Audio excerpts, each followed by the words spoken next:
You need like a tissue, a cat tissue.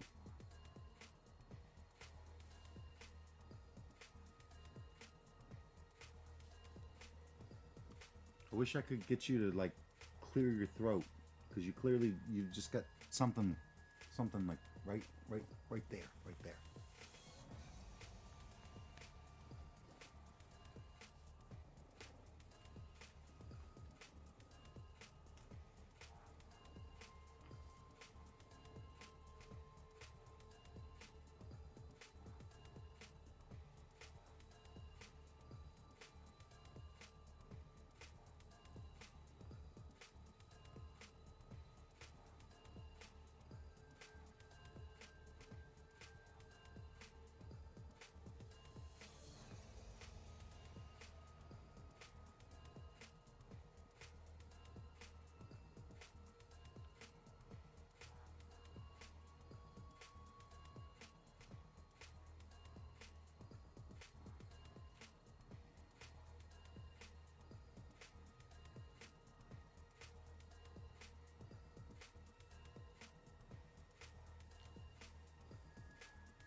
Alright, no issues there. Let me check the volume.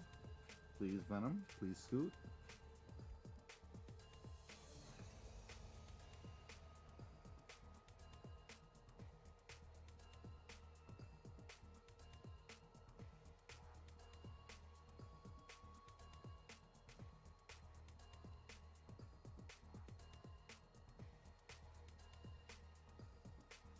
Okay, that looks all good.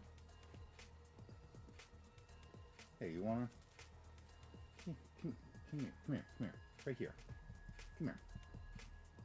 Right here. Yeah. Come sit right next to me. There you go. We have to make a choice. I need to make a choice here. And fast.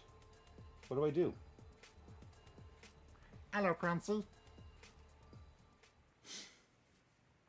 Oh, I stopped it right before the choice. Perfect. Kick him in the leg again.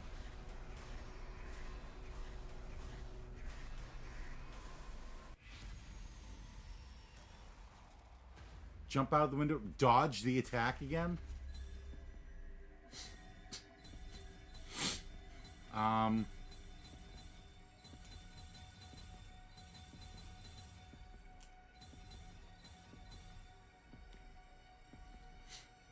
Like, if we jump out of the window, we're on the 3rd floor. We're not going to be walking away from it, and then the killer can just go up to us and kill us. Plus, even if we, like, don't get crippled, if we die while we're out, the killer can just go and kill everyone. Dodging the attack will not send you to filler. Good, because I was going to say, dodging the attack seems like the right choice this time. Make them fall out the window.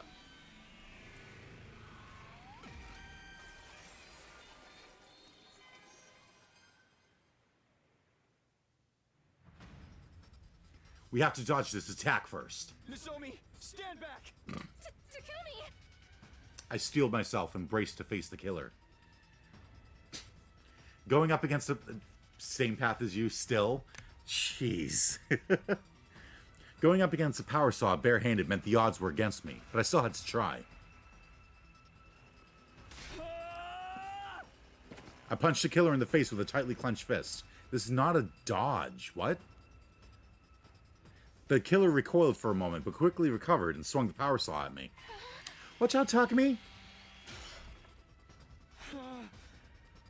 I evaded the attack at the very last minute.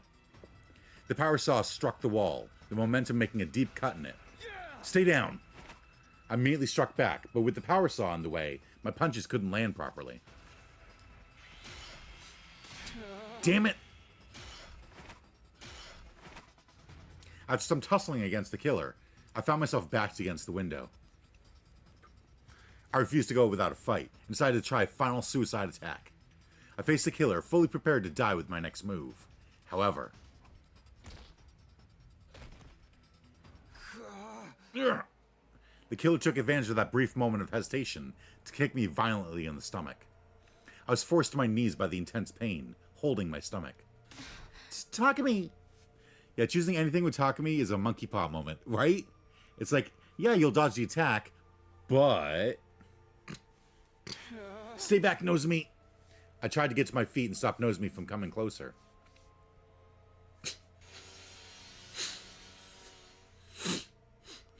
But the killer was faster, swinging the power saw in my direction before I could do anything. I'm waiting for, like, Hiroko to just show up and stop him. No! Is this the end? You literally can fucking die and come back. Why?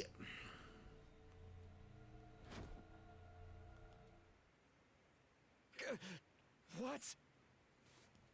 The final impact never came. I glanced at the killer and saw that they had stopped just short of slicing off my head. You... Why? I wanted to ask why they had stopped, but just then... Get away from Takumi!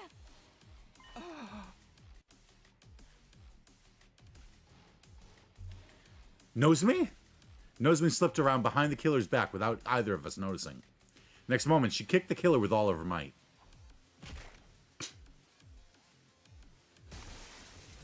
The killer was sent crashing through the window and tumbled outside. The power saw spun through the rainy night air and slowly fell. Soon after, we heard the dull and eerie sound of it striking something soft and tearing right through it.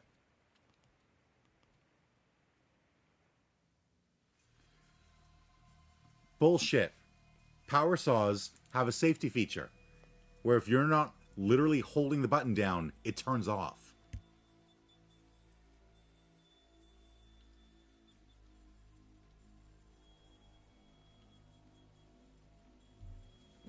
We immediately ran to where the killer had fallen, where a shocking sight awaited us.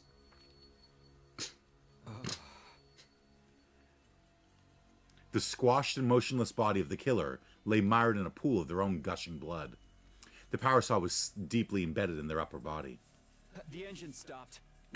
Probably because it went right through the body and got stuck in the ground. Or because it has a safety feature. Is the killer dead? They care about power saw safety features right about as much as poison targeting mechanics. What are you talking about?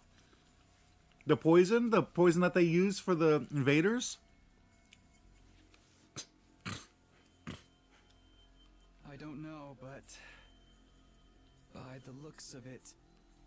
I cautiously reached out for the killer's helmet and pulled it off. What? There's a familiar face that greeted us beneath the mask. Yugamu? He was already dead, but his eyes were still wide open. Having lost this much blood, it was unlikely we'd be able to bring him back. Yugamu? But why? Why did he kill Moko? Yeah. As Nozomi broke down next to me, I kept on staring at Yugamu's remains in astonishment. Shock and confusion had paralyzed my mind. I could only register my body becoming heavier and heavier as my clothes soaked up the falling rain. The others had woken up from the commotion and arrived at the scene, only to be confronted by the grisly sight of Moko and Yugamu's dead bodies. What? That makes no sense. Why would he... What? No one knew what to think. I barely managed to explain what had happened. He's not the original killer. Because they found the suit. But he also had found a way to, like, satiate his weird urges. Is Yugamu a Gi? No one knew what to think. I barely managed to explain what had happened. We split up to carry the bodies to the morgue, and decided to call it a day there and then. Okay. We brought the bodies to the morgue, and they went, alright, bedtime.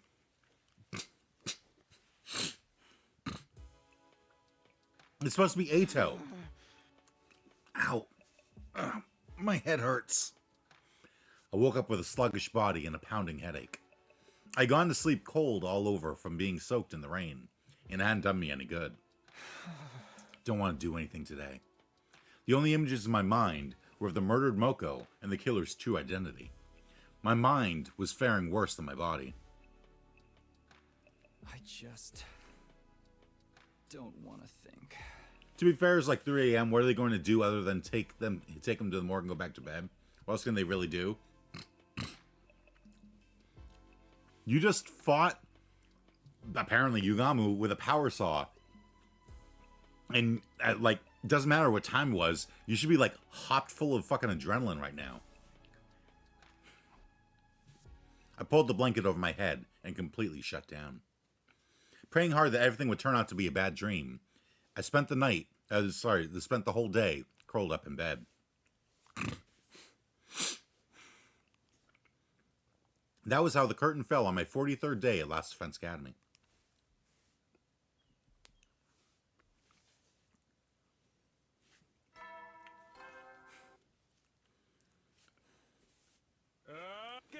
Be ready to give.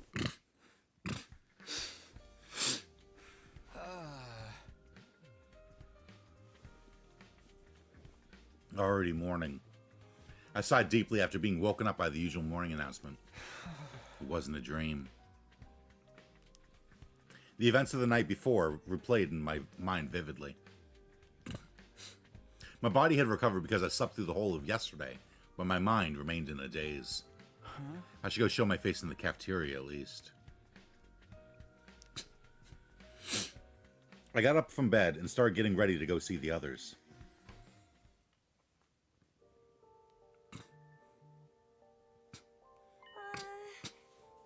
Takumi, how are you feeling? Sorry, I was really down yesterday, but I'm strong enough to move around now.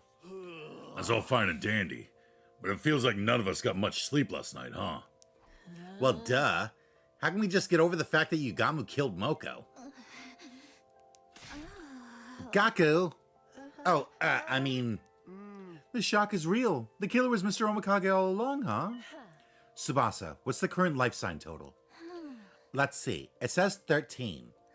That's two less than that's two less after losing Moko and Yugamu, so it seems to be working correctly. You should always patch out early bags before you get review bombed. What does it matter? Nothing can bring Moko back now. Kurata's words made my chest tighten. I knew how everyone felt. Of course, for them, this was the first time one of our friends had died.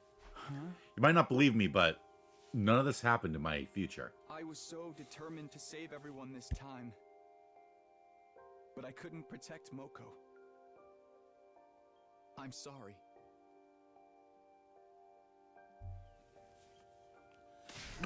Stop trying to shoulder everything yourself. You'll just become a sitting duck for the enemy. Indeed. Let us instead honor Lady Moko's memory by defeating those dastardly invaders. So saith the Holy Jumonji Sword. Oh. That's right, Mr. Sumino. Your time-traveling hijinks don't even come into play here. We should probably put the matter of whether we believe Takumi or not aside for the sake of unity. You guys. You see? Now stop wasting your energy on sad vibes and start figuring out how to keep us alive, you pathetic peon.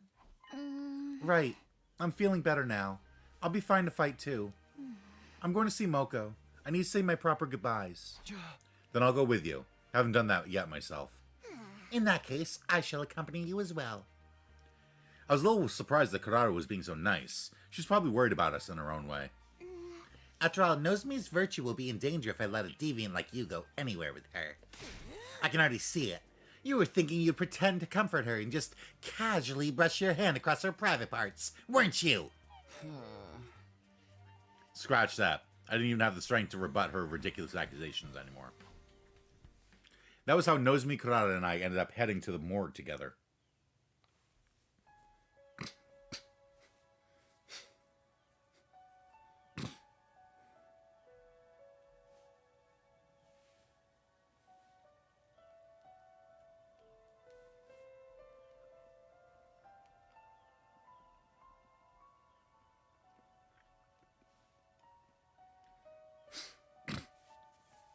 The air in the morgue was chilly.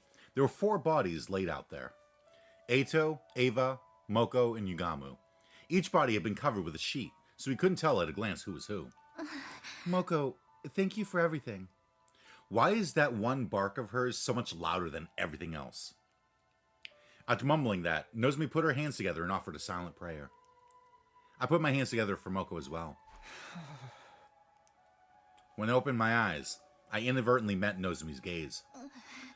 What do you suppose Yugamu was thinking? Did he really hate us that much? I don't know. And now we'll never be able to ask. Yugamu's twisted nature has been clear as days, ever since we were first meeting at Second Last Defense Academy. Perhaps his perversion simply kept escalating to the point where he killed Moko, that carnal beast. There's still a lot about what Yugamu did that doesn't make sense to me. But he was a professional killer with an impulse to kill.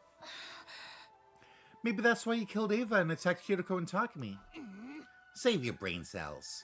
You saw with your own eyes the killer was Yugamu. Are you doubting that now? Sorry, you're right. It's over. Huh? What part of what she said is doubting?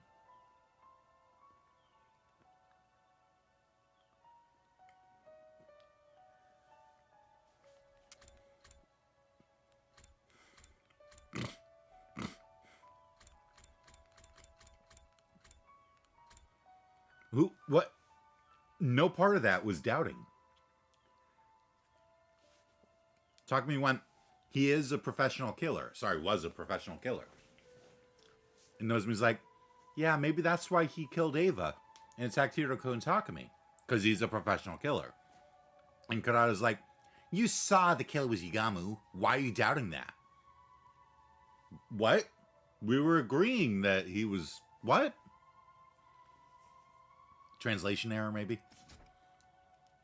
Well then, if we're quite done here, we should leave before the deviant starts getting any ideas. Can you stop pushing that characterization onto me? Yugamu's motives and actions were still a mystery to us. There were so many questions left unanswered. We tacitly agreed not to pursue the matter and to just move on.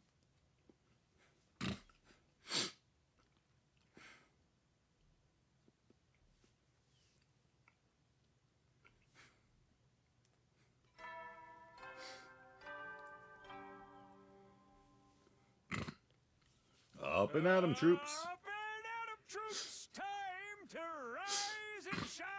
I want this to be my alarm sound on my phone for the morning.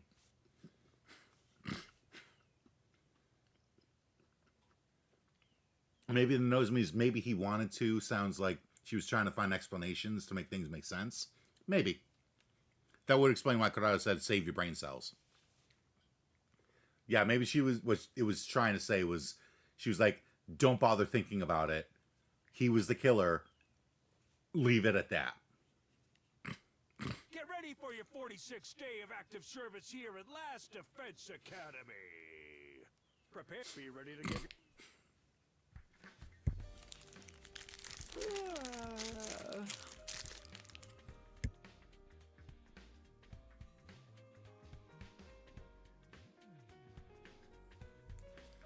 Oh, morning again. Time for another day of activity. First things first, to the cafeteria. We had our breakfast that morning like any other day. Nobody brought up Yugamu, and the mood remained calm throughout. Yeah, like no point trying to think about a lunatic's motivations. Exactly.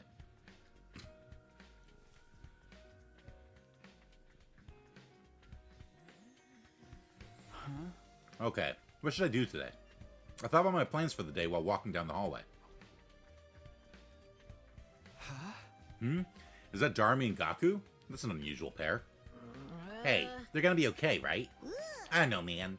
At least Alpha 1's doing alright.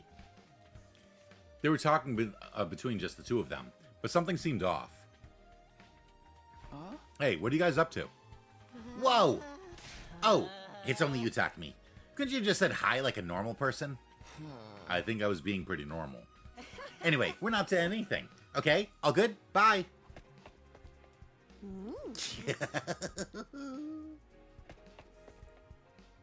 they hastily left the scene without explaining anything.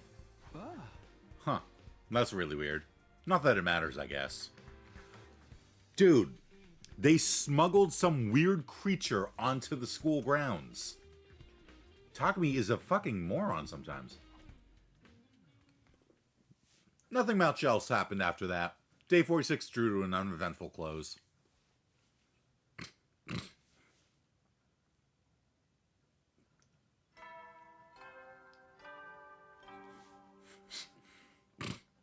Up and get active. Oh. Davis. Prepare to spend another day enjoying the unendurable, suffering the insufferable, to pave the way for humanity's future greatness. Are you ready to give your lives to protect our beloved school from a vile, barbaric enemy? I love how it's not just like modifieds that what he normally says is all crackly and pixely and stuff, but he actually says the line differently.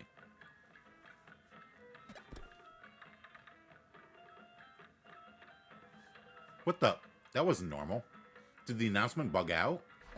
And why do I feel so hazy? It felt like a thick fog had covered my mind. My body grew lighter and lighter. I feel like going back to sleep.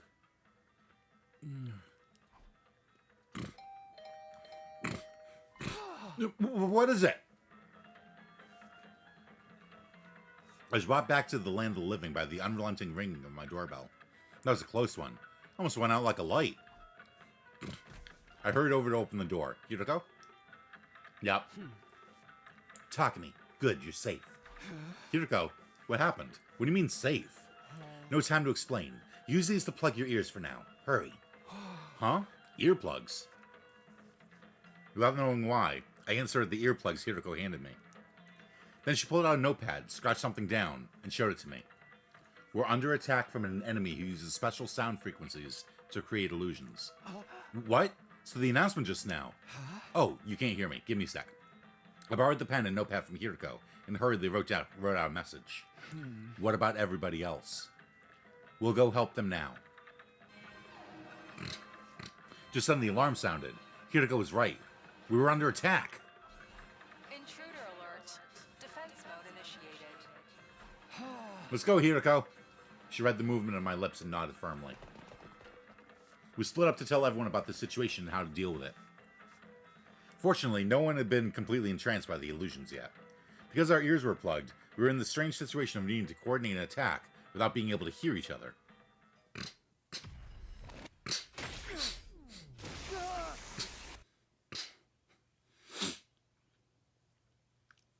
Actually, that's the fact that, because I remember in this fight, it gives you, like, you've got access to all of your moves and all that, but they're all written in Futurin. Or in, like, random symbols and shit. And that's actually a really good way of portraying the fact that you can't communicate with the other people. Because, like, yeah, you can figure out, you can, like, stumble your way through the attacks that you need to do. Alright. It's time for us to kindly leave the stage.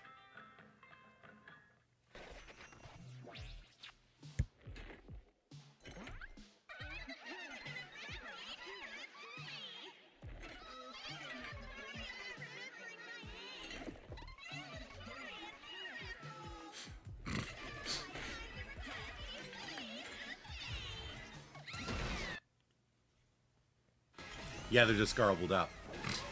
As they would be if you were under, like, auditory hallucinations or had earplugs in. Like, you'd be able to get across what moves for people to use, but it would be harder to understand. Does New Gang show up too?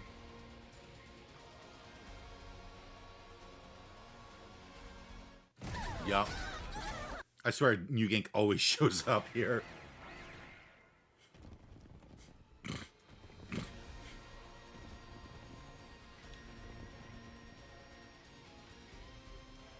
I wonder why. New Gang shows up, like, so much later in Route Zero. He rewound time and brought her back. This commander wasn't able to turn back time so smoothly before. He must have powered up too. What an annoying ability. We'll have to defeat him first then.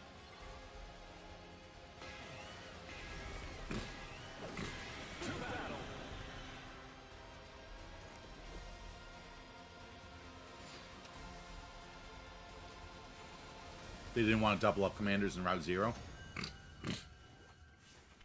So you're saying that it was intended for New Gang to, Really? Vicious isn't gonna come and steal him?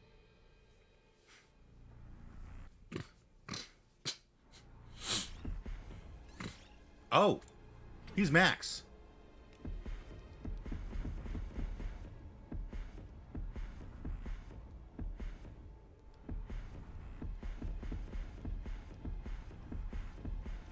She's Max too, right? Yeah, okay.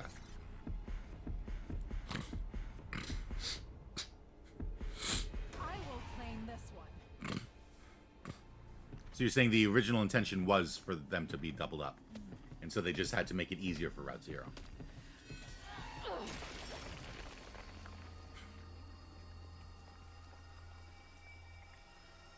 This is it. It is done. She got so serious. Because there are a couple double commander encounters here and there, and also the battles are more spaced out. Are they? It's been so long since I played Route Zero.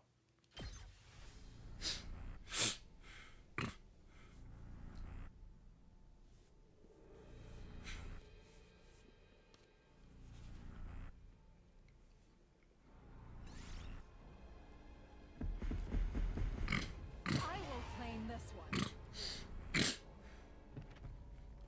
I mean, the canon explanation is that when Takumi came back, everyone leveled up in power and Veshans changed plans. Battles more spaced out in Route Zero. Here they're constant. Okay. Yeah, I was going to say. I'm like... This is it. It is done. I'm going to say, I seem to recall that during a lot of these timelines, you'll have a fight and then you don't have another fight for like 20 days. And it's like, what the fuck's going on? Are we going to fight again?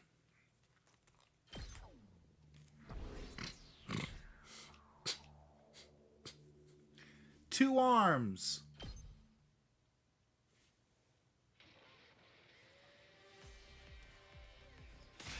Yeah, we freaking won! Keep it down. Your broke boy voice is even more grating than usual. We fought with our ears plugged the entire time. I know it was to stop the auditory attack, but it was exhausting. Yes, the Holy Jumonji Sword and I weren't able to hear each other, and it made for an agonizing fight. Wait, what? That sword can hear? Why didn't you let me enjoy the illusion? I want to see the happiest ending of all, I want to see the happiest ending of all, where we all have fun killing each other. Somebody shut the psycho girl up. At any rate, it was Takumi and Hiroko's quick thinking that saved us and allowed us to react so quickly. I love how every single time Shoma's voice is different.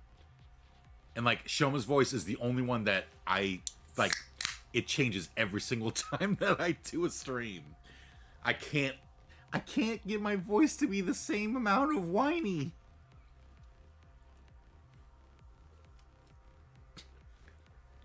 Yeah, your experience of the future really saved us this time. Actually, this wasn't. Ugh. Hiroko suddenly pinched my arm, cutting off what I was about to say. Does she not want them to know it was her idea? I mean, exactly. I remembered how this commander fought back in my future. Good thing we made it in time. If you remembered, why couldn't you have told us earlier? Maybe then I wouldn't have had to experience the nasty illusion of my dear sister backhanding me when I tried to follow her into the bathroom. I'm getting a Kako premonition. She's gonna go, that wasn't an illusion. That wasn't an illusion.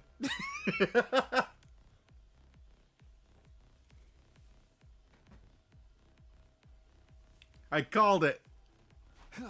I'm just glad we managed to defend the academy without anybody getting hurt. Yes, it's up to us to fight harder now for Moko. You guys must be tired. Let's all rest up. I'll see you tomorrow. We won the battle and parted ways in a friendly mood. Hiroko alone said nothing. She was gazing at the sky and appeared to be thinking deeply about something. How did she know this commander used sound waves to create illusions? Was it another one of those secrets she couldn't tell me about? Would she ever take me into her confidence? Not in this timeline. I went back to my room with my heart feeling weighed down. I was so tired. Whoa, excuse me. I was so tired that I fell clean asleep before very long.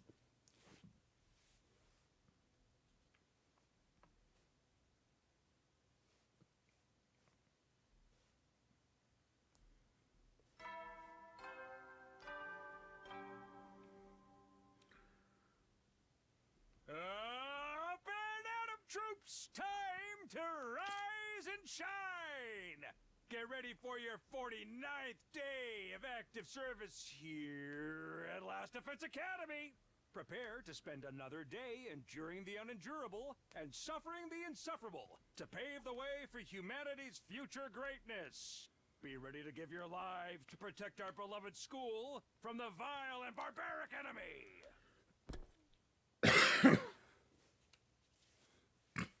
Today, as always, I'd keep doing whatever I could. I couldn't afford to sit around and be idle.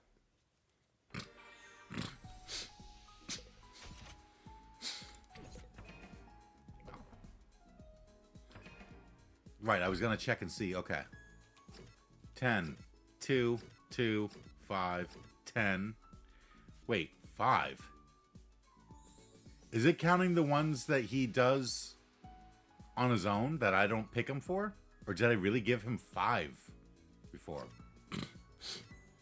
0, 0, 1, 2, 4, 1, 2, 1, 0.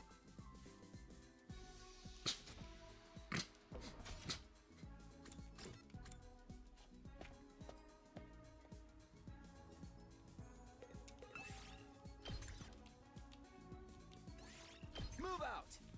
I'm not be surprised if Ato's scripted ones are counted, right?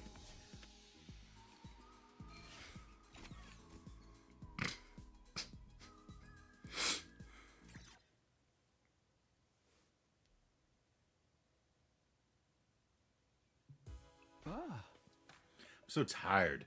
Once I'm back in my room, I'll take a shower or something. As I walked down the hallway after the day's activities, I felt someone approaching. If it isn't Sir Takumi, your reign of terror ends here. Am I the villain now? Anyway, are you heading back to your room too? Indeed. The Holy Jumonji sword wishes to play cards tonight. Strip poker? A sword that can play card games? I didn't even know what to say to that. Then, I felt something else. What is it? I thought I felt someone staring at me for a moment. Did you see anything, Kyoshka? I did feel a presence, now that you mention it, but it was too brief to make out. We looked all around us, but didn't see anything suspicious. Okay. It was probably our imagination. We should get back soon. We were right next to the morgue, and I didn't feel like lingering around there at night.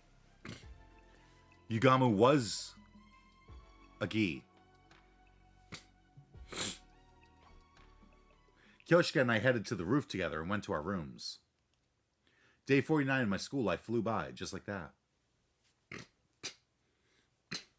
I didn't know that a gi could, like, work so quickly. Up and at 'em, troops. Get ready. In honor of the occasion, I've also prepared a special gift. I'll give them to you in person. It was day 50. Technically the halfway point, but it felt like we still had a really long way to go. For now, I guess I'll go to the cafeteria.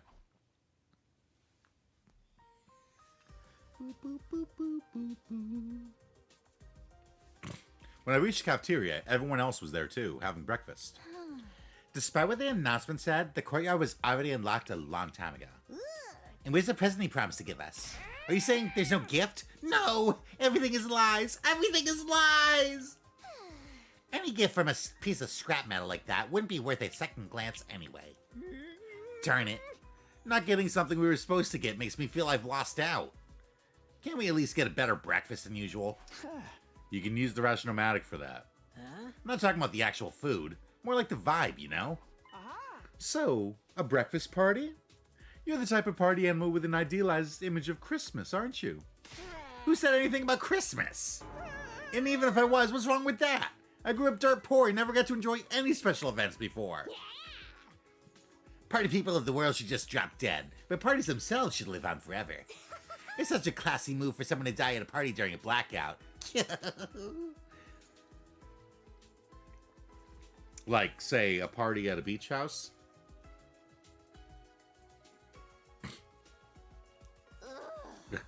No need to carry on, please. Moko just died. You should really show some respect and rein in your killing game fantasies for a while. How long are you peons going to stay dark and gloomy for? It's getting too moldy in here for my noble olfactory senses. You really think Moko would want us tiptoeing around her death like a bunch of gawky gorillas in a minefield? Excuse me? What you calling gawky, tomato head? So the gorilla part gets a pass? She's right, though. She's right, though. Moko always hated it when the mood got too somber. I am Nozomi Kirifuji. She's right, though. Moko always hated it when the mood got too somber. Verily, Lady Moko was the epitome of good cheer, always putting me in a sleeper choke with the brightest smile on her face. That doesn't sound cheery at all. What I'm trying to say is, Moko would be happier to see us having fun throwing loud parties instead of moping around. In that case, we should definitely do it. Does everyone agree? Yeah, I don't see why not. Now that murderer Yugamu ain't around anymore. If that's what the team leader wants. A party would be nice, for a change. Then without further ado, let us party the day away. You don't have to tell me twice. I'll go get everything ready. One thing led to another, and before we knew it, we decided to throw a party that night to celebrate making it to day 50. We weren't going to do anything special, just eat whatever we could get the Rationomatic to spit out. We busied ourselves with the decorating and other preparations, and the time for the party soon arrived.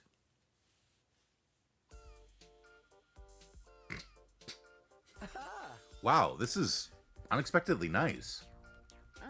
The fruits of our combined labor. Even the Holy Jumonji sword approves. We all went out. Why is that one so loud? We all went out since we are doing this to celebrate Moko's memory. We went all out. Pretty nice, huh? Don't be shy, everyone. Eat as much as you want. Gaku directed the food preparation, and I helped. My dear sisters, kanaps are to die for. There's also chocolate kimchi, fish roe custard, and liver sashimi whipped cream. Are you sure they're not penalties for losing a bet? Surprisingly nice. How long until it all... Seriously. I'm guessing probably when they wake up in the morning. Because usually what it seems to be that they throw a party, and then they're like, we had so much fun doing the party that we decided to just sleep where we were. And when Takumi wakes up, he's like, shit, someone's dead. Or shit, there's a commander. The menu makes it clear this is a party for the unwashed masses, but I suppose I can lower myself once in a while. You do at least have caviar, right? Yes? Wine goes well with caviar. Unfortunately, this place isn't stocked with alcohol. Gift-o-matic. Of course not. What if there were an attack? Thought you were supposed to be the model student around here. Can we get this party started already? The food's gonna get cold. Has anyone seen the party poppers? I thought we made some earlier. Oh, sorry. We did make some using the Gift-o-matic, but I forgot to take them out of the machine. By way of apology, please put my useless body in a cannon and blow me up as dirty fireworks instead. There's no need for that. I'll go get them. You said you left them in the Gift-o-matic, right? What? But Takumi? Don't worry about it, Shoma. Just stay here and have some fun, okay? We're gonna come back and everyone's gonna be dead. The Gift-o-matic is in the rec room. That's on the 3rd floor. No, not this way. I need to go to the rec room on the 3rd floor.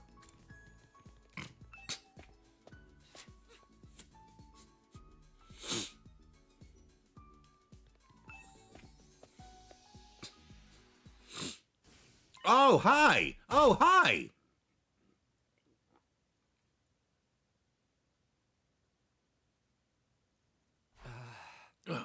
Where am I? I opened my eyes and found myself lying on the floor.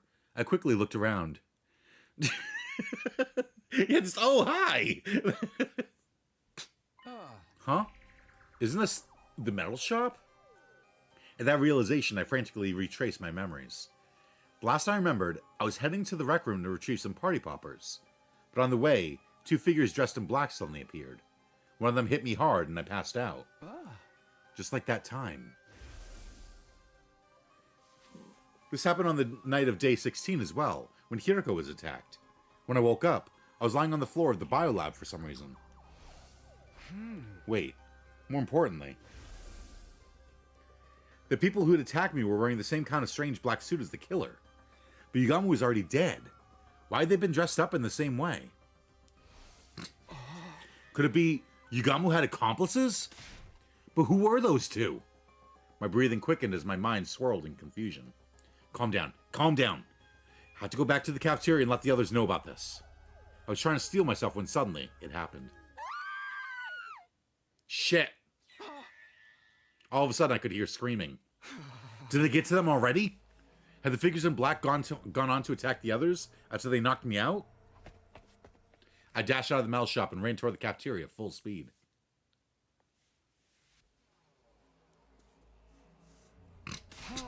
Is everyone all right? Sir Takumi, it is confounding. Sir Yugamu has...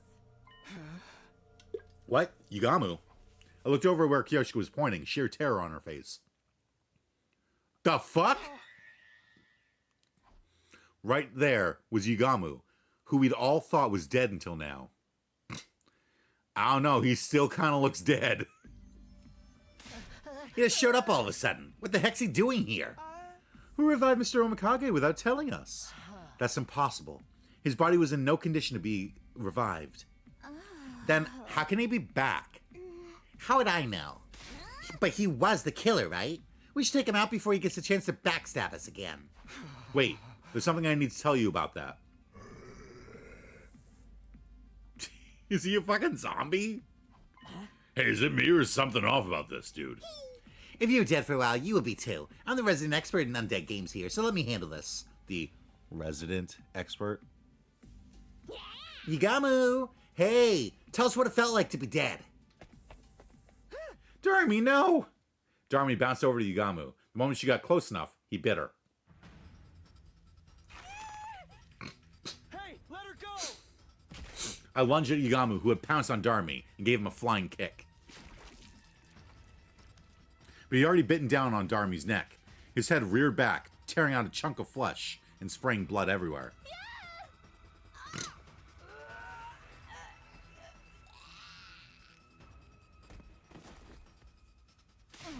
Be strong, Lady Darmy. This is bad. She's losing too much blood. Yugamu, what the hell do you think you're doing, bastard? Doesn't seem like he's open to conversation. It might be risky to get too near to him, too. Did he come back as a zombie? Huh? A zombie? He's still moving around even though he's dead, and he's biting other people. This is so totally like something out of a zombie movie. In those movies, anyone bitten by a zombie gets turned into one as well, right? Like a zombie virus? But the loud brush hero always kills the zombies by breaking their heads open with a baseball bat or something. Speaking realistically, I don't think that would work. If zombie blood gets into your eyes, you'll get infected too. So what are we supposed to do? How do we even deal with a virus we know nothing about? Whoa, what? This doesn't look good. Run away, guys.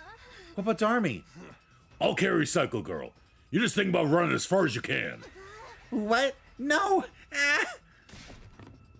Fucking god damn it, Karada, what the hell? We took to our heels in order to get away from the barely recognizable form of what had once been Yugamu.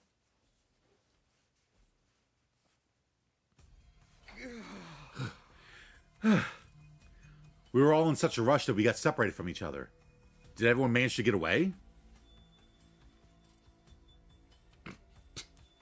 Feeling concerned, I turned around to look behind me, and...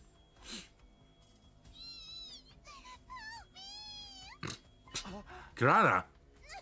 I tripped and fell. Have you seen my mask anywhere? Okay, so at least we know that it's actually Karada under the mask in this timeline. Like, now every time I see Karada, I'm going to think, is it actually Karada? Like, I went through these timelines perfectly because I went so far before I ran into one where it's like, hey, Karada's dead and someone's using her mask, that I never even, like, contemplated, hey, there could be someone hiding under her mask because she's wearing a goddamn mask. We can go back for it later. For now, don't stop running. You should get into your class armor, too, just in case. Do you have your infuser with you? Yes, I do.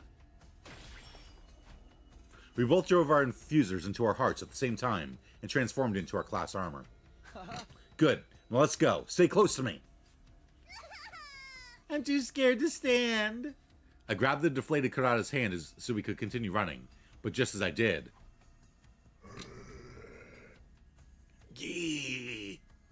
Yeah. Wait. That's right. Gi can infect dead bodies, just not for very long, right?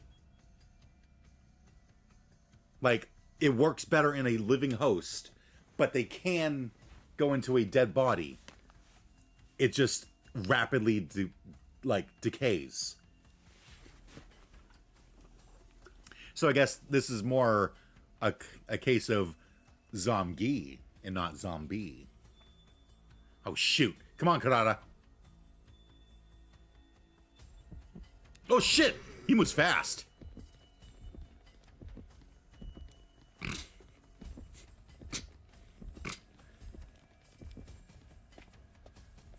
I love how he just stops and looks around. Oh, yep. You know, I'm curious what happens if I get caught. I'll do that later, though.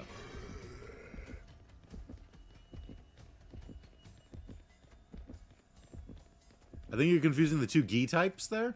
What do you mean? You just restart? Yeah, I figured. You're confusing the two Gi types? The male and the female. The female enters the brain, and the male goes into the frog.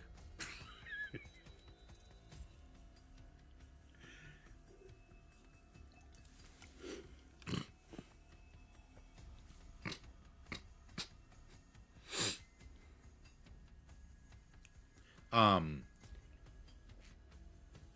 trying to remember. Okay, the female or the queen Gi or whatever it is, like, it enters through the mouth and crawls up to the brain and, like, wraps itself around the brain and, like, literally becomes indistinguishable from the actual person. It gains access to its memories and stuff. The male Gi will enter...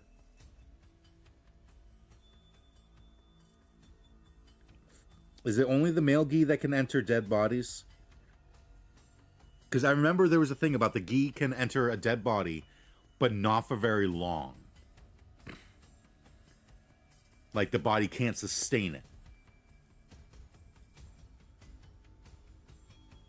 It's the males who control the dead bodies. Yes, okay. You got caught a few times because you weren't ready when the chase started. Yeah. Yes, and the male Gi will go into dead bodies, but they mostly like to go into, like, frogs and stuff. Because that's the whole thing about why people keep wanting to eat frogs. Because that means that they have queen Gi in their brain. I feel like I'm missing, like, one piece of information. Like, they go into the... Like, their whole purpose is to, like, reproduce and kill people. But why?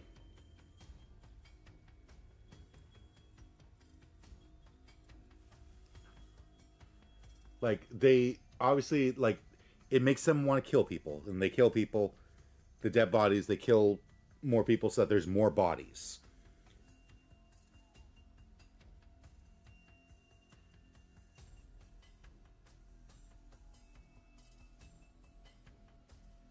But why? I don't remember why.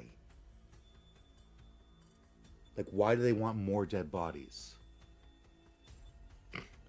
Is it to have more... Do they lay... They lay the eggs in the dead bodies. So they need the dead bodies to lay the eggs to make the more male ghee. Because a male ghee is, like, completely, like, it's exposed and very vulnerable outside of a host. And then they reproduce by eating the frogs when a male ghee is ready to, like, basically, like, make more ghee. They enter a frog, and the queen ghee eats the frog to make more ghee that they then put into the dead bodies. I think I have that right. But it's been a while since I went through the ghee stuff. There should be, like... Is there a gallery of, like, a glossary of, like... Yeah, there is. There's a glossary on information. Archive. Ghee. There. Yes. Okay. A parasitic life form that permanently bonds with and controls its host. They follow a eusocial structure in which the more numerous males serve the females or queens. I forgot that there was a fucking glossary. Ghee queens possess carnivorous life forms and lay eggs in corpses, which the males hatch into and bond with. A ghee female that lays a single egg containing the next generation's queen. A ghee queen will fuse with its host brain, gaining control of its body and sharing its intelligence. Wrong button. The queen's role is to secure corpses to lay her eggs in. The more dead bodies there are, the better. As such, a person or animal possessed by one of these parasites will be driven to kill over and over again. When the queen enters the female spawning phase, it will lay an egg in its former host's brain before shifting into its male spawning phase and leaving the host body. A ghee female that lays multiple eggs containing male workers. After entering its male spawning phase, the queen... So it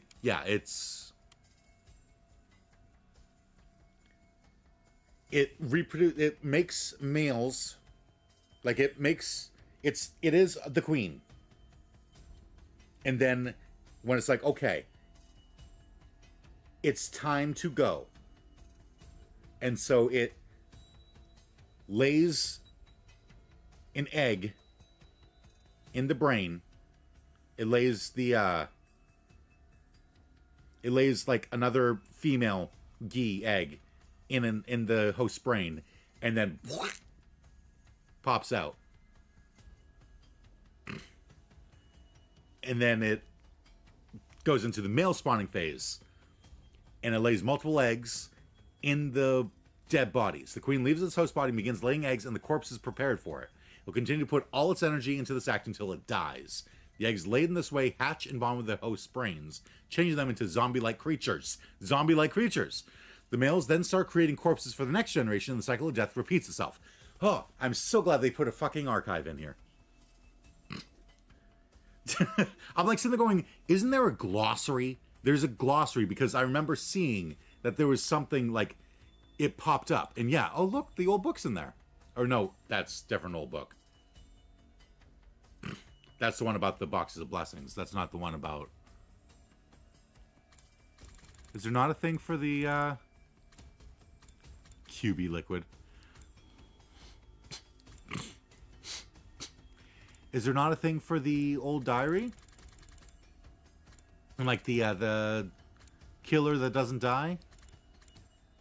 World death. Rejection symptoms. The baby. Domenic cognitive reconstruction therapy. Futurum.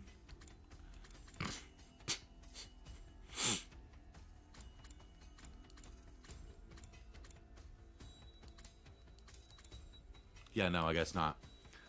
It's got stuff on Retsnom, though.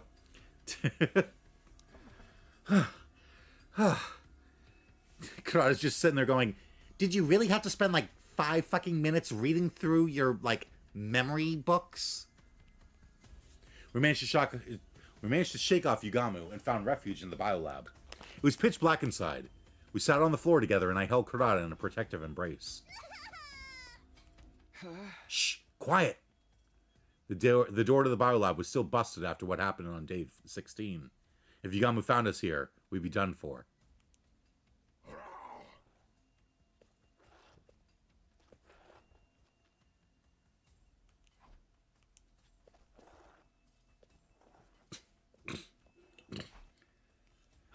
Is he gone? I couldn't sense Yugamu nearby anymore. Cautiously, I opened the door to look outside. A quick check on the hallway confirmed that nobody was around. He passed by without noticing us. Phew. I think we're safe now. We should probably stay here a while longer. I was so scared. Why's Yugamu being mean to us? I've had enough. I want out. Hey, calm down. You'll be okay. You'll be all right, okay? Takumi, don't ever leave me alone. I won't. I'm right here with you, see? Now come on, stop crying. I spent the better part of that sleepless night trying to comfort Karada in her distress. Eventually, morning came, and we felt safe enough to leave the room. We just left everyone else, like, whatever.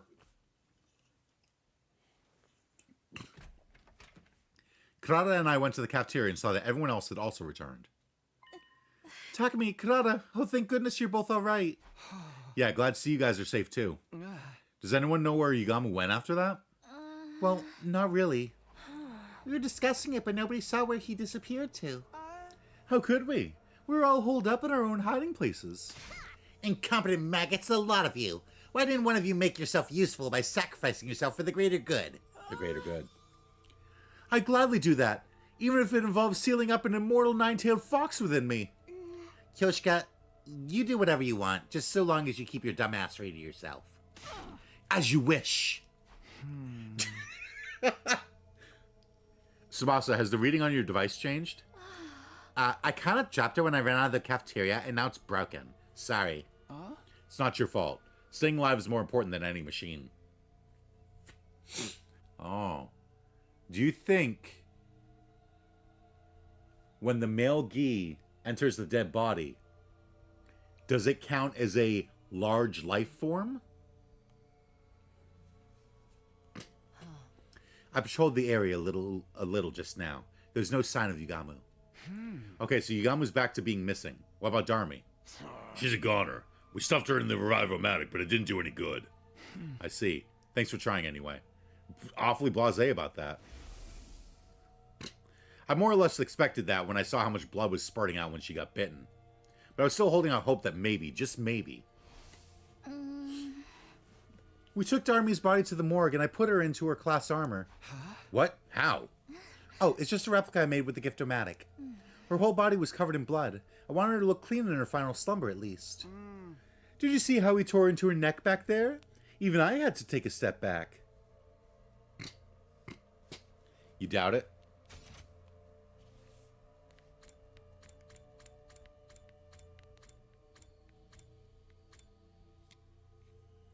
What the picture showed seemed like a creature the size of a penny or so. Yes, but it then makes the host's body. Like, it might... I don't know, but... Either you don't know and it doesn't get answered, or you're playing dumb because you don't want to spoil for me. But that would explain how there's suddenly 13. Or 15. There was 15 when there should have been 14 people. Even the Queen Gi would have to be a palm's width. Yeah, because it's got to be small enough that it can go in through your mouth. I always knew he was as perverse as Takumi, but not to that extent. We're talking about Sir Yugamu. Enough of you and your laggy responses. By the way, I also put Moko and Yugamu into replica class armor sets before all this happened. I even made one for Ava based on my own artificial class armor. It's like with Darumi. I don't like to think of them lying there all bloody and torn up. So, are we really dealing with zombies here? I have the exact same question. We've never seen zombies before. If there's really a mysterious virus going around, when did Yugama get infected with it? Probably via a living organism that was carrying the virus, like an animal or a bug. Wait a sec. What happens to Darmi now that she's been bitten by zombie Yugamu? If the virus spreads to her and she becomes a zombie too. That's just a theory though, right? It's not set in stone, right? Yeah, but we shouldn't touch her body until we can find solid proof either way. There's something else that's been bothering me too. Gaku's just like sweating to death because he knows. He's like, shit, the fucking creatures that we brought in. I told everyone about the figures in black that appeared the night before. Apparently nobody else had seen them. I personally wouldn't consider a body controlled by a male gi alive. They don't have a heartbeat or body heat, which I would assume is what the detector would use.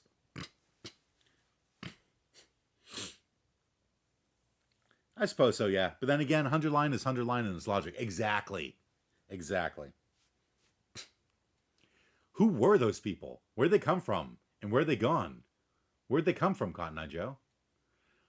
We ended the day without being able to solve any of those mysteries.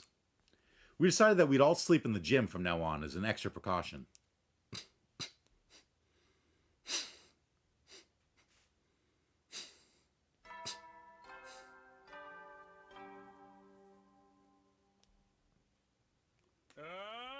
Man out of troops, time to rise and shine. Get ready, prepare, be ready to get.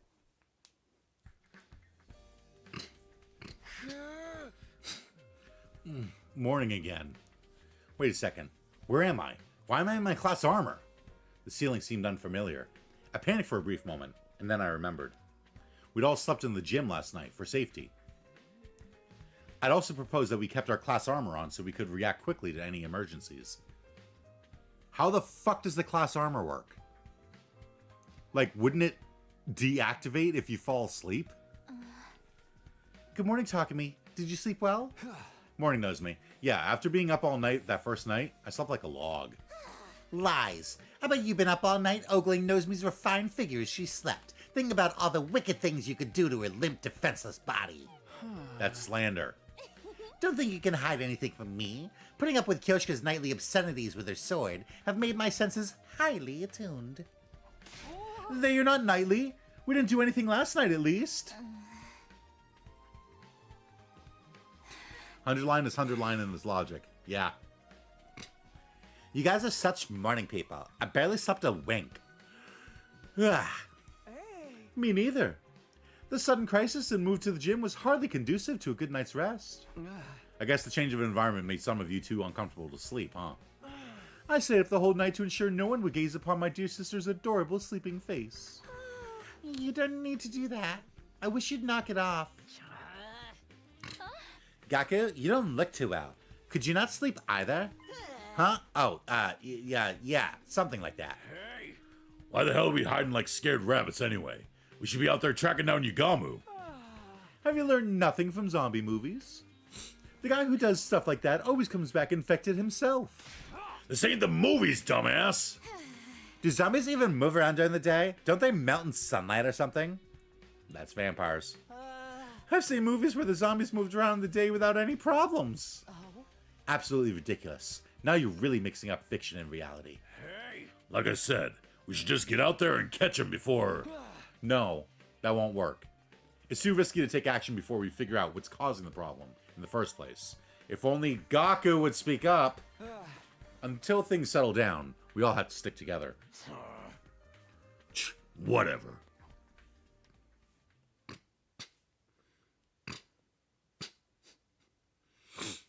And that was how we ended up going everywhere as a group all day and night. However, Yugama didn't show up again until 3 days later. Oh.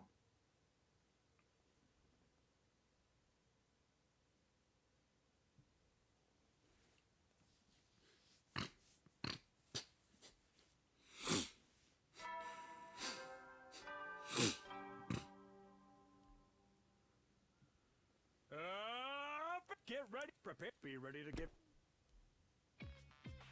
Bing, bing, bing, bing, bing. Another morning. It was our 4th morning in the gym. I managed to get some sleep despite the discomfort. Everyone was clearly tired from having to deal with the high-stress situation of the last few days. Must I really suffer your impoverished faces first thing in the morning? I have a good mind to report you all to the authorities. That's not a very nice comment to wake up to. Also, the authorities would find you way more suspicious than any of us. On top of being a half-wit, you have no sense of decorum. A missile to your face might rectify that. I actually wouldn't put it past her to use her specialist skill to do just that. Is everyone awake? Is everybody awake? Now let's go for breakfast together. Yeah, sure. We'll do a quick roll call first. We moved around together that day as well. Not that there were a lot of places we could visit in such a big group. We basically went back and forth between the cafeteria and the gym. Having to prepare for invaders while also dealing with mysterious zombies was starting to put a strain on our nerves. It was only a matter of time before everyone reached their limit.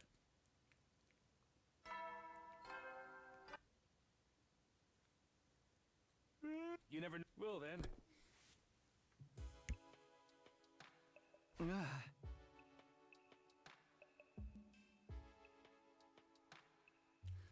Nothing out of the ordinary happened today either. It's been like this for a few days. Not even the invaders are showing up. Yeah, I don't know if that's a good thing though. How long are we gonna keep this up? Keep up this stupid charade? We can't live the rest of our lives in the gym like this. Don't ask me. Yagama's the one who's being so secretive. You haven't seen him since he killed Darami. Is it possible for zombies to die on their own? Yes. Zombies are already dead. How could the same body die twice? Maybe the Undying Flames got to him? Also, we're not 100% sure he really was a zombie yet. It doesn't matter what he was. He bit someone to death before our very eyes. That makes him a target for elimination. Hey, we ain't gonna do that by hiding in one spot and jumping at our own shadows. What if the invaders suddenly show up? We gotta be ready for those idiots too. Quiet, primitive. Can you not get your point across without yelling every other word? You think I enjoy sleeping next to peons like you every night? It hurts me deep inside. Then let me lessen your pain by going back to my room. Takamaru. I shall be returning to my room as well. It'll be so much more pleasant than being cooped up with the peasantry. Death flags everywhere. But this lack of sleep is getting to me as well. I think I'll rest easier in my own room too. Oh, is that what we're doing now? Excuse me while I make my way back. It hasn't sat right with me sharing my dear sister with the rest of you these past few nights. Just one night. Come along, sister dearest. Brother dearest. Takamaru started off a chain reaction that led to everyone walking out of the gym. They all left. It's pointless to fight this. Let's all return to our own rooms for tonight. I don't think it's a good idea, but if that's what everyone wants, let's get together tomorrow and have a serious talk about what to do next. Good night, everyone. I'll be going back too. Kyoshka, I guess I'm walking you back to your room. Hello? Kyoshka, wake up.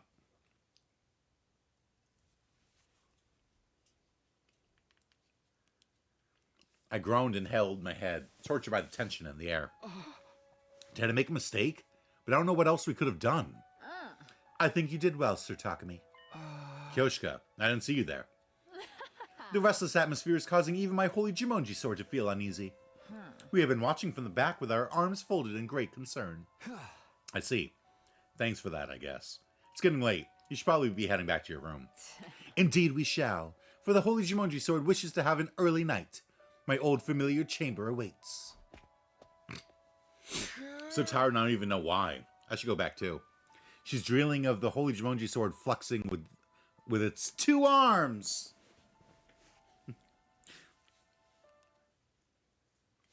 Just as I was about to exit the empty gym, I heard a scream. I wonder who that could have been. Also, that was a scream? What? Kyoshka?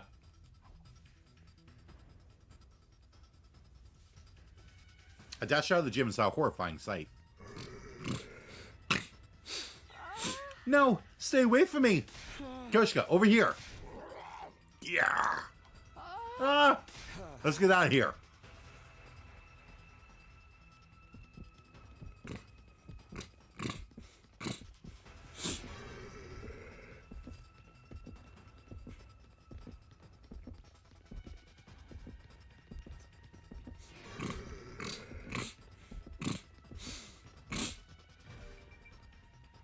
Are we running outside? We ran and ran and ran until we realized we were right in front of the wall of fire.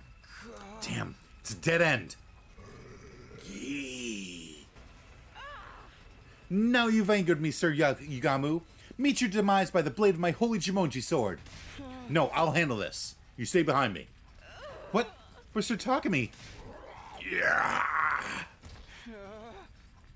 I frantically grabbed hold of Yugamu's body while avoiding his bare teeth. I lifted him up with whatever strength I had remaining and tossed him over my shoulder with all my might. Into the flames, yes.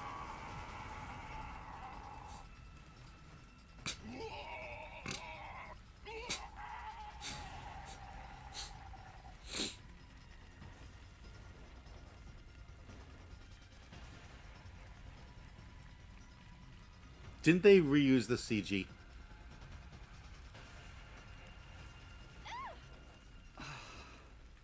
Yugamu's body twisted and writhed as he was consumed by undying flames. Finally, he let out one last death cry. What the heck's all the commotion? Yeah, what's going on here? Oh, damn, he's being completely burned up. Whoa. I think that might have. Yeah, and the killing game route, I think.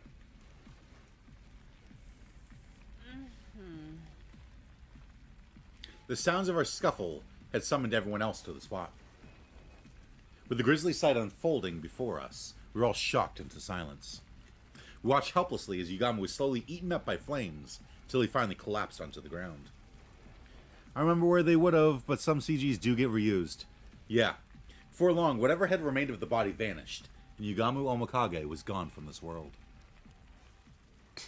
Well, that's one gi down, but they can make a bunch more.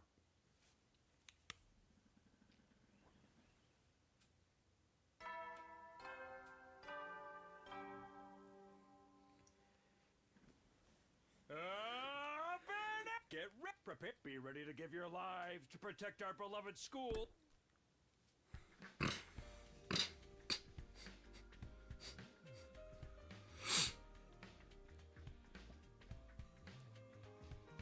A new day began after the traumatic events of last night. The danger that had been hanging over us was gone without a trace, just like that. But we never got the answers we wanted. Feelings of frustration continued to plague me as I got up and headed to the cafeteria.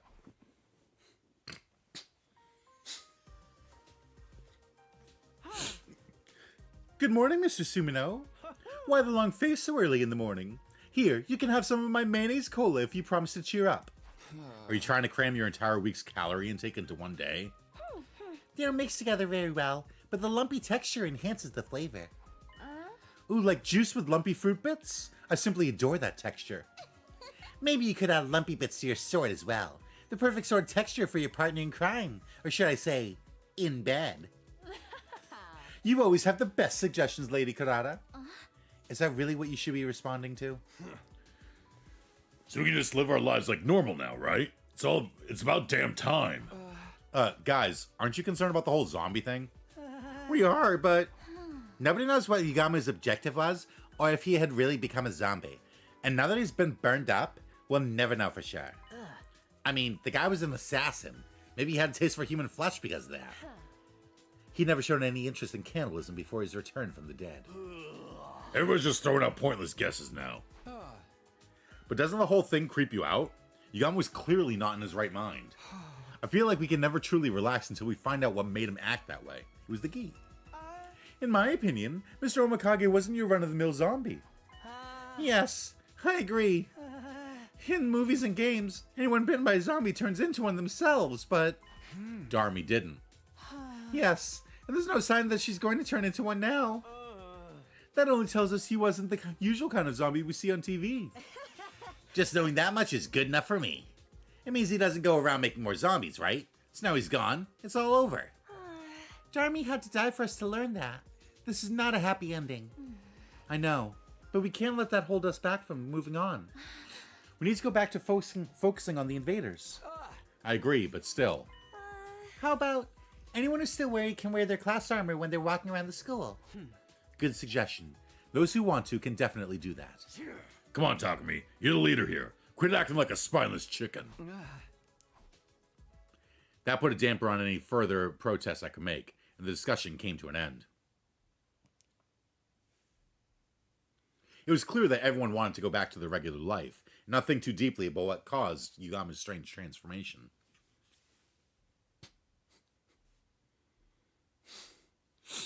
I still felt uneasy deep inside, but the invaders were the more immediate threat. I decided to shift emotional gears and focus on the here and now.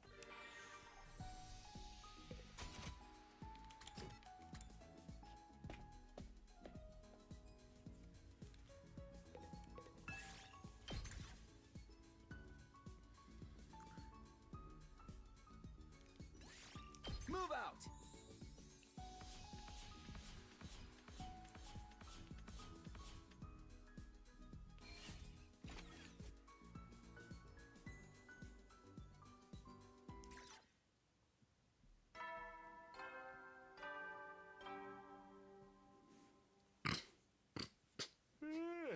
You never know. Will then. Well, excuse Takumi for caring about everyone's safety. How dare he act like the team leader, right? Oh, it's been a while since I was able to move around so freely. It's tired me out. I stretched long and hard before looking around at the inside of my room. That reminds me, I haven't seen him around lately. You're gonna summon him. The boy cloaked in undying flames. He'd appear without warning, then stop showing up for a long time. He was unpredictable, to say the least. Not that it matters too much. I was too tired to stay up any longer and crawled into bed without much thought. The moment I closed my eyes, my consciousness fled from me. And so ended my 56th day at Last Defense Academy.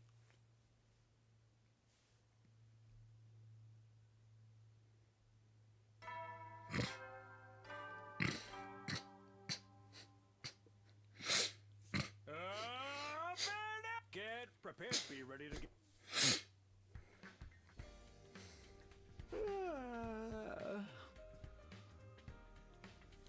I wish I could sleep some more, but I better rise and shine now.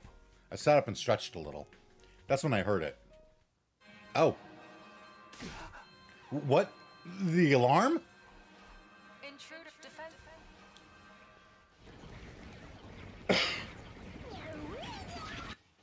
Alright, after Term Tammy and Ugank, it's...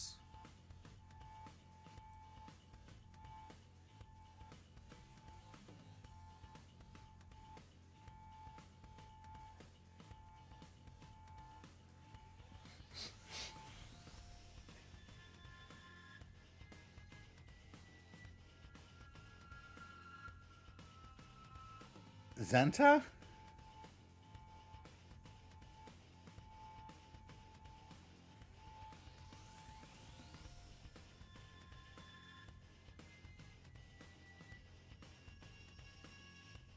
It's either Zenta or the... No, I was going to say the one that splits itself into three, but that one is earlier.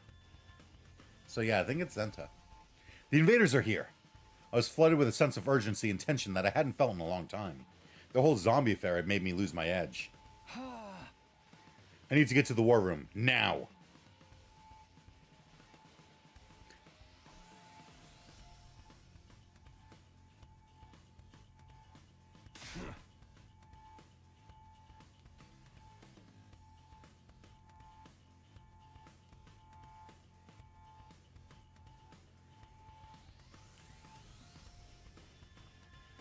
Looks like these bastards showed up right in time for me to wreak havoc on them.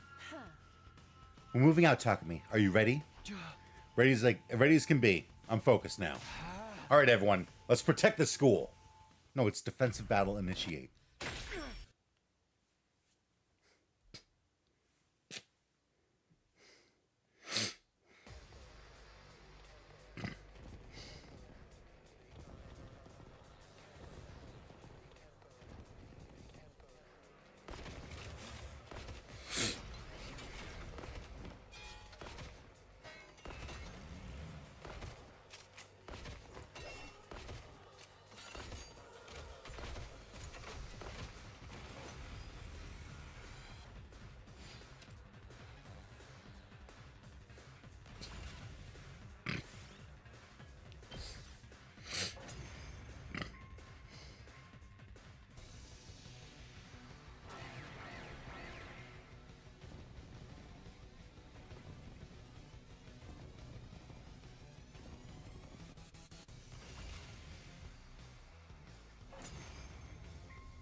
Zenta, the paragon of harmony. Even if my flesh is destroyed here, my soul shall live on eternally, and it will destroy you all. Prepare yourselves, invaders!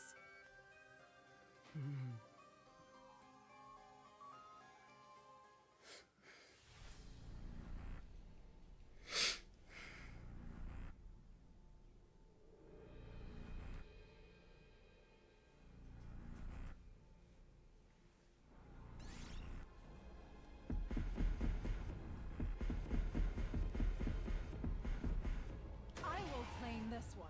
Why were you on the other side?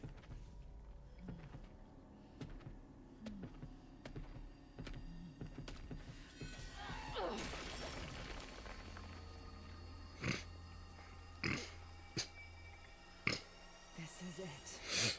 It is done.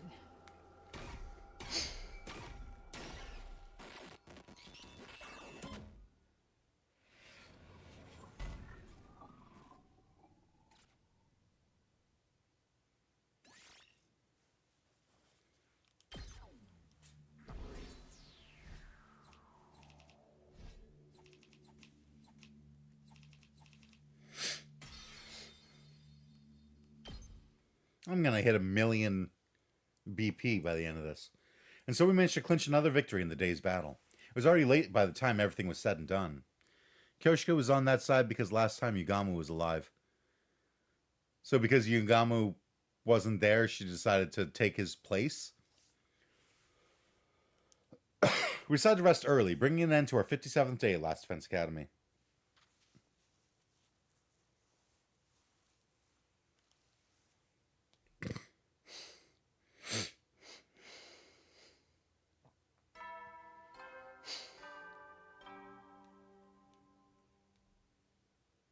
Up and Adam troops, time to rise and shine. Get prepared. Be ready to give your.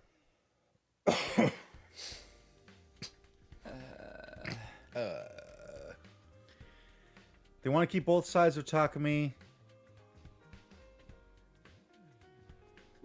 with an equal-ish amount of people. Ugh, morning already. I ran a hand through my messy hair and slowly got out of bed.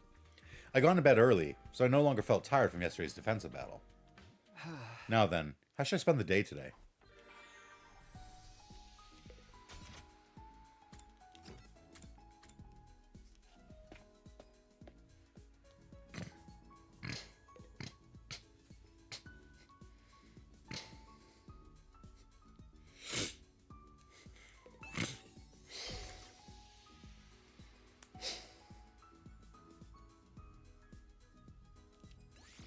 Move out!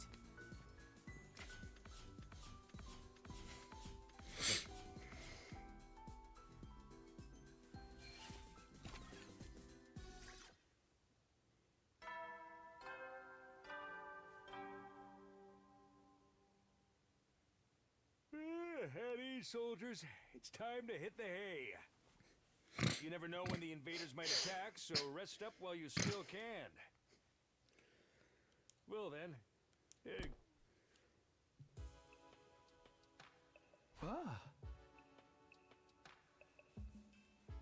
It's already bedtime? I collapsed on my bed at the end of a day that had simply flown by. Yeah, it felt like it took like 2 minutes. Ew, what should I do tomorrow? When would the next attack be? I tried to conjure up my memories from the last time around. My eyelids grew heavier and heavier as my mind wandered.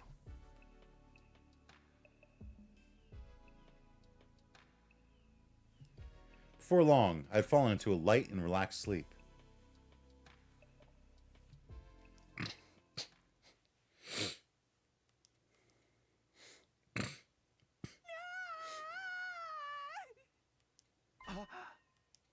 I was jolted awake by a scream coming from outside my room. What was that? I jumped out of bed in a hurry and headed outside to investigate. Only to be greeted by an astonishing sight.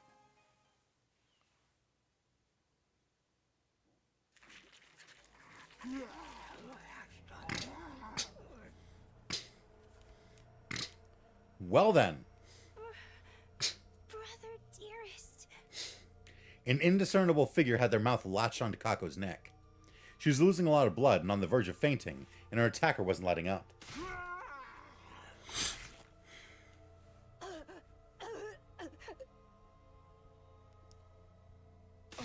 Kako! I leapt toward them without thinking and tackled the strange figure. It's Ava. We ended up rolling on the floor in a heap. When I untangled myself from the attacker, they slowly raised their head. Okay, so at this point, I figured it wasn't going to be over. I mean, come on. There were two Gi. At this point, you get rid of Ava, and then you burn the bodies. Burn every dead body that you have. Ava? It was Ava who stood before us. Our captive enemy commander, who had most definitely been dead last time I checked. Her skin was pale and bloodless. Her eyes were sunken in. Parts of her body were in a state of decomposition. Hey, what's all the noise about? What? What the hell's going on here? Is that Ava? She's alive? But how? No, don't go near her. You'll die. What's the meaning of this? Oh. Why is Kako on the floor in a pool of her own blood? Hey! She got bitten in the neck. Somebody grab her. Kako, can you hear me? Oh, for crying out loud. Don't tell me Ava's been turned into a monster too. I'm afraid so. That's not what a living person looks like. She's in the same state as Yugamu. Her skin was pale and bloodless. I don't know, that looks like an awful lot of blood to me. Right? Guys, Kaka's not breathing. Out of my way! I'll take her to the infirmary! Run like your puny ass is on fire, Ima. We'll hold Ava back in the meantime. See, now this would be a cool time to be like, alright, now you're gonna fight Ava. Ima had gone pale in the face. He hurriedly picked Kako up and was about to start running when... Yeah! Oh, wait. Like, I'm sorry. When you have a zombie show up, get rid of all the other dead bodies. You know Yugamu was dead. He had a fucking power saw through his chest. You know he's dead, and he came back. He's clearly a zombie. Destroy all the bodies. Eito, Moko, Darmi. Everyone who died has come back. So our zombie theory was right.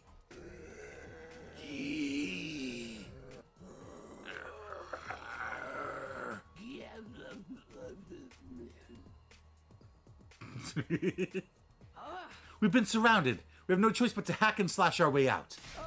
I'll deal with Ava. You guys take the others. Ima, get Kako out of here. Ava leapt toward us with the ferocity of a beast, pouncing on its prey. It was like she was running on pure instinct. That's right. This isn't the Ava we knew, so there's no need to hold back. I dodged her attacks as well as I could, and grabbed an iron pipe that was on the floor nearby. That's so much for fun recording the zombie. Oh, clearly. The moment I found an opening, I thrust the pipe toward her head and rammed it into her head. Head.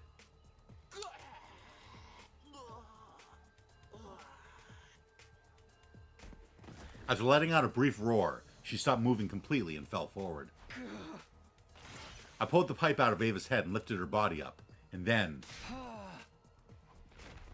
with all the strength I had, I tossed her body over the fence and off the roof. Black blood kept spewing from her head wound. She fell all the way down to the ground. Good. That's Ava settled. Now I'll...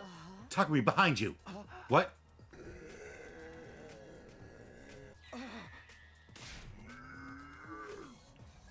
Watch out! Hiroko, you fucking moron. Hideko!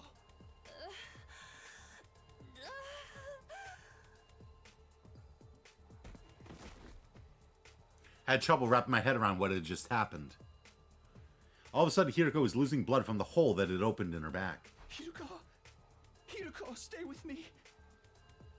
She died protecting me? She died fucking fast! Why did our dead friends come back to life like this? Why were they attacking us? Nothing was making any sense. I let out a frenzied scream and leapt toward Eito in a rage. That was a frenzied scream. But when I lifted the pipe to run it through his head, something heavy struck me and I was flung through the air like a rubber ball. Moko? My vision changed in an instant. As I gazed at the night sky, I realized I had fallen off the roof. Sorry, Hiroko. You gave your life for me, and now I'm going to die anyway.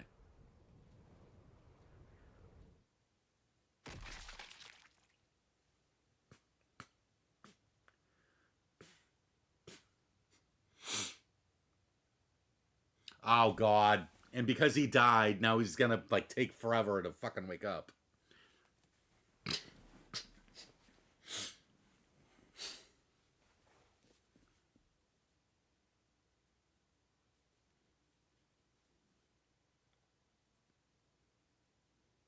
Jesus.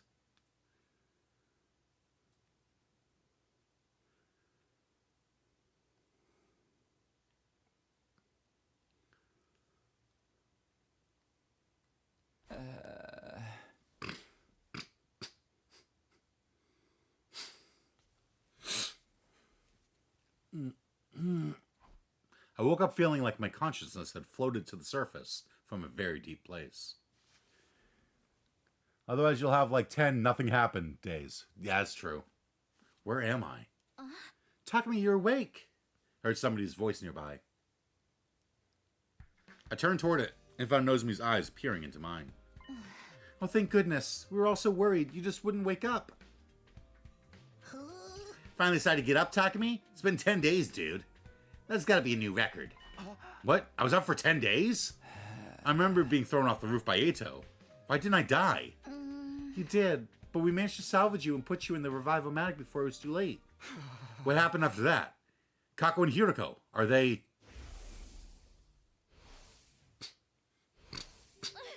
They were beyond saving.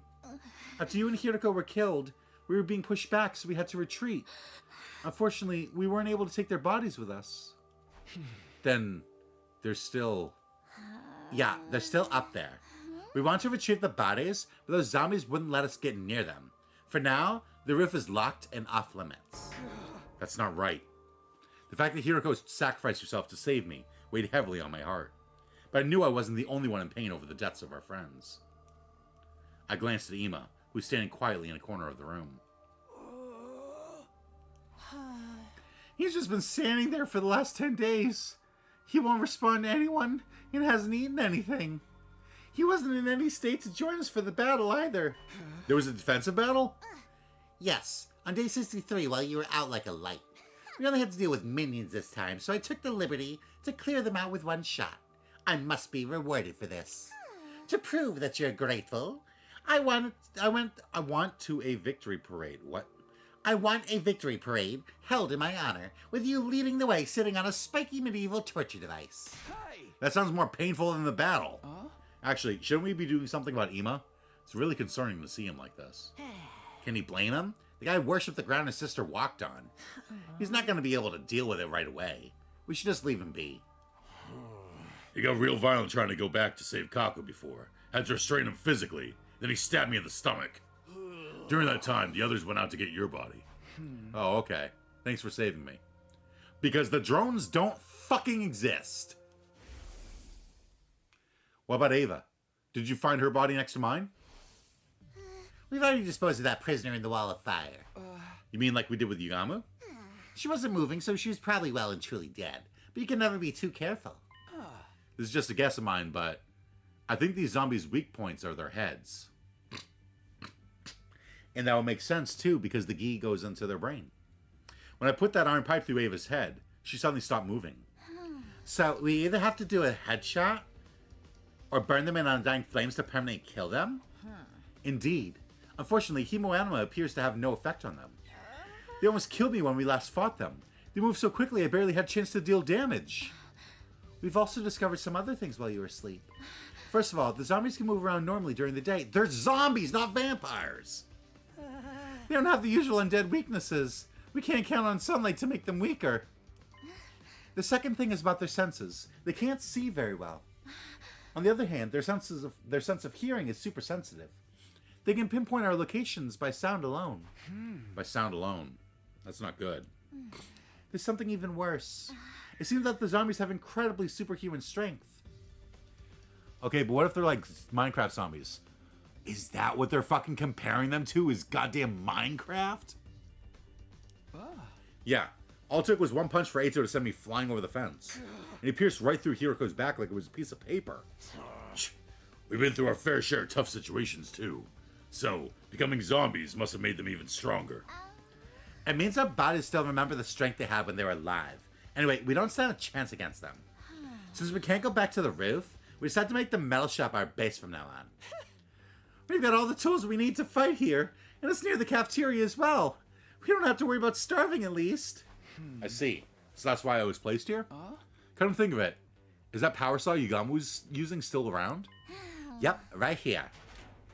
Sebasta opened a locker in the room and showed us what was inside. Good, we may have some use for it yet.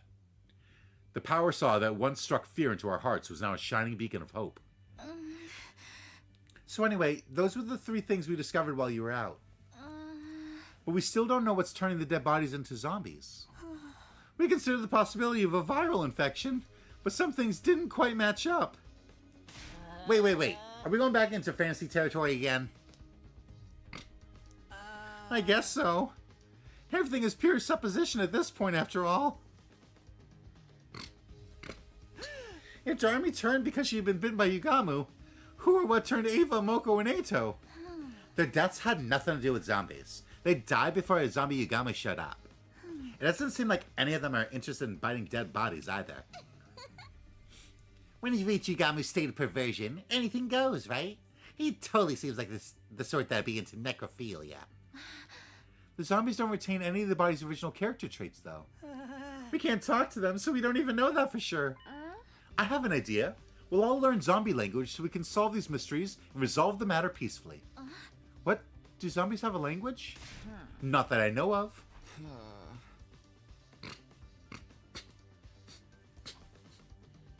As the others furiously debated every possibility, I found a hypothesis forming in my head. What if we already have the infection as a hidden condition? Like the zombie virus stays dormant and only activates once we die. Oh, we never thought of that. Sounds like something worth investigating. Investigate? How? I was tinkering with the Revive-O-Matic the other day, and I found this function called Scan Mode. It can only be used on the living, and detects any anomalies within the body. The Revive-O-Matic has a function like that?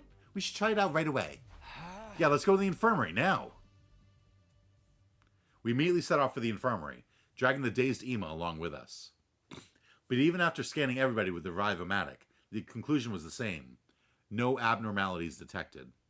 But we already know that the Gi becomes part of them, so it wouldn't be seen as an abnormality. Which meant none of us had an infection. Day 69 ended without any clear answers emerging on how the zombies were being created.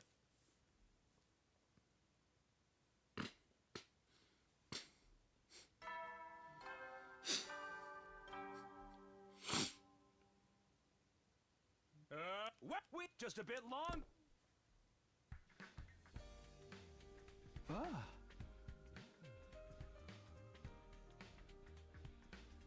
We're finally at day 70. Although at this rate, those zombies might take us out before we can save humanity.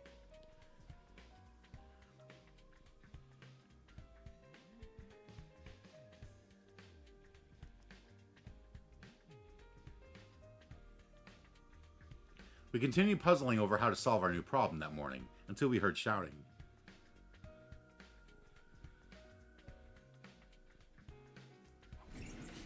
Everyone! It's Ima! An ashen-faced Shoma suddenly charged in from the hallway. What? What happened to Ima? He went up to the roof by himself. What? Wait, to look for Kako? I saw him leaving in his class armor, so I called out to him. He said he was going to get Kako back. That's seriously bad news. Is he going to break the lock we put on the roof door? If he's in his class armor, he can fly. That moron! And you, Shoma, why didn't you stop him? I tried, but he shoved me away with incredible force. He can't possibly take on that many zombies by himself. We have to go drag him back. I took out my infuser and was about to transform when someone stopped me. You'd just be wasting your time in creating more zombies. Get out of my way, Kurata. Every second we waste here puts Ima in even greater danger. You're not thinking straight, Takumi. There's no guarantee we can beat them, even if everyone joined the fight. We might just end up making things worse. I too object to your going. Why should you die for nothing? It's not for nothing. It's not nothing. Don't you guys want to save Ima? Imagine everyone just goes silent. Of course we do. We gotta think about the risks. I don't care. If there's even the slightest chance I can save him, I'll do it. Takumi, wait! I ignored my team's protests and charged down the hallway. Ima can fly. They cannot. Takumi, wait. I'm coming with you. Nozomi, are you sure? Yes, I can't just let Ima die without doing anything. Okay, then let's go together. We shall go together. Ima, please be alright. We transformed into our class armor and quickly made our way up to the roof. Upon arriving at the roof, we were confronted by an utterly unbelievable sight.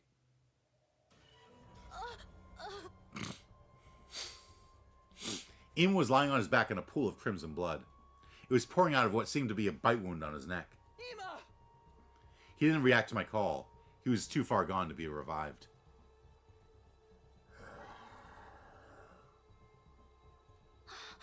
Hiroko and Kako, hey, don't you recognize us?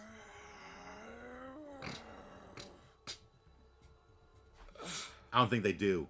They've also been completely zombified. I'd prepare myself for this possibility, but it still hurt to see them like that. Did Ima pass away in despair after laying eyes on the zombie Kako? Or was he happy to be able to hold Kako in his arms again, no matter what form she was in? Watch out, Takumi. Eito leapt at me with tremendous speed. I barely managed to evade his bite. Ah! The zombies moved incredibly fast, launching themselves at us with loud feral cries. I knew they had superhuman strength, but I never expected that to extend to their jump speed too. We should retreat for now, Nozomi. Okay. We hurriedly ran back into the school building. So wait. Who has the queen?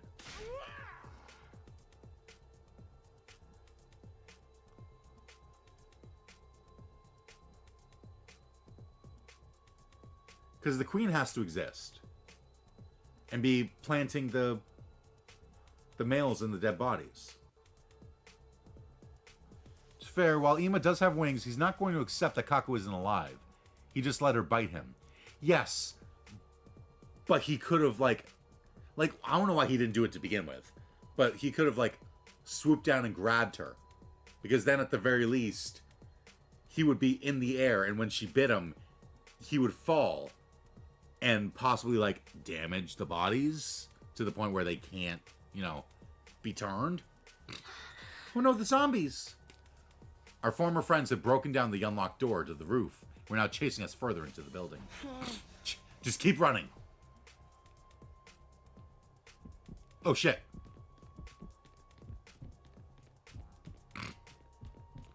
Oh, I can hide.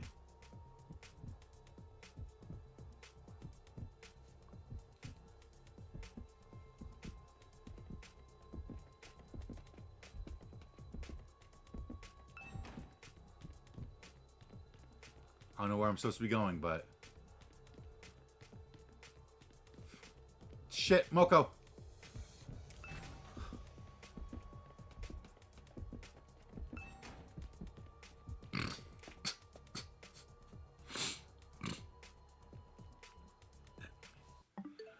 Well, I can't pause during this. Well, out of those alive, Takamaru seems the most likely to have a deck of cards, so you'd probably find a queen there. You don't think Gaku would have one?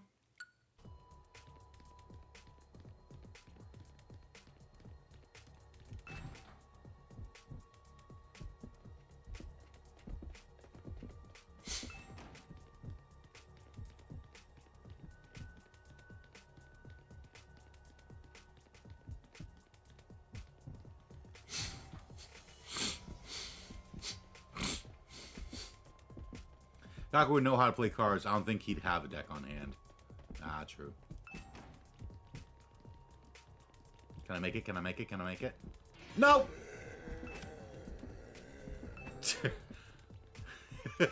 I thought I could make it to the circle before Ato. No shit.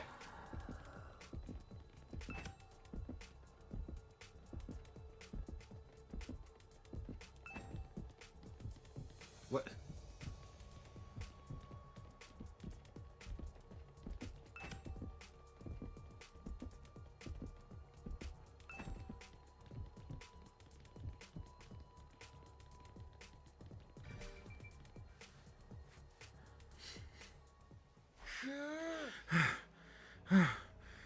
Nozomi, are you okay?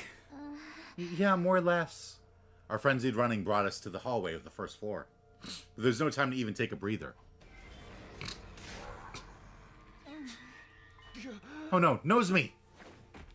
My body moved on its own even before my mind could register Hiroko's sudden appearance.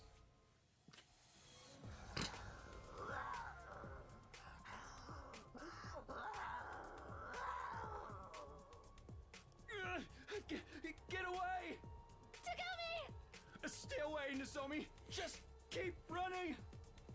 I strained myself to keep Hiroko's teeth from sinking into my neck, while shouting for Nozomi to escape. But I can't just... Yes, you can! Now, go!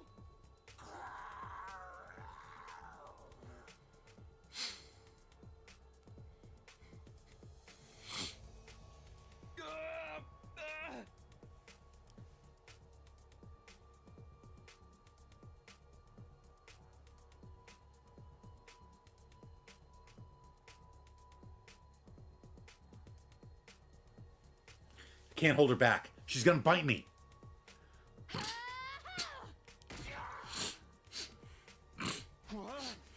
Nozomi? I'll lure her away! You get going, Takumi! What are you saying? No, don't do it!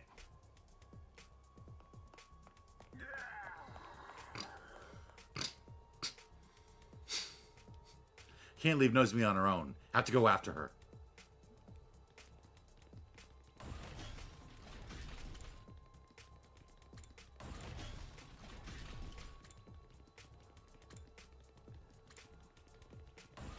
I'm gonna have to guess where she's hiding.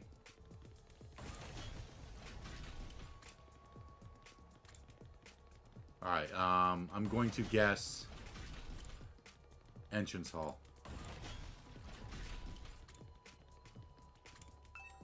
Nothing to do here right now. Nothing to do here right now. Nothing to do here right now. Is she upstairs? She is. She's upstairs. Okay. Nozomi MVP. Oh, yeah.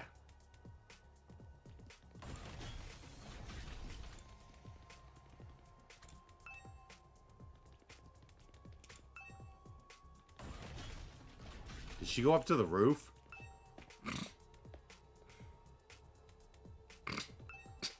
Okay. She's not on the roof. The connecting hallway? Where'd they go? As I was searching desperately for the missing Nozomi, a figure came within view. Nozomi? Excuse me, have you suddenly gone blind? You guys weren't coming back, so I came all this way to look for you. Did you get lost or something? Kurata, have you seen Nozomi anywhere? No, I haven't. Don't tell me you guys got separated. Yes, and right now the zombies are... Wait, what's going on? Over here, Kurata, quick! Shoot, this side too? We were sandwiched between Moko and Kako. There was nowhere for us to run. All the windows along the hallway were outfitted with iron grates. What now? You better do something quick. You better do something about this. Okay, it's do or die time. I ran toward the window, Moko coming after me with inhuman speed. Once I was within range, she raised her arms, but before she could attack me, I turned around and...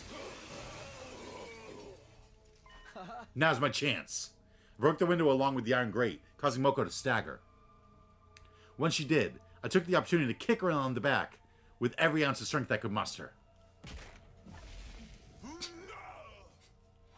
She fell through the window down to the courtyard just as I had hoped she would. Her head was unharmed, so she probably didn't die, but it was enough. Kurata! I quickly turned back to help Kurata with Zombie Kako.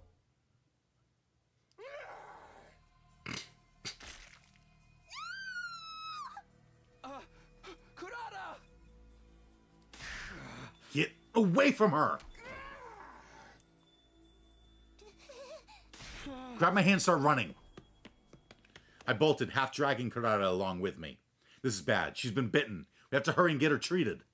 We ran around in blind panic until we managed to shake off Kako and return to the Mal shop. She'll be fine. Huh? You finally back me. We all thought you were done for. What a relief. And Kurata's back too. Huh? Where did Nozomi go? Talk more later. We need to treat Kurata first. I'll be fine. Leave me alone.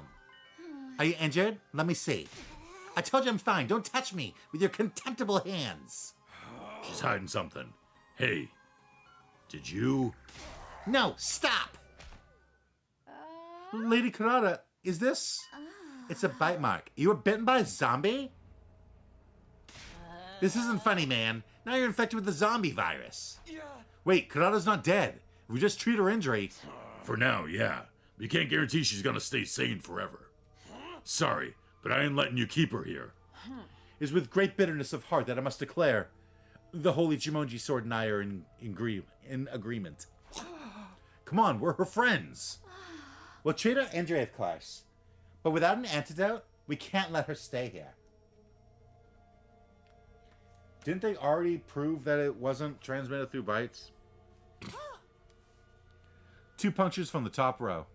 This does look like a vampire's bite mark, though. 2 punctures from the top row. Oh. Yeah, it might be better to quarantine her to avoid unnecessary risks. I'm so sorry. Even though a mud-eating pig like me deserves to be quarantined more than you. Should we put her in that weird room on the first floor? The door's pretty tough, and we can lock it from the outside. The room with the strange devices from when we were at Kamakura General Hospital. That place is definitely much better than a cage. Put me in there with her. It's my fault she was bitten to begin with, recklessly running off to the roof like that. No, Takumi. Just let me wait it out alone. But now that the zombies have gotten inside, we can't leave you by yourself. Wait, the zombies are inside now? You didn't tell us about that. Well, I explained what had happened to everyone. How Ima had already been killed, how the zombies flooded into the school, and how I got separated from Nozomi, who is now missing. This is exactly why I told you not to go up there. Now this whole thing's shot to hell. I know.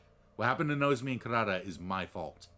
So I'll find Nozomi, whatever it takes. And after that, I'll join Kurata in the quarantine room. Takumi. But without Sir Takumi, we'd all be in hot soup if anything should happen. No need to worry about that. There's no way I'm letting him stay with me. Who knows what sort of perverse acts he'll force me to perform once we're alone in that room. I demand you all take me there right now, before he starts getting ideas. No time for dawdling. Kurata, wait! Hey! In the end, Kurata was locked in the mysterious room on the first floor after receiving some basic treatment for her wounds.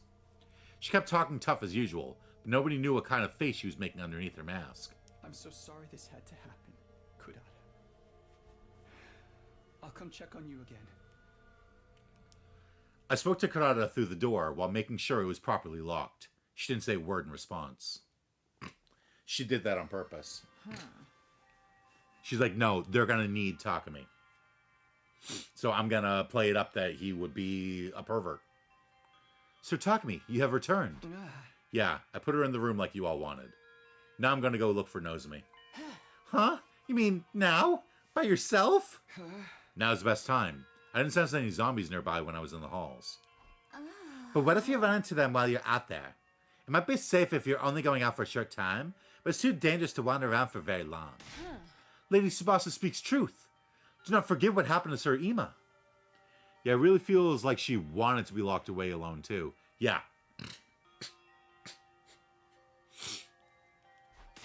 I know it's risky, but I have to help her no matter what. I tried to push away my friends and stop them from holding me back. All of a sudden, a hand appeared from behind me and put my neck in the chokehold. I was careless. The hold tightened until I couldn't breathe. Soon, I found my consciousness slipping away. Sorry, man, but it's lights out for you. Sir Takami's eyes rolled up into the back of his head. Is he still alive? Yeah, just out cold. You need to stop fussing like a brat, at least for today. He does tend to get carried away when it comes to Nozomi.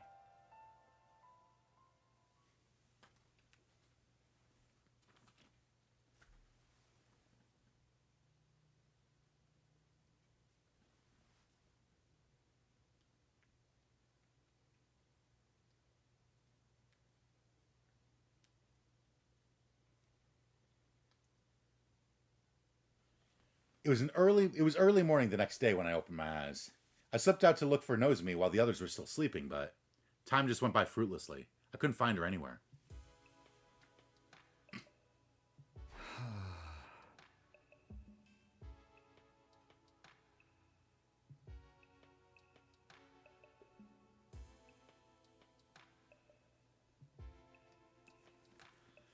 Another day gone. My mind was so focused on Nozomi that I didn't have leeway to do anything else. It's my fault. She's gone because she tried to protect me. I didn't want Nozomi to end up sacrificing herself for me like Kiriko did. Although I wanted to go out to look for her again, I knew the others wouldn't allow it. Are you okay, Takami? You're so pale. Fine, thanks. I've got a lot on my mind, that's all. I'm worried about Nozomi too, you know. I just have no idea what I can do to help. Let me go look for her. Kyoshika and I did some searching of our own when we took food to Karada just now, but we didn't find anything. How's Karada holding up? It didn't seem like anything's changed. I don't think she's turned into a zombie yet. Hey, if she's still fine after an entire day, shouldn't we let her out? I mean, it's only been a day. Too soon to say for sure if she's in the clear. Yeah, who knows if she'll turn into a zombie after this. Then how long are we going to keep her locked up like an animal? All the way to day 100? Please calm down. Nobody said anything about keeping her inside for that long. I'm just worried about leaving her alone. I don't want to lose another friend. I won't be able to take it. Have you been listening to yourself, you obstinate oaf? Can you not step out of your cramped little mind for a moment? If we fall here, it's the end of humanity as we know it. What? You're the ones not seeing things from my point of view here. How can we, when it's even harder to decipher than abstract mathematics? Stop it, you two. This isn't the time to be fighting amongst ourselves. Please, Takami, you need to cool your head. You're supposed to be a leader. So please.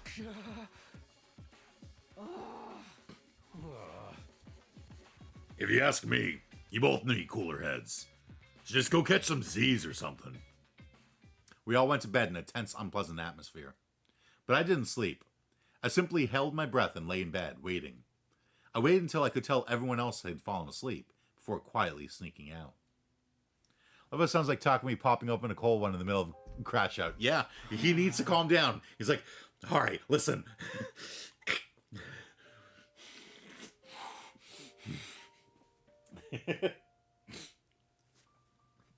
Takamaru's just like, here, drink a fucking beer. Karada, are you awake? If you are, then talk to me, please. What are you doing here in the middle of the night? I'll kill you if you try to touch me inappropriately. That's not it. I promised to come check on you again. So, here I am. Sorry it took so long. The others wouldn't let me out of their sight. How are you feeling? Anything out of the ordinary? Not that I'm aware of, although my mood has never been worse. Right. If you stay healthy, we should be able to release you from quarantine soon. Just bear with it a little while longer. I'll try my hardest to convince the others, too. What are you actually up to? I see no reason for you to be so concerned about my well-being. Do you want me to owe you a favor so you can extort a large sum of money from me later? Can you stop being so obtuse for just 1 minute?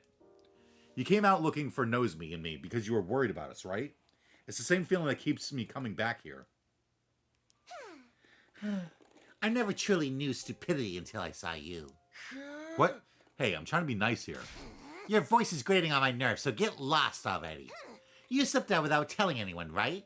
Don't get me involved in your shenanigans when they find out. Fine. I'll come check on you again. Good night. All things considered, I was just glad Kurata was still herself. Like, Takumi, you are so obtuse. Like Kiyoshika said, you are an obstinate oaf. Kurata is sacrificing herself for you. Like, she is willing to do this so that you can go do your own stuff. And she's like, just leave me alone. I'll be fine. Stop. Like, you need to focus on better things. I quietly crept back to the metal shop in relief. This time, I fell asleep for real.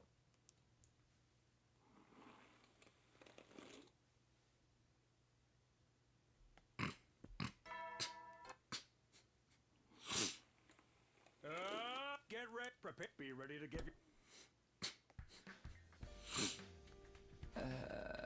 Morning. Felt like sleeping in longer, but I could hardly do that when Nozomi was still out there by herself. Just as I was trying to get out of bed. The sudden blaring of the alarm blew away all traces of sleep out of my mind. Intruder defense mode. An attack first thing in the morning? Whatever happened to neighborly courtesy? They better be ready for what's coming to them. Let's get out there and fight, y'all. Right. Prepare to engage the enemy.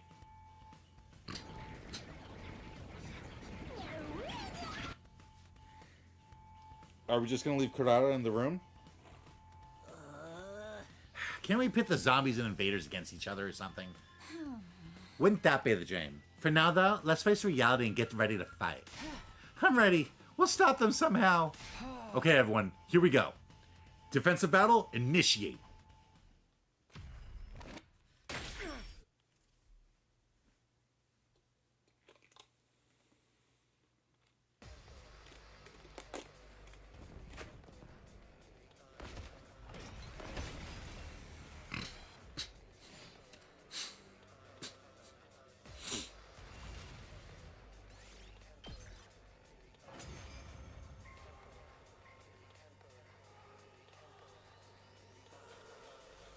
Is it over? Wait! Isn't that their Supreme Commander over there? Vile, barbaric invaders. You should consider it an honor that I deign to speak to you like this. Veshness. Surrender, and allow me to devour you. If you do that, I will make your deaths quick and painless. Continue to defy me, however, and I will do everything in my power to ensure your final moments are filled with unimaginable agony. Your words are laughable. We will fight tirelessly for the sake of humanity.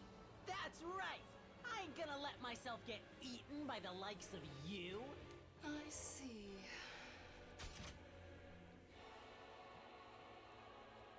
Unless it's a different timeline. Then I need not hold myself back, as I indulge in the entertainment this war brings me. What's she talking about? Futurum will be at peace when my superior self ascends to godhood. And only then. And to do that, I must devour all of you and make your power my own.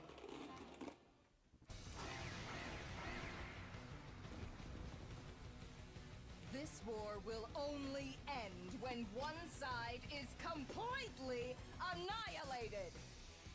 Help me! I don't want to fight. These voices are coming from those invaders? Don't take them seriously. They're just trying to distract us.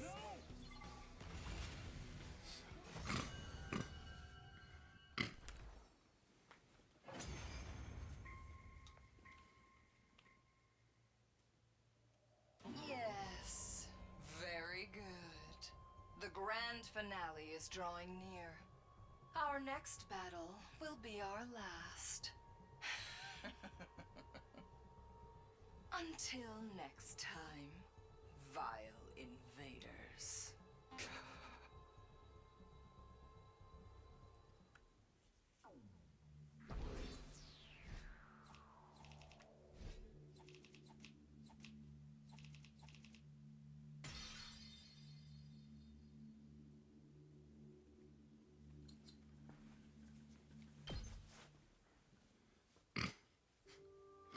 After the fight, we dragged our tired back to the school. The final battle was drawing closer.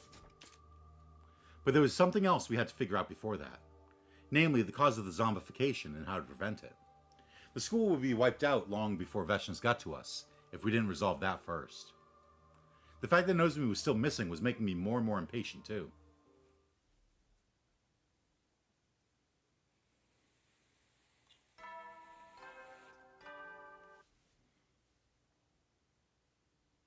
Get prepared. Be ready to get. I woke up to the usual morning announcement and a heavy head. I should get up. My entire body felt sluggish, likely still tired from yesterday's battles. But I had to go look for Nozomi, and I could only do that by slipping out without anyone noticing me. My stomach hurts. I need the bathroom. I stood up, changed into my class armor, and walked toward the door nonchalantly. Good. Now I'll be able to do my own thing. I put a hand on the door. Hold it right there. Kyoshka, what do you want? Can I wait? I cannot allow you to leave by yourself. If you must go, then I shall accompany you.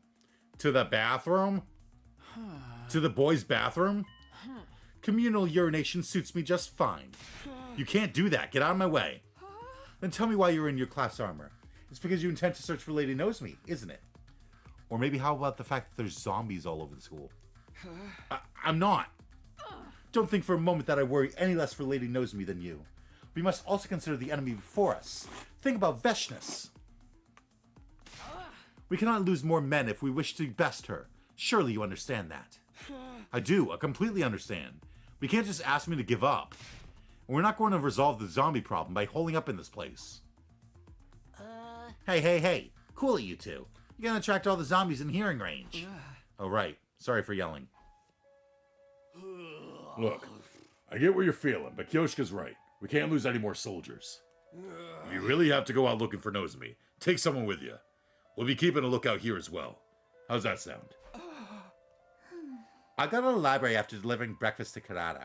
Maybe I can find something zombie-related there that can help us out. Oh, can I come along? I've been told I make a fairly sturdy stepladder. In the end, the whole day went by without me being able to accomplish much. The unholy mix of frustration and restlessness from having my movements restricted was slowly making my anger boil over. They literally said that you could go look for her. Takumi, are you stupid? Before long, it was night. Everyone was doing their own thing until bedtime. Why can't I seem to fix this thing? Gaku was tinkering with some kind of mechanical device. What are you doing over there? Trying to fix the organic life detection device. Tsubasa said it was damaged. If I can get it to work, we'll be able to know how Nozomi's faring and get a better grasp on things, right? It's not going to be easy. We can't get the necessary parts because of the current situation. Haven't you heard of percussion maintenance? I do it to the TV at home all the time. Like this. Gaku hit the device hard and caused a shrill beeping sound to ripple through the room. Don't do that! Uh-oh. What do I do now? Stop the sound. The zombies will hear it. The only way to do that is to completely destroy the device. Tsubasa retrieved a hammer and was about to hit the device when...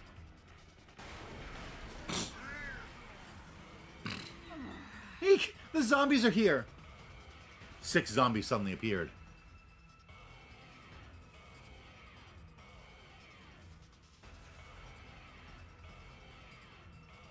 And of course, even in death,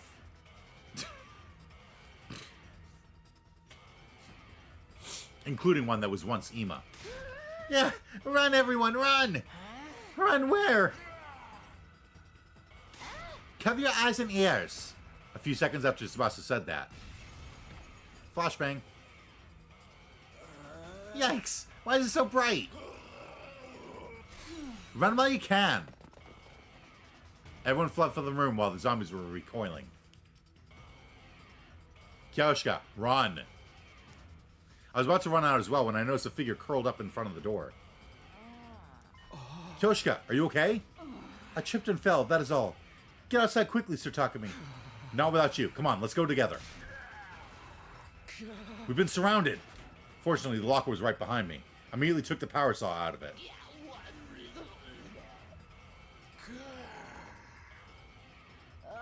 We can't possibly take on so many zombies at once. Transform into your class armor, Kyoshka. We're gonna bulldoze our way through.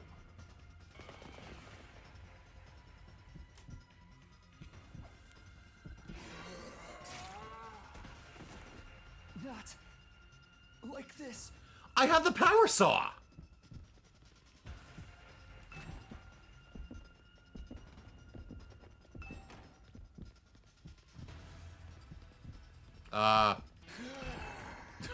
Sure.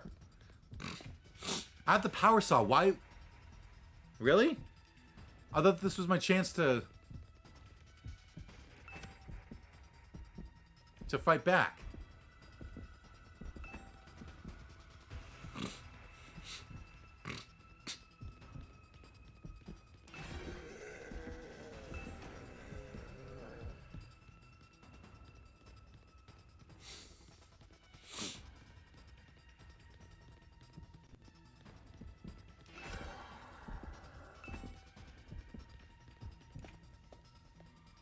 That's fail animation, by the way. Yeah, they don't actually care about the power saw. Not like this.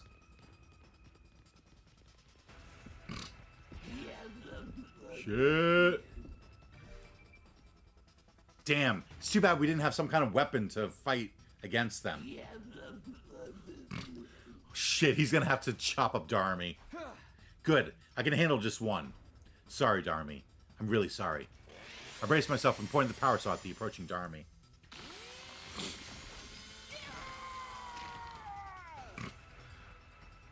Well, every time except when you're being chased by Ava's ghost. That one you can't actually die to. Yeah, I was gonna say, I think I ran into Ava's ghost. And it just disappeared.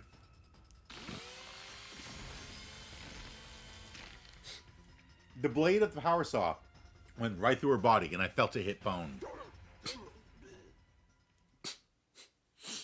Even as a zombie, Darmy's the first one to be killed.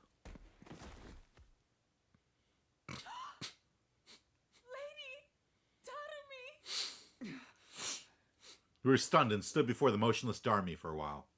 The gym was filled with nothing but the sound of Kyoshka's sobbing. Then I heard it. Footsteps getting closer to us from behind. I turned around and my eyes widened. Darmy's the third to be killed?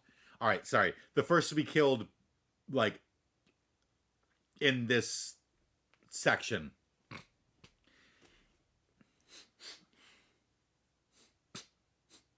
Nozomi? Hey, Nozomi. Nozomi! Thank goodness you're still alive!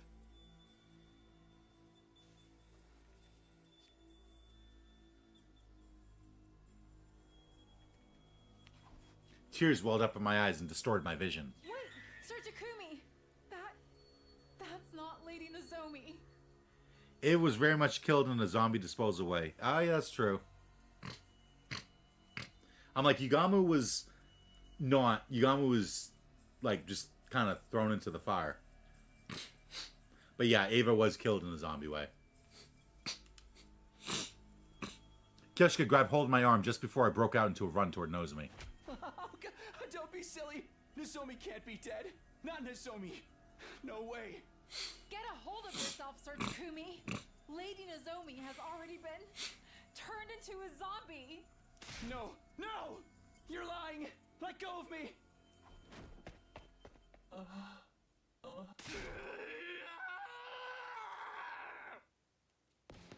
Damn. Sir Takumi! Kyoshika!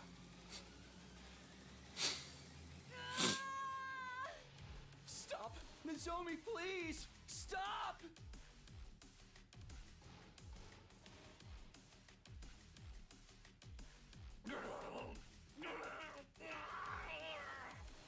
Oh, she had a lot of fun doing this.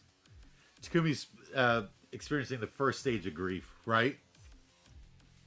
The moment I saw her, I knew she was no longer the same Nozomi. But I refused to face reality. Sir Takumi! Get away! Hurry! My hands and feet were shaking. My gaze fell on the power saw I was holding. Why was I so conflicted about? What was I so conflicted about? Kyoshika would die if I didn't do this. If I didn't kill... I raised the power saw and...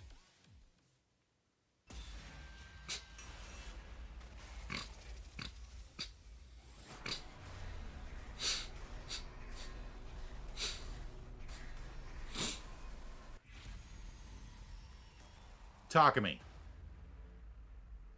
Stop being a fucking moron.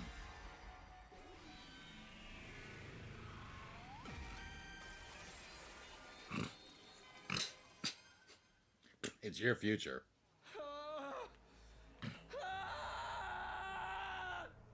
I swung the power saw down in sheer desperation. Down? It slammed into something and warm blood sprayed onto my face.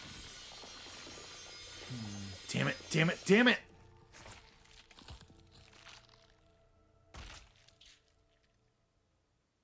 I came back to my senses when I heard something hit the ground. And then, I locked gazes with the thing that had been separated from Nozomi's body, and I finally realized what I had done.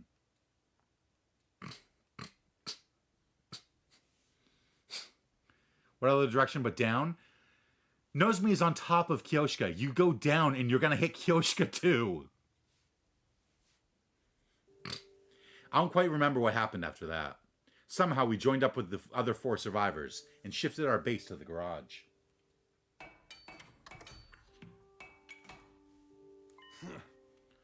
Alright, that should do the trick.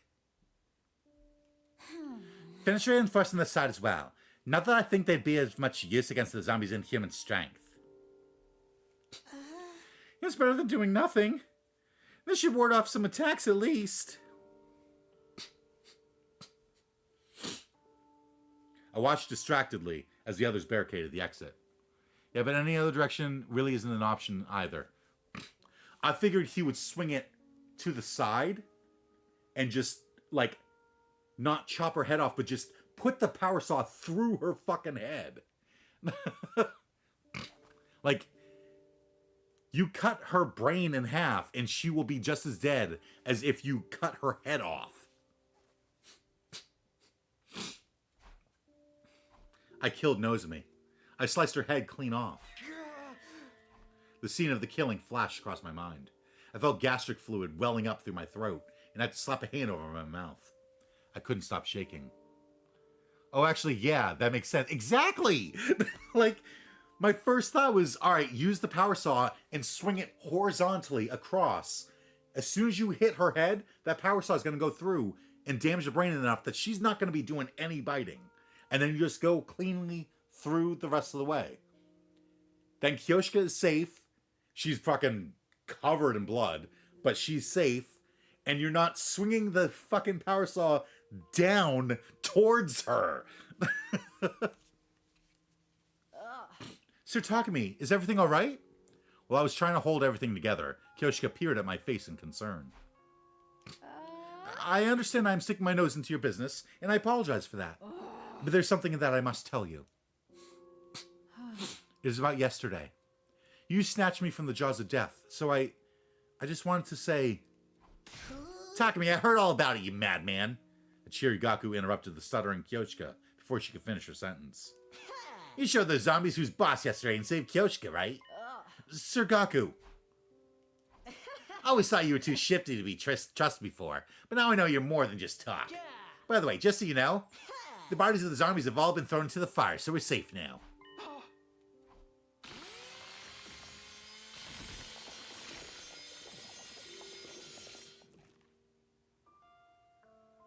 The sounds and sensations of yesterday played back in my mind again, along with how her eyes had looked in the end. All of a sudden, it was hard to breathe properly, and my body started shaking again. Sir Gaku, that matter has already been concluded. There's no need to tell Sir Takumi about it. Why are you yelling at me? I was just trying to help him feel better. Ouch! What was that for? Where'd your brains go? Read the room, dingus. Yeah, Takumi can't be having a good time after what he had to do to Nozomi. Oh.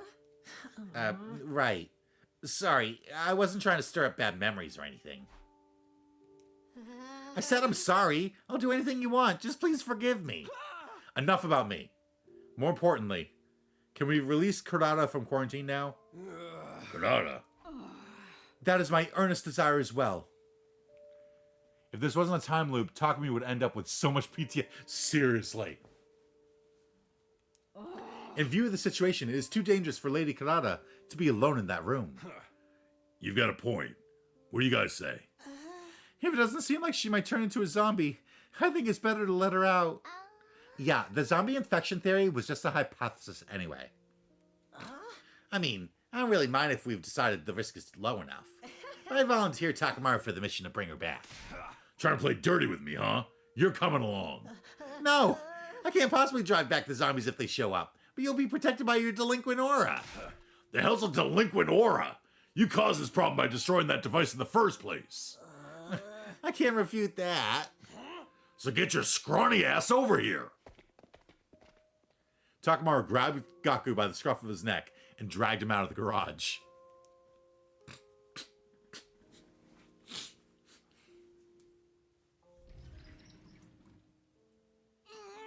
Is it going to snow in school tomorrow? Or are you going to ask me to call my father for ransom money? Of course not. What do you take us for? Although I wouldn't mind if you wanted to give me some. Even after bringing Kurata back safely, her suspicion of us was at an all-time high. She wouldn't stop glaring daggers at us from beneath her mask. I'm sorry, we'll explain. We told Kurata what happened. She listened quietly without reacting.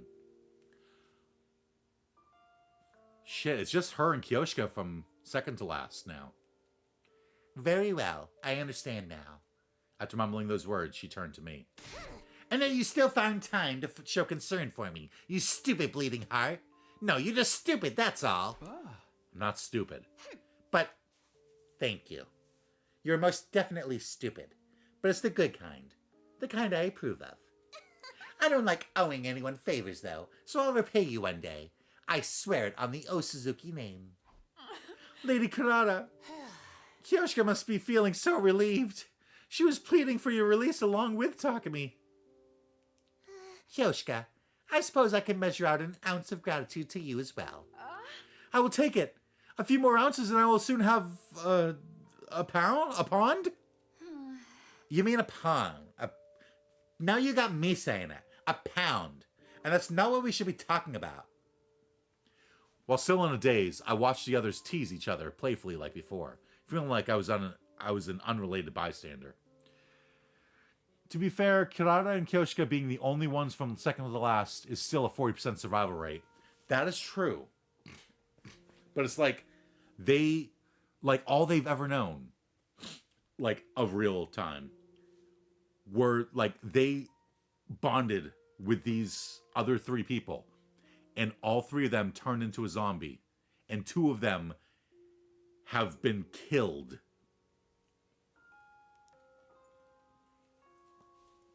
Kurata's gratitude, Kyoshika's elation. Everything went past me like it was air. Inside, I felt nothing.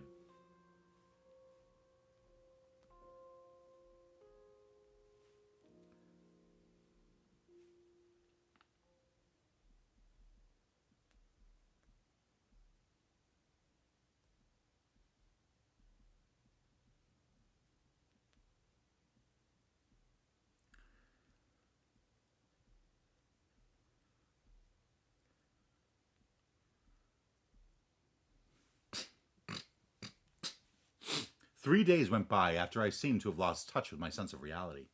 The situation had not improved. I know it's because there are zombies out there, but damn, it's hella depressing to be holed up in one room all day. Yes, we need some entertainment to lighten the mood. Kyoshika, swallow your sword and push it out your backside. You asked the impossible. I pushed it from outside in before, but never inside out. I'm gonna pretend I didn't hear that. You seem pretty into whatever you're reading, Tsubasa. What is it? Oh, this? Some old scroll. I found it in the library and brought it along when we escaped the metal shop. I just wanted to see if I could find anything zombie related in it. That makes sense. I mean, it has a CG, so it's probably important. Corrado seems fine now, but there may be other unknown side effects from the bite. For now, I think the most probable answer is that you don't get turned into a zombie just by getting bit. You don't? What's that mean? Turning into a zombie after getting bitten is probably just a myth popularized by the movies. Then why did everyone who was killed turn into zombies? That's what we're trying to find out. Just like how we're always trying to find out why you're so stupid. I resemble that comment. I'm indeed more ignorant about some things than my peers, but that is all. The reason people are turning into zombies. You know, if we found the reason, we'd be able to rip those zombies a new one, right? It seems that way. We don't know anything yet. Maybe burning up the bodies of the zombies wasn't the best thing to do. Why? This is gonna sound crazy, but if they were still around, I think we might have found some kind of clue by dissecting them. It's just a theory, of course. There's no way to check now that they've all been burned up. Not all of them. You want zombie bodies? We can always get more. Huh? Let's get out there and catch us some zombies. And how do you propose we do that? I mean, they knew each other for like a week before Takumi showed up in non-Route Zero timelines. Yeah, I know, but like they were their closest friends. They looked out for each other because they were who they knew first. Let me handle this. I got an idea. I ain't about to cower in this room forever. About time we gave those sumbitches some payback. I would never put faith in this vulgar peon's ideas, but I'm fed up with all this sneaking around too. We can't move forward if we keep hiding like this. It depends on what you guys have in mind, but I think anything that might lead us to a clue might be worth pursuing. Well, if everyone's in, then I'm in. How about you, Takumi? I don't care either way. Stop moping around already. Yeah, I ain't about to say anything like that. I can't even imagine the pain you must be feeling right now. But if you hadn't killed Nozomi back there, Kyoshika would have died, right? Sir Takamaru. Can't you see her killing her inside every minute she sees you feeling down? Do you want her to think you wouldn't have to suffer if she died instead? I was startled by Takamaru's words. I wasn't trying to make Kyoshika feel that way at all. But I still couldn't forget the sensations I felt and the look in Nozomi's eyes. I couldn't forgive myself for what I did. If you can't get back on your feet for yourself, do it for Kyoshika. For Kyoshika? When I raised my head, I saw Kyoshika's face, twisted in remorse and agony. Kyoshika. Yeah, Takamaru. Yeah, Takumi. One of those talks. Like, she is blaming herself because she's like, you wouldn't have had to do that if I wasn't in danger. Don't look so sad. I did all that by myself. None of it was your fault. I didn't do it for you to look like that. I caused that. I ain't gonna pull you along if you don't wanna. You decide. I did the unforgivable. But I'd be hurting Kyoshika again if I kept despairing like this. Then I might as well... I'll do it. I'll join your plan. Even though I don't know what the plan is. Man, he hasn't been this depressed since he misunderstood a fucking device and thought that Nozomi had no affection for him. Now we're talking. And I don't want to be hearing any complaining from you later. I won't. Sorry for making you feel bad, Kyoshika. I'm fine now. No, please do not apologize for anything. I really am grateful that you saved my life. But I'm so unsophisticated and dull in speech. And I couldn't do anything for Lady Nozomi either. And then I just...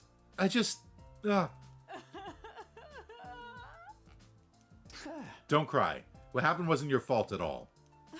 But Lady Nozomi... She's crying as hard as little children do when I sit next to them. God damn it, Shoma. You made Kyoshka cry. Kneel down on a bed of knives to show your contrition. Please, no. Right on. Now that the awkward stuff's out of the way, let's go get revenge for Nozomi. Yeah. With our emotional gears thus shifted, we immediately started preparing for Takamaru's plan. That afternoon. You need to dig deeper over there. That's where the punji sticks are going. Ah.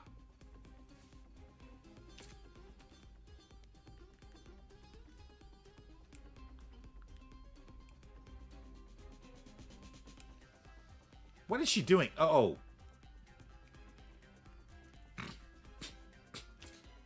Yes, ma'am. My muscle training will be coming in handy here. My back hurts. Do we really need such a big hole? Yes. We started by building a massive pitfall in the schoolyard. A pitfall to trap all the zombies in? I couldn't have thought of anything more straightforward if I tried. Yeah, I'm real smart, huh? As clever as a brain-dead punk can be, I suppose. Are you doing my part for me, Kyoshka? That goes without saying. The training arc is my favorite part of any story. We spent a lot of time digging the hole. Good. This should work. The zombie trap was officially completed after we spread camouflage over the pitfall. Now we just have to make a lot of noise to attract them here. Thought you'd never ask. Takamaru took out his infuser. I was gonna say, rev your motorcycle. I'll lure 'em all here on my bike. He transformed into his class armor and started tearing through the school on his motorcycle. Hey! Come on and join us in the open, you freaking zombies! If you're looking for a fight, you got one in me. What are you waiting for? He's really excited about this. Yeah, he's practically glowing with life. He must have been really stressed out. Ugh, I just hope the zombies show up before he destroys my eardrums.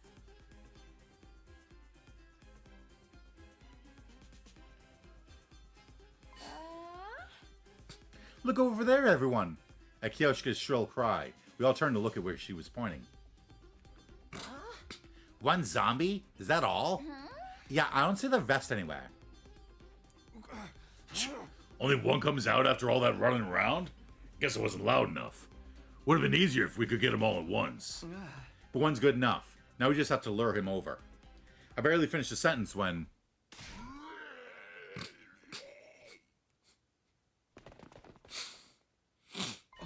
Hey, he's coming over.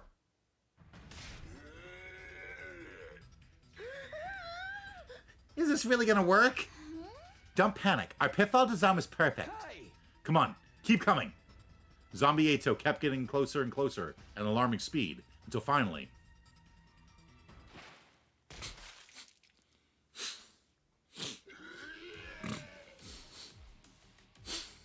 He fell for it!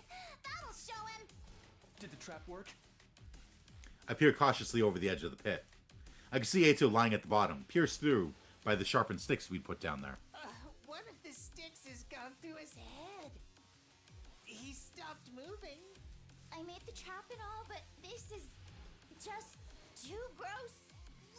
I need to throw up. Hell yeah! Get a load of that. We did it! It was a barbaric plan, but at least all that digging I had to do didn't go to waste. You hardly did any digging. And really, you have a shovel as your class weapon. You really should have been the one digging. Seeing a former acquaintance falling for such a gruesome trap wasn't a good feeling, even if he had been a traitor. We quickly moved Ato's body to the garage before the other zombies had a chance to show up.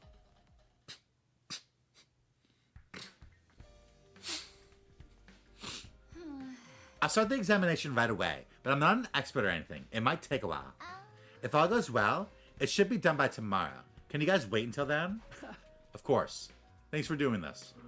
Let me finally figure out why they've been turning into zombies. What's with the gloomy face? This could be just what we need to finally kick their asses. He's gloomy because he has no excuse to slack anymore if we do find out the proper way to kill them. No, I'm not. Don't put words in my mouth. Oh, that's still better than me, since my entire existence is the epitome of gloom.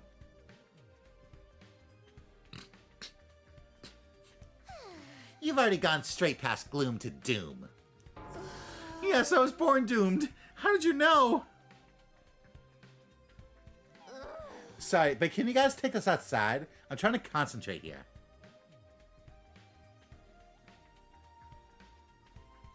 We left Tsubasa alone and waited for her to finish her autopsy.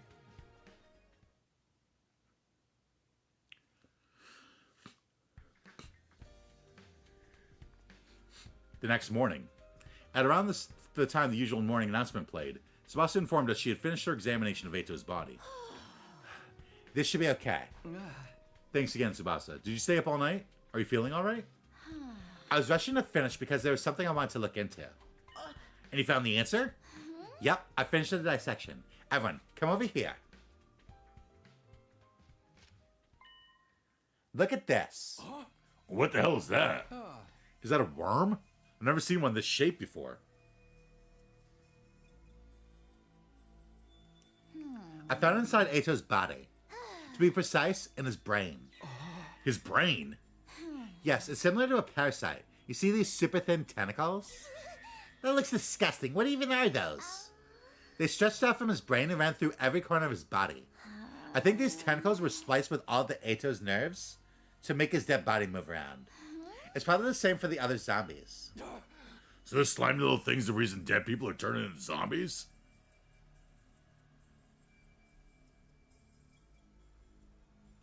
I've never seen anything like this before. What is it?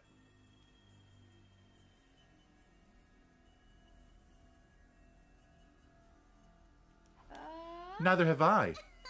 You're lying. You probably have a toy for tentacle play that looks just like this. Certainly not.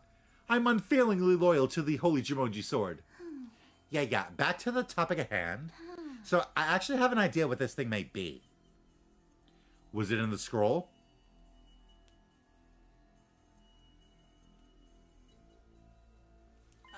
You do? Its characteristics match something I read about in that old scroll the other day. I was wondering if they could be the same thing. Let's see. It's this part here. Gi. That's the name of this thing? Yeah, and remember they kept yelling Gi. Wait a minute. This looks a little different from the one you pulled out. I'll explain that part too. It's gonna get complicated though. First of all, the Gi depicted here is a Gi queen. This queen is the egg-laying type. So, something like a queen ant? That's right. The difference between them and ants is that Gi queens exist in two different states. The one we're looking at here is in its female spawning phase. It only gives birth to a single female egg. And this is the male spawning phase. In this form, it only gives birth to male eggs. So there's two types, each able to produce only male or female eggs. Exactly. Now here's the important part. The male spawner lays her eggs in dead bodies. Dead bodies? Wait, that means... Whatever you're thinking right now is probably right, Takumi. Look at this. When a male spawner lays an egg in a dead body, it immediately hatches into a larva. The larva then crawls through the body toward the brain. Once there, the larva makes use of the nerve... Wow, I really should not have stayed up all night. Once there, the larva makes use of the nerve fibers to control the host body. So from the outside, it looks like the body has come back to life, like a zombie. So what you showed us just now was... Yes, this gay larva was the reason Eito turned into a zombie. Seriously? Eito is being controlled by that thing? Any other information about the other type of queen? The female spawner? There is some, but I'm not sure I understand it very well. It says the queen in its female spawning phase inhabits living bodies instead of dead ones. No other details, huh? I think I get the gist of it now. If we die and this Gi lays an egg in our dead bodies, a disgusting larva mind rapes us and turns us into zombies, toying with our bodies as they please. Ick. Toying with our bodies? Such obscenity. I must know more. Yeah, I think there's something about that written here. This picture shows a zombie attacking someone. It looks like the victim is getting infected too. Looks just like what's happening here. This is how the Gi operate. By controlling dead bodies to attack the living, they can create more dead bodies. The more dead bodies there are, the more seed beds the Gi Queen has to lay her eggs in. That's how they multiply. People do say the purpose of all living matter is to multiply, but still, that's so distasteful that I just threw up in my mouth. Isn't there a better way to reproduce than that? The book doesn't say anymore, but there's still a lot about this Gi creature we don't understand. That's okay. We've gotten some very useful information because of you, Tsubasa. Thank you. But the more we understand, the more sorry I feel for anyone who's been turned into a zombie. We were stunned into silence by the discovery of this bizarre life form. Afterwards, we combed through the contents of the scroll again. We found no mention of the zombies' weaknesses or anything about their behavior that could be used to our advantage.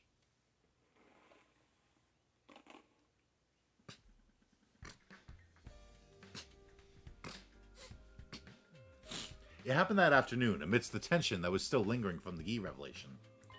Huh? Oh. Takumi? Gaku, who had been keeping a lookout through the openings of the barricade, suddenly let out an astonished cry. What? What do you want? No, it's... Wait, what? That's weird. I thought I just saw you running down the hallway. The hell are you talking about? He's been here the whole time. I know, sheesh. I know, sheesh. Wow. I know, sheesh. There we go. It's just, I definitely saw him in the hallway too. He was being chased by zombie Hiriko and zombie Moko. No, wait. Maybe it wasn't Hiriko. Anyway, I'm not lying. I really saw it. Sir Takumi, do you have a twin? That kind of plot twist is so overused. The players are not going to like it. I'm an only child, so I haven't taken a step out of this place. Yes, everyone makes mistakes once in a while, except me, who's one big walking mistake. Come on, guys. Why doesn't anyone believe me? Are you tired, Gaku? You haven't been yourself lately. Huh? Don't think I haven't noticed. Anyway, I'll take over as lookout. You just rest for now. Come on, change a shift. Okay. Thanks, Tsubasa. No sweat. Gaku sat down quietly after Tsubasa took over. He was deep in thought and looked uneasy the whole time. Before long, night fell and day 79 drew to a close.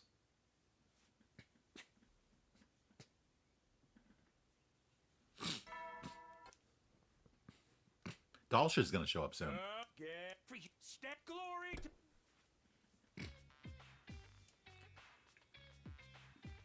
It was now day 80. We couldn't do anything except keep an eye on what was happening outside. Frustration was starting to build. Come on. How long are we going to be trembling in fear of those zombies? Shut up and keep your voice down or I'll cut you up and feed you to them. Just try saying that again. I don't hit women, but tomatoes are fair game. Stop it, you two. We can't be fighting among ourselves right now. I understand why they're feeling annoyed. We've found the reason everyone's turning into zombies, but nothing about their weaknesses, if they have any. There's something I've been wondering. Has this Gi creature always been lurking around inside the school? Yeah, Gaku. That's a good question. I guess we'll never know for sure. It's entirely possible it was, or it might have come in from outside. I've never seen any bugs like it before, and I doubt it could have simply crawled through the wall of fire. Didn't the scroll say the female spawner infected live bodies? Just one of that freaking creepy crawlies enough to be the end of us. Yes, there could be one of those hiding somewhere. I know the saying, if you see one, there's 100 more. We must unleash the poison mist on them, with a roach spray of some description. That's not the type of bug we're dealing with, moron. Then again, do we know that for sure? Hey, guys! Gaku, who had been unusually quiet, suddenly shrieked in a broken voice. What is it? Hey, you're drenched in sweat. Everything okay? I just wanted to say... What? That is... You know... Just spit it out before I get any madder. Okay, I'll talk. I may know something about that. About what? Where the Gi came from? Yeah, I may have an idea where they came from. Where they came from? Gaku, can you explain what's going on? I'll try. Little by little, the story started unfolding from Gaku's lips. Takumi, do you remember what Darumi and I found when we were at the enemy base? The enemy base? Oh, when we went on that expedition in the school bus. What are you guys doing here? We're heading back. Hey, Takumi, take a look at this cute little thing here. I followed Darumi's gaze and saw something crawling out from underneath the dead body. There were 2 of them, in fact, each scurrying out from a different location. Ew, what are those? Some kind of bug? They were moving too quickly for me to get a good look, but they seemed to be about the size of a fist. Frankly speaking, they were neither little nor cute. Yeah, there were a couple of gross-looking bugs there. Wait, bugs? Were they... Now I know those things were Gi queens. They were at the enemy base? We somehow brought them back? It can't be. Someone would have noticed something that big following us back. A bug the size of your fist? Unless... Well, the truth is, Darmy and I put the Gi into bottles and brought them back with us. You did what? We pretended to go to the bathroom, but went and caught them instead. Then we hid the bottles. We were thinking of keeping them as pets. And then the 2 of you took the bus the next day after leaving that note behind. Gone out to run an errand, BRB, from Darumi and Gaku. What the heck? Don't those guys have any sense of danger at all? Why did you leave without saying anything? Be honest, we won't be mad. I left something behind the other day when Gaku and I went to our group peeing session. That's right, we accidentally left our infusers behind. I knew we'd get chewed out for it, so we decided to go back and get them ourselves. Both of you lost them at the same time? How could you be so dense? We'd actually gone to recover the Gi bottles we'd hidden there. You said they just now, right? You're referring to both a female spawner and a male spawner? Yeah, we caught 2 of them. Darmy took the female spawner, which we named Alpha 1. The male spawner was Alpha 2. I kept that one. Now I see what's going on. And who to blame for this mess? Look what you've done! All this because you wanted a stupid pet? I'm sorry. How would I know they'd turn out to be something so nasty? Please don't beat him up. If you want to punch something, rearrange my unwanted face instead. Control yourself. We need the information Gaku has right now. Fine.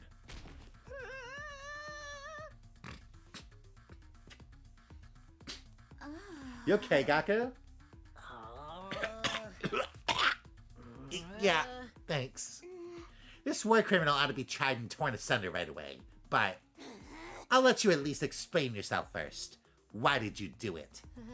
I just wanted to keep in rear something. Something that would bring me some relief from the stupid war I never agreed to joining in the first place. Trust me, we all get it. But even so, how did things end up like this? What went wrong? You have to let us know. The Alpha 2 I've been keeping suddenly stopped moving one day.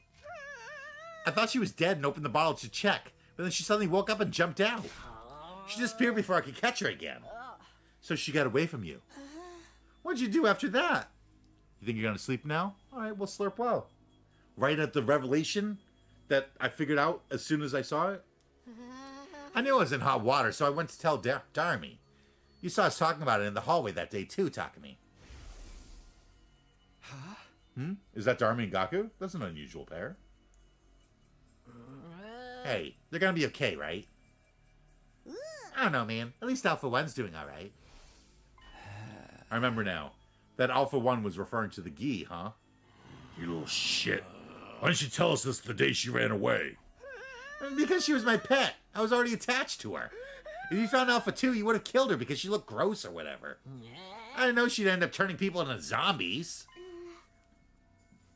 Then why didn't you tell us after the zombies started showing up? You were sweating nervously the entire time because you knew the 2 could be related, right? Well, assuming you were just unsure, what about after Tsubasa explained what Gi were? You had to have known by then, but you still pretended you didn't. I was just afraid that you guys would blame me. Quit screwing around! Hiding info to make yourself look good while the whole world was going to hell all around you? I'm sorry. I'm really sorry. Gaku. Let me get one thing absolutely straight. The Gi that escaped was a male spawner, right? Yeah, I'm pretty sure it was. I knew it. Kyoshka, do you remember the other day when we were in the hallway near the morgue?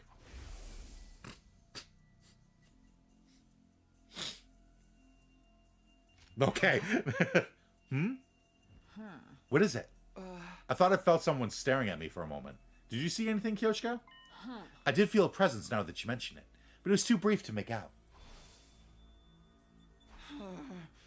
That must have been the escaped Alpha 2, the male spawner. Good grief! She just happened to be taking a walk there? No, it wasn't mere coincidence. I think Alpha 2 must have had an objective in mind. After escaping, she headed for the morgue to find a dead body to lay eggs in. She detected us nearby after she laid an egg in Yugama's body. That prompted her to flee the morgue, and that's when we sensed her. Aha! So that was the origin story on how Sir Yugamu became zombie patient Zira. As for the other three, Eito, Moko, and Ava, she probably went back to lay eggs in them after we left. I breathed in deeply after that long explanation.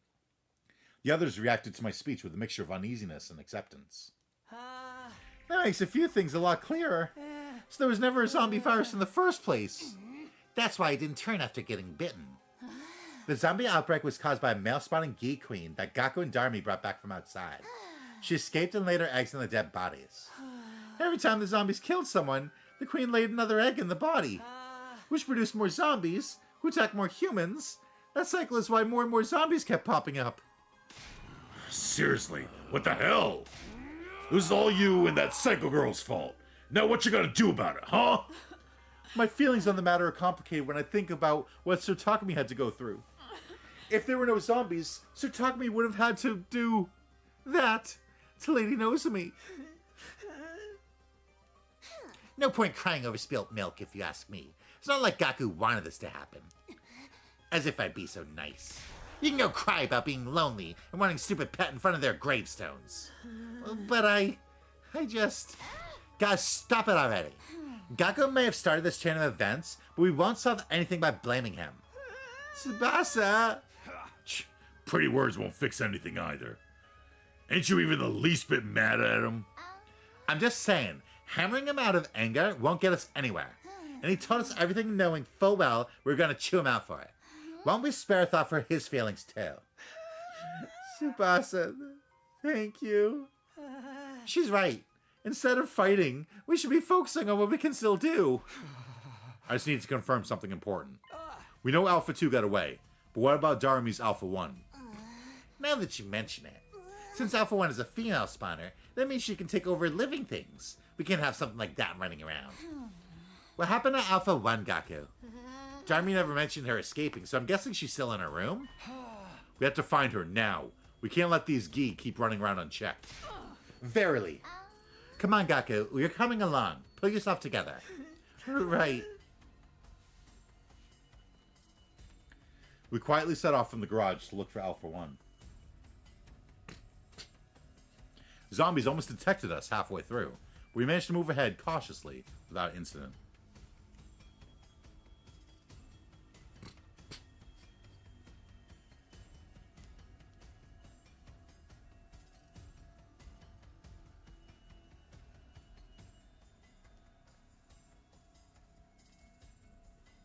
We finally reached Darmi's room.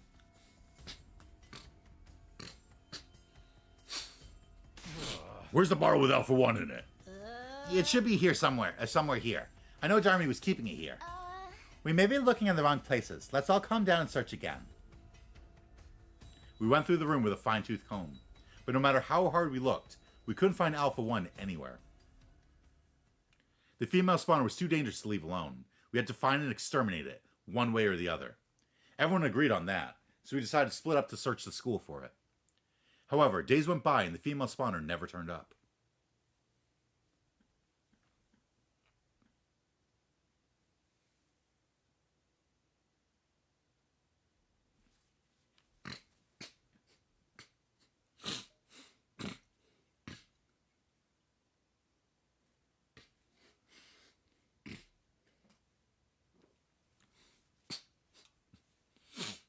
When we woke up that day, we realized we were one person short.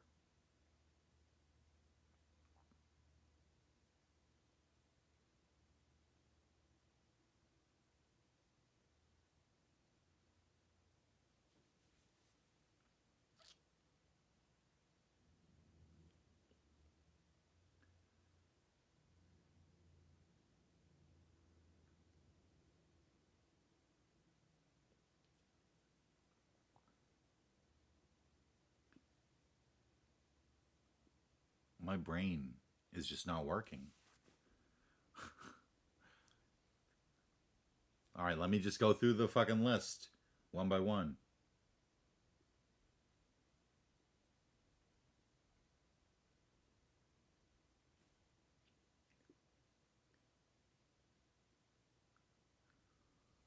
Whoa. Hydration reminder while I try and get my brain to restart.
Okay, it's fitting. I realized on my hydration reminder. Where's Shoma? Where's Shoma? No idea. He was already gone when I woke up. Maybe he went out for a walk or something. In this situation, we've been going outside more often lately to search for the missing Gi. If Shoma had simply gone out on a nearby familiar, gone out to a nearby familiar spot, I might be getting worried for nothing. Better not have gotten killed and turned into a zombie. That's not even funny. I'm sure he'll be back soon. Let's just wait and see. Yeah. But our anticipation turned into dread when Shoma still didn't return. He's taking a little too long to get back from his walk, isn't he? Yeah, now I'm concerned. Should we go look for him? What else can we do? Hurry, all of you. Wait, we don't want to make things worse, so let's split up into teams of 3, just in case. Got it. I'll watch your backs. As you wish. We immediately transformed into our class armor. Kyoshika, Karada, and I would search the first and second floors, while Takamaru, Tsubasa, and Gaku would take the third floor and roof.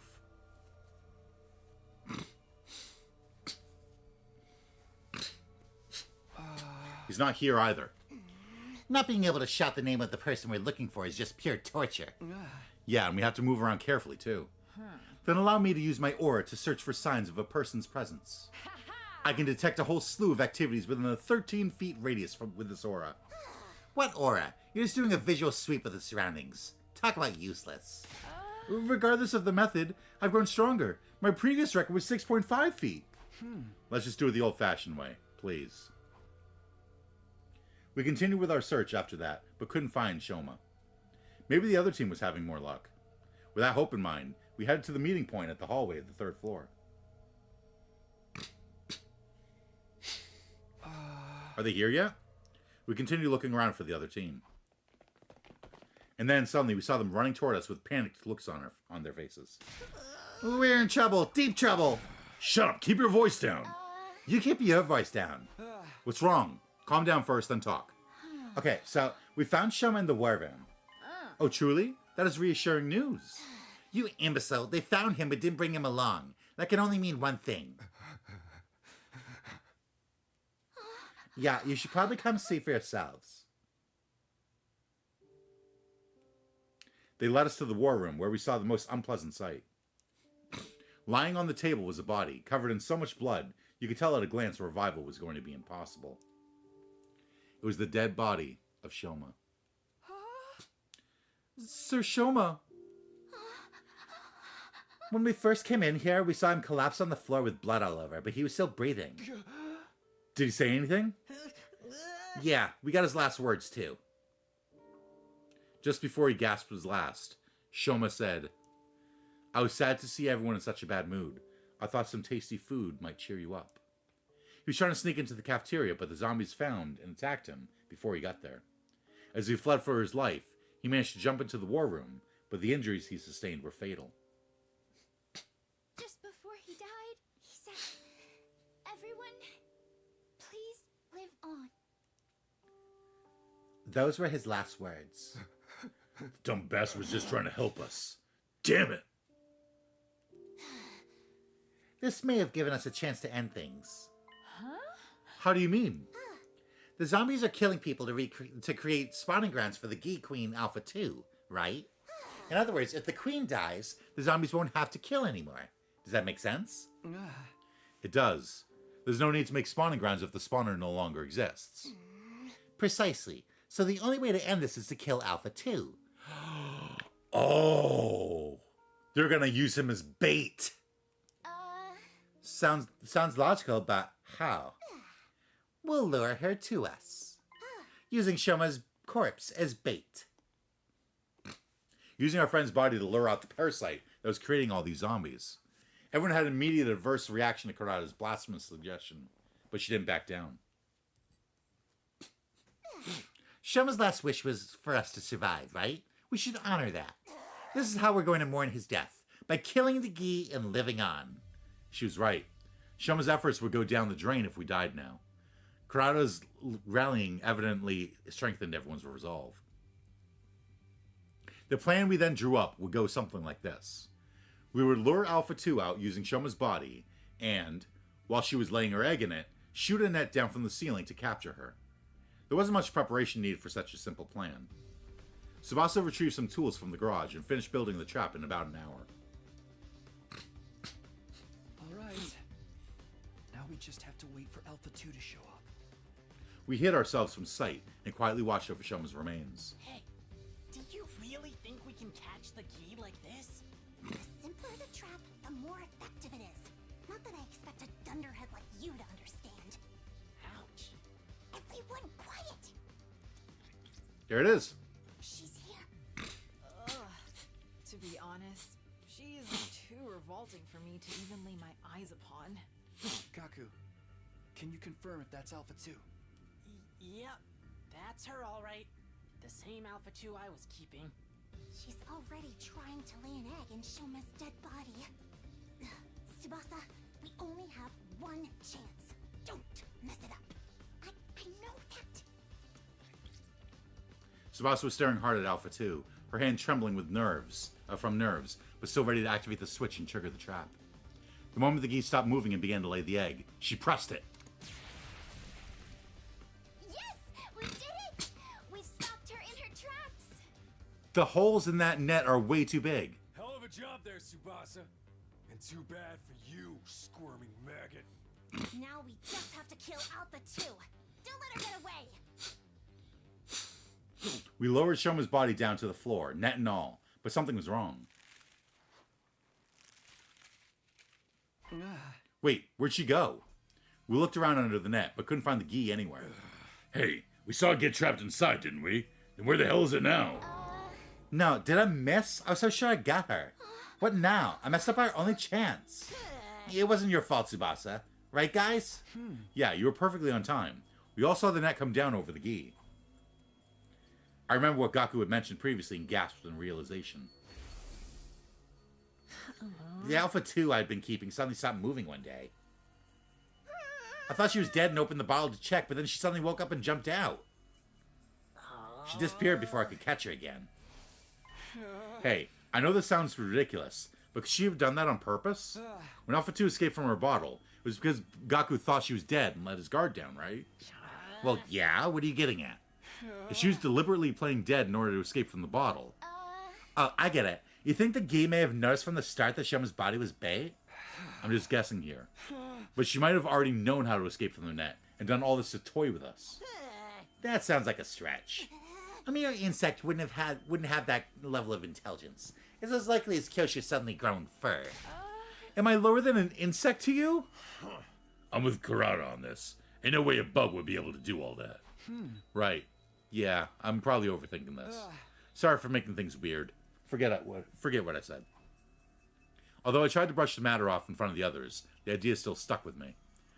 This creature we were dealing with was so out of this world. The way she acted like she knew what we were up to. Were we really up against a mere bug? Or was she something more complex than we'd imagined? Uneasiness clung to my mind, and despite my best efforts, I couldn't quite erase it. Meanwhile, my first thought would be, she climbed inside Shoma's body, burned the body.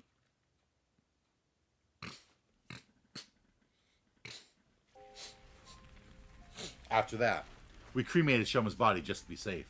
With Alpha 2 on the loose, there's still a chance his body might be turned into a zombie. We stood and stared dazedly as Shoma's body was consumed by undying flames. Nobody knew what else we could do to deal with Alpha 1, Alpha 2, or the zombies. Because of that, Day 86 ended on a hollow, empty note.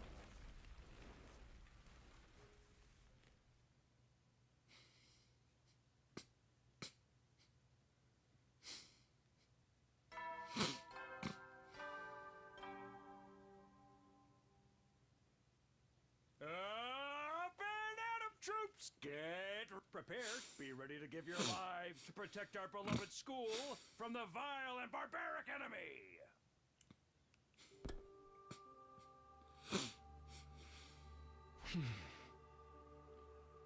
Morning. Siri's cheery announcement was a stark contrast to the heavy mood that hung over us.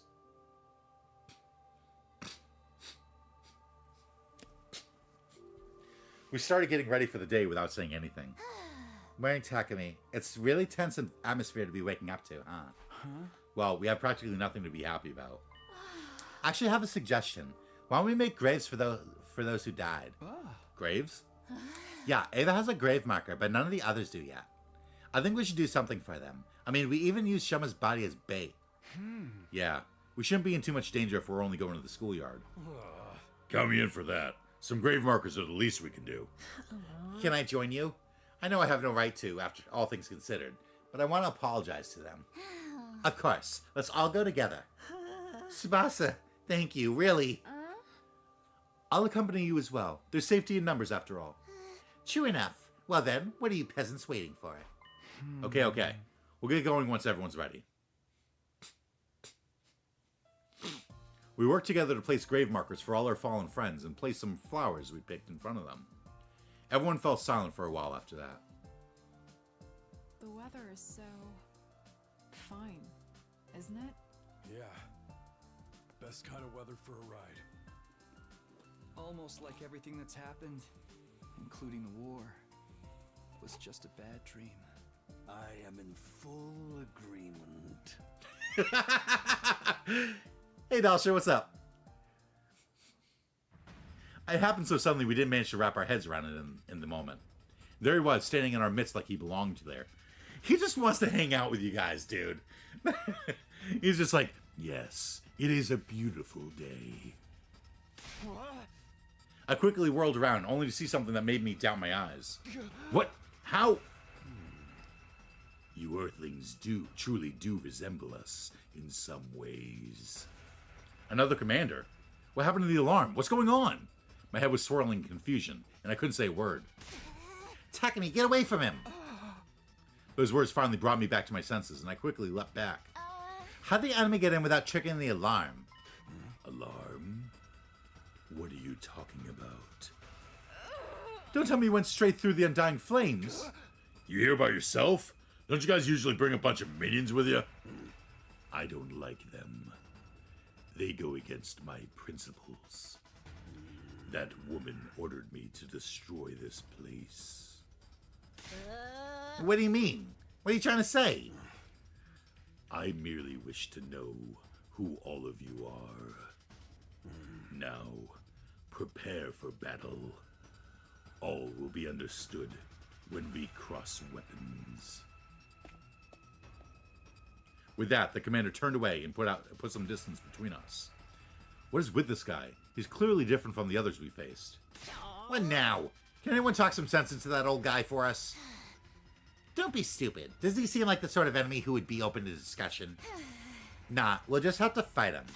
Hell yeah! I'm readier than ever before. Come and get some of this. Sir Takumi, a defensive battle is upon us. The school must be protected. Right, let's do this. God of the planet, hear my plea and lend me thy strength. Blood of my bond, really? Nope. You're not allowed to pee.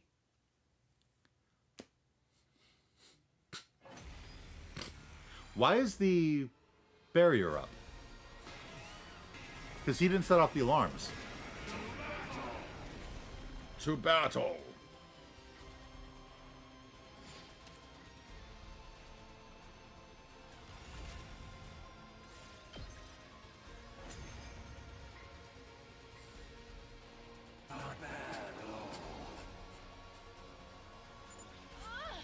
What a powerful foe! It's so hard to counter his moves.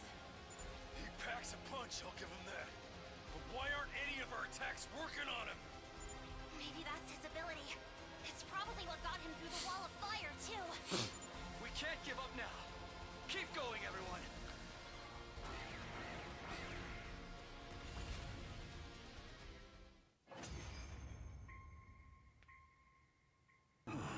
So this is it then.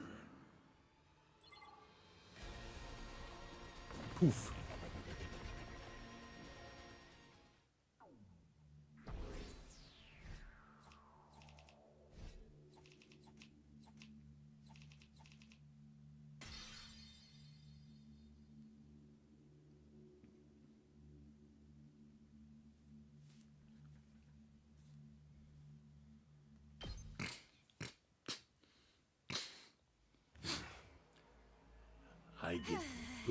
I get the gist of what you're all about.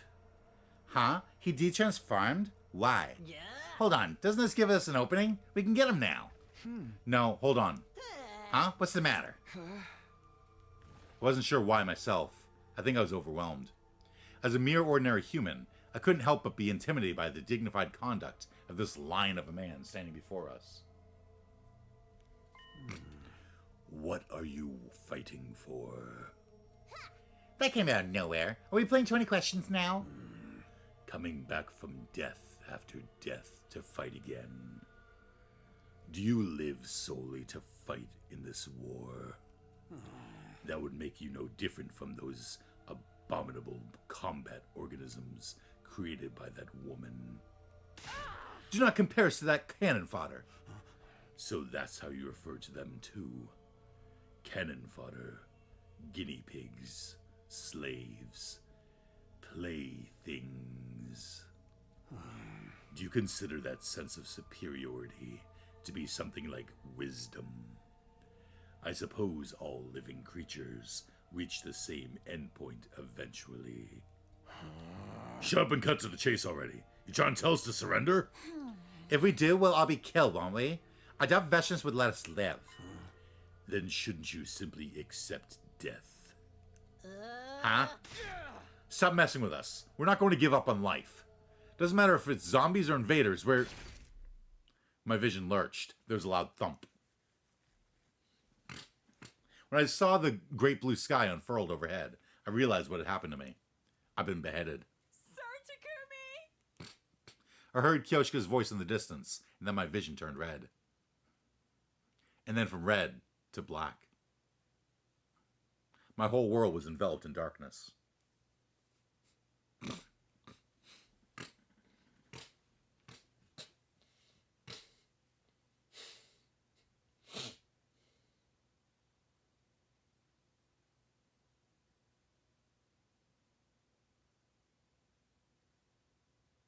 God damn.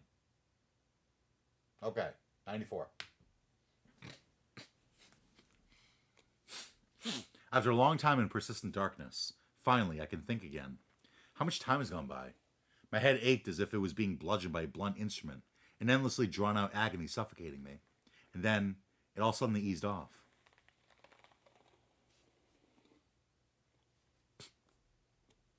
I found myself suddenly awake. I needed my glasses still, but... I strained my eyes and saw the familiar interior of the garage. Ugh. My body hurts. Sir Takumi, are you awake now? You bastard, you're finally up. You feeling okay? Yeah.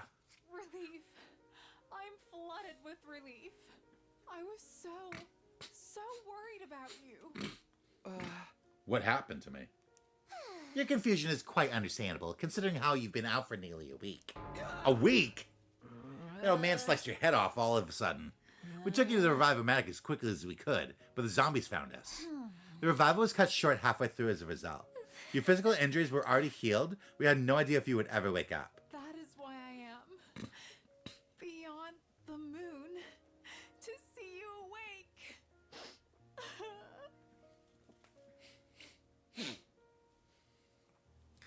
He was asleep a shorter amount of time when the Revive-O-Matic was interrupted. Oh, thanks for helping me out there. But what happened with that Dalsha guy? After cutting off your head, he just left. He said he'd be back soon. And he was. Yesterday was a hell of a nasty day. What? Yesterday? Dalsha attacked the skull. We managed to hold him back somehow. But then... That Veshnus bitch showed up all of a sudden and attacked him. Luckily for us, there was some internal discord going on. We couldn't have beat them both together. They decided to fight each other instead of us, but the real problem started after that. Veshnus killed Dalsha and absorbed his cryptoglobin. She was injured in the fight though, so she pulled back. That's where we're at right now.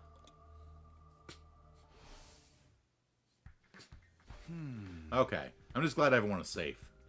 Indeed. Other than that, we are doing quite alright. We've made zero progress in anything else. Not capturing the Gi or clearing out the wandering zombies. Coming up with a foolproof way to get away from the zombies is probably more effective than looking for Gi right now. The missiles will launch on day 100 anyway. That's true. If only there was some anti-zombie equipment we could use in the meantime. Can you build something like that, Tsubasa? I can try, but I don't know how effective it'll be. There's no easy way to suppress their superhuman speed and strength after all. We'll never know for sure unless we try, right? I'll think of something. Sorry, I know I'm asking for the impossible, but thanks. I'll help. Just tell me what to do, Tsubasa. What? Really? Okay then. You're probably not feeling yourself yet, right, Takumi? Just lie down for a while longer. I'll be fine. I need to do something. Sit your ass down. The only thing a recovering patient like you needs to do is rest. Sir Takamaru speaks truth. You may even use my thighs as a pillow if it makes you more comfortable. Okay, I'll rest like you all want me to. So you will be needing my thighs? I did offer, and a true warrior never goes back on her word. But let me purify my body first. No, I'm just gonna go back to sleep. Quietly. I lay back down, took a deep breath, and closed my eyes. Drowsiness set in before long, even though I had just woken up from a week-long slumber. Sleep beckoned, and, unable to resist its alluring call, I gave myself over to it.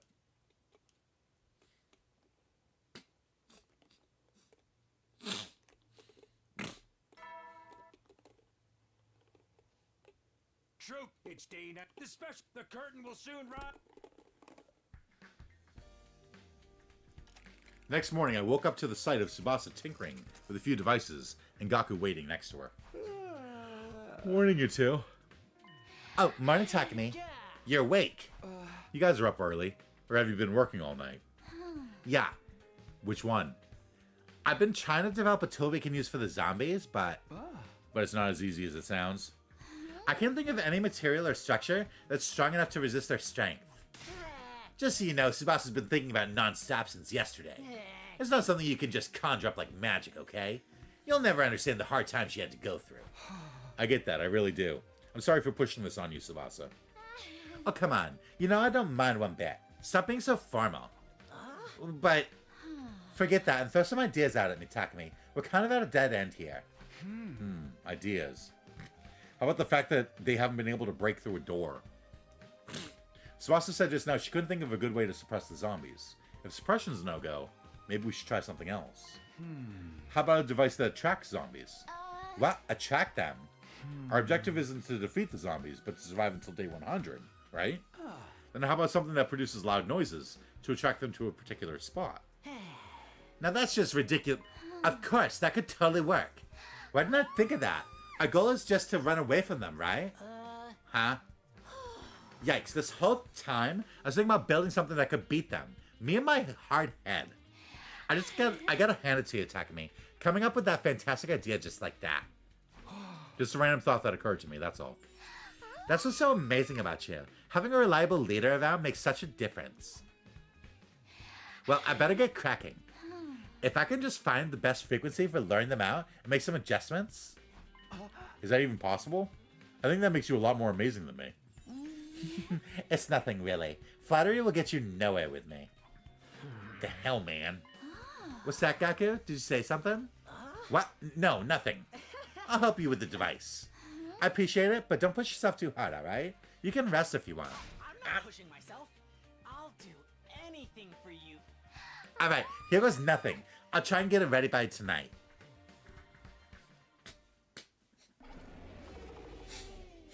That night, when I had inadvertently fallen asleep, I was jolted back awake by a loud blaring sound. What's that? Gaku, I told you not to press that. Sorry. What's with this racket? Are you trying to attract every zombie within 1,000 miles? Turn it off, now! If I disconnect this part... The sound stopped? Yeah, but...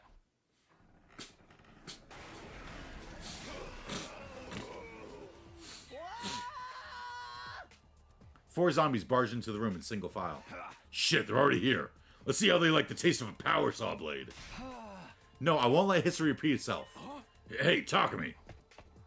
I shoved Takamaru away and charged toward the zombies at full speed. Wah! I collided into the one at the front of the line, Moko, with all my strength. Luckily, that created a domino effect, and the other zombies fell to the ground one after another. Run while they're down!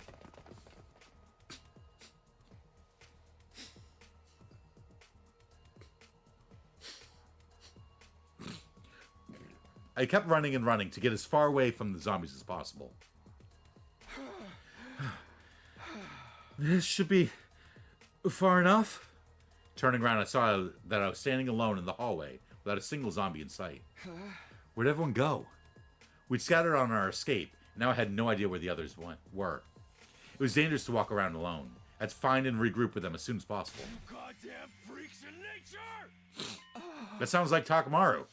It was the sound of fighting coming from the direction of the cafeteria. Is he fighting the zombies? I remembered he'd had the power saw with him when he ran off. But even so, it wasn't going to be easy for him to fend off the superhumanly strong zombies by himself. I forced my exhausted lungs to take a deep breath before running as fast as I could toward the cafeteria. You think you can beat me, huh? Takamaru, are you okay? Takumi? The hell are you doing here? I'm here to help. I'll fight with you. Bastard! You mind your own business! I'll handle this!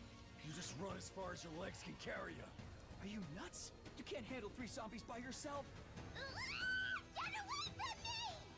Was that Tsubasa? Sounds like she's in a pinch. Takumi, go help her! But then you'll... I got this with me. That's more than enough. But Tsubasa's empty-handed. You're our leader. You want to know who needs more help right now? Don't think, decide. Even a single second could be fatal. Decide, now, what should I do? Don't you dare die on me, Takamaru. Who do you think you're talking to? I'm Takamaru Yakushiji. The man, the myth, the legend himself. That was the last thing I heard Takamaru say as I bolted out of the cafeteria. I refused to turn around so my resolve wouldn't waver. Tsubasa's voice was coming from the floor above. I had to save her. I couldn't stand by and watch another friend die. I charged upstairs without pausing in step.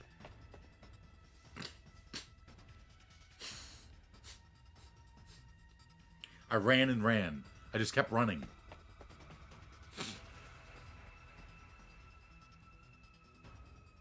When I finally reached my destination,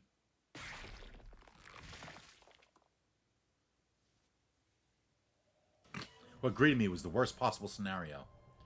God damn it, Takumi. What? Not again. A zombie's hand had gouged right through Tsubasa's body. Fresh blood was pouring out of her wound, staining the floor beneath her. What's this? What is this? It didn't feel real to me. My body couldn't stop shaking. Me. Run. At that moment, I heard a faint voice calling to me. Takumi, run! It came from Tsubasa, who was barely alive. No, I didn't want to run. I couldn't. She was still breathing. I had to help her. She was still alive. And it's not like the drones exist.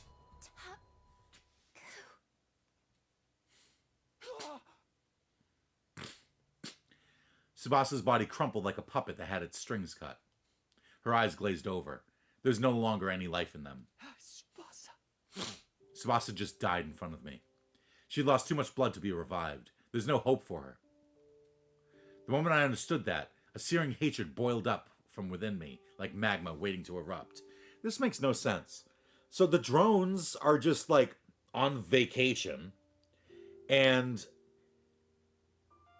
she lost too much blood to be revived. You had your head cut off.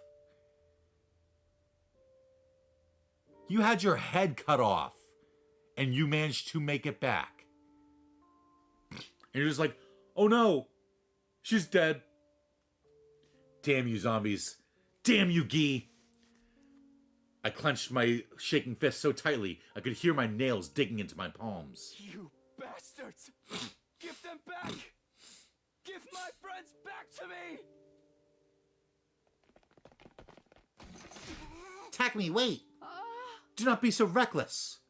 Kurata and Kyoshika ran over and each grabbed one of my arms from behind. Let go of me! Tsubasa was just... She was... Calm down! It's already too late for her. And we'll be next if we don't run before Hirako notices us. You can see that, can't you? Kurata's words came as a revelation to me. If I went to confront the zombie now, Kurata and Kyoshika would be dragged into my reckless fight. Sorry. You're right. Glad I got through to you. Now let's go. Takamaru told me to save Tsubasa. I didn't make it in time. Yeah, because you were too busy going, oh, but you need help. He's like, I've got a fucking power saw. I'm sorry. I'm sorry, Tsubasa. The three of us headed to the cafeteria to help Takamaru after that. Yeah, I figured. All that awaited us there was yet another terrible sight. There's no more Takamaru, only what was left of him. When I laid my eyes on the torn up pieces of flesh scattered all over the cafeteria, I threw up violently. Tears wouldn't stop streaming down my face. The barricade on the garage had been completely destroyed and couldn't be salvaged. We couldn't use the garage as a base anymore. We gathered some necessities and decided to shift locations. We created a new rule that we would always move around in class armor, since we didn't know when the zombies might strike. I retrieved the zombie luring device that Tsubasa had created from the workbench as well. We bumped into Gaku there and agreed to evacuate to the rec room for the moment.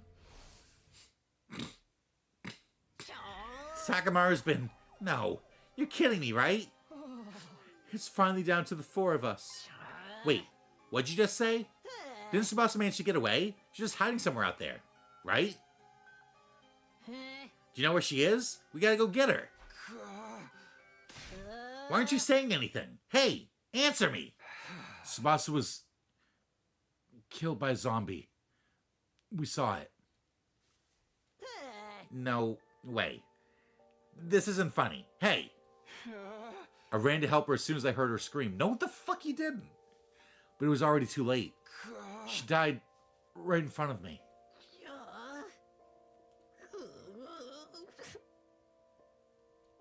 I'm sorry. If I just gotten there in time. Shut up. Shut up, shut up, shut up, shut up, shut up, shut up! Stop apologizing! That's not gonna bring her back! Tsubasa! Tsubasa! You were there, you said? Why couldn't you protect her in my place? Why are you still alive when Tsubasa's dead? Explain yourself, dude! Sir Gaku, that is enough out of you. It was not easy for Sir Takumi either. It's okay. I understand how he's feeling. When I lost Nozomi, it was like my mind fell off a cliff. If there had been someone I could yell at back then, I would have done the exact same thing Gaku was doing now.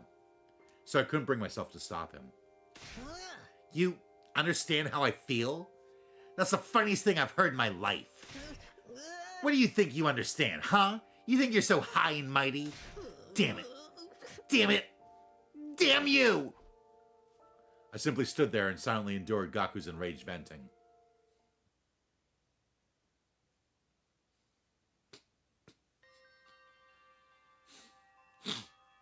Morning came, then night again, but the mood in the rec room remained in the doldrums. Why, Tsubasa? Why did you die? Gaku had been mumbling to himself with a vacant look in his eyes since yesterday. Leave him be. He's not coming back to us anytime soon. We ought to focus on what we can do to survive the next 4 days. Kurata. It's just as Lady Kurata says. As heartless as it may sound, our friend's sacrifices will be for nothing if we get wiped out now. I'm getting through this alive by any means possible. Even if I have to use Kyoshika as a meat shield. I would rather be a sword than shield, because that means my holy Jumonji sword and I can finally... Keep your obscene delusions to yourself. They're too niche to be understood. They were being so normal that I couldn't help but let a laugh slip through. It was just pointless banter like always, but it uplifted me in this dire situation for some reason. Can't believe you can still laugh. Gaku bristled and glared at me. Must be so nice to be able to just sit there and laugh like a fool. Even though Tsubasa's dead, that kind-hearted Tsubasa. And here you are, laughing like nothing's happened. Who the hell do you think you are? Gaku. Who the hell do you think you are? Are you quite done here? What?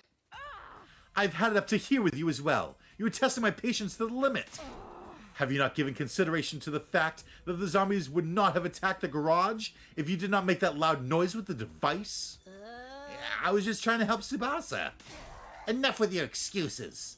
You're the one who brought that Gi creature to school in the first place. Have you forgotten about that? But Darmy, now using the dead as an excuse? Downright despicable. Let me make something clear. If it hadn't been for you, none of this would have happened. So stop trying to make it seem like it's Takumi's fault and... Kurata, that's enough. You basically killed Tsubasa yourself. I didn't... That wasn't what... You two are way out of line. Gaku didn't do it on purpose. I killed Tsubasa? Tsubasa? Tsubasa? Tsubasa? Tsubasa? Tsubasa? Tsubasa? Tsubasa? Tsubasa? Tsubasa? Tsubasa?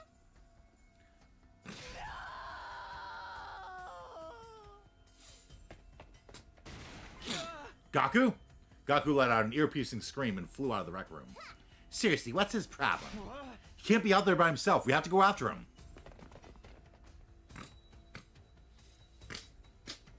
Now Gaku's gonna die.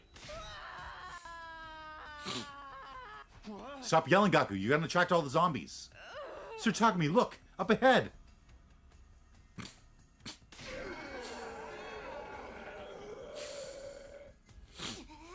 I thought Takamaru was scraps of flesh. Shoot, they couldn't pick worse timing. No. Takamaru and Tsubasa too? Tsubasa, is that you? No, that's not the Tsubasa we know anymore. Tsubasa?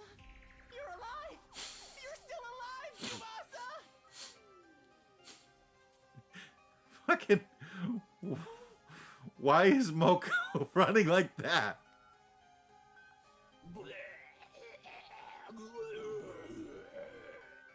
No, Gaku, come back! I'm so glad you're still alive, Tsubasa! I'll protect you this time! I swear I will! Tsubasa!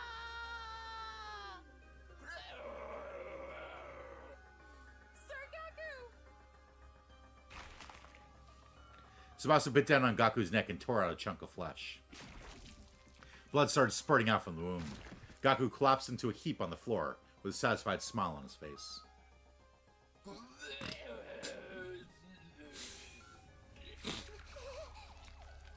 Tsubasa climbed on top of Gaku's fallen body and started ripping it apart with her teeth. We watched our former friend get torn into shreds right before our eyes. Despite the many times I'd seen it before, it was still too shocking and my mind blanked out. Takumi, Kyoshika, let's get away before they detect us. Yeah, let's get away. Kurata's calm words pulled me back into reality somehow. This was no time to be shocked. We had to leave before...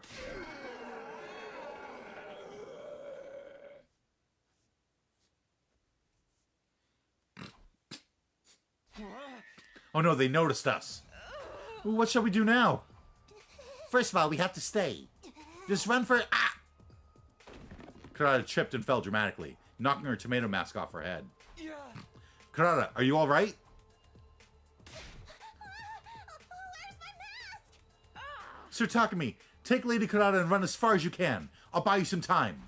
Kyoshika, you can't... We do not have the time to stand around debating this. Go! The determined glint in Kyoshika's eyes brooked no argument. I nodded and did as told. Kurata, can you stand? We have to run. Yeah. Come at me, foul zombies. I am right here. I'll slice you and dice you and turn you into mincemeat. We bolted as Kyoshika blustered against the zombies in the background.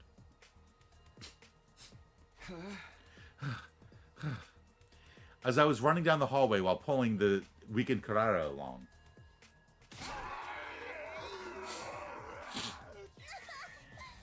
I'm so scared. Damn, when did they get here?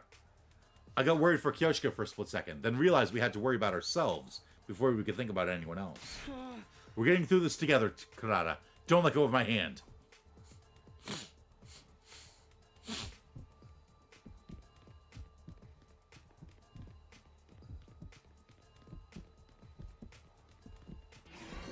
Shit.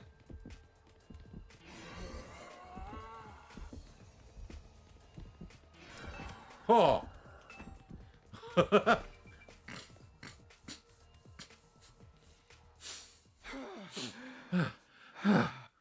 At long last, we managed to shake off the pursuing zombies and flee to the roof.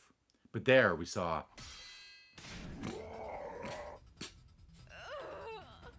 Kyoshika, who seemed to be losing in her struggle against zombie Takamaru.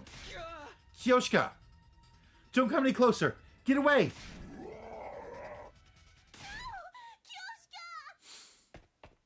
Kurata moved before I could even react. Kurata, who should have been weakened by the loss of her mask, leapt out from beside me. Damn, Kurata. She threw herself in front of Kyoshika. Because of that, Takamaru's arm punched through Kurata's body instead. A brief pause later, fresh blood came pouring out of her wound. Kurata! No! No! My body was already moving before my mind could fully process what just happened. I charged toward Takamaru with a frenzied cry, and kicked him away with every last bit of strength left in me.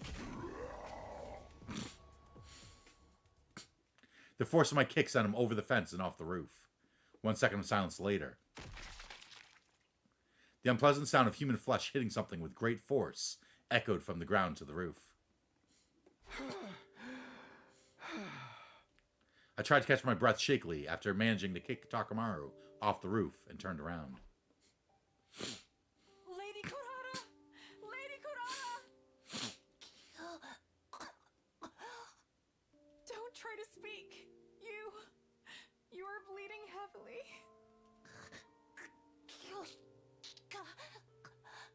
Lady Kurata, why did you do that? Weren't you supposed to use me as a meat shield to keep living? We must take her to the Revive-O-Matic. You live. Lady Kurata? This is not the kind of prank that will make me laugh. Man, it really sucks that the drones are completely forgotten. Because the obvious solution to this would be to take Kurata and throw her off the fucking roof or kill her right here. Because then the drones will come and pick her up and take her back to the Revive-O-Matic. But no, the drones just don't exist. I am a fool. A gullible simpleton who's easily deceived. Lady Kurata, why aren't you saying anything?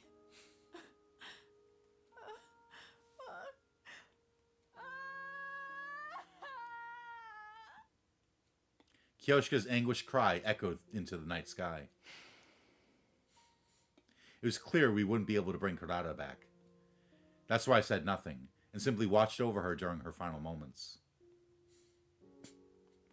Kyoshka held Kurata's remains and bawled incessantly. I couldn't find the words to comfort her.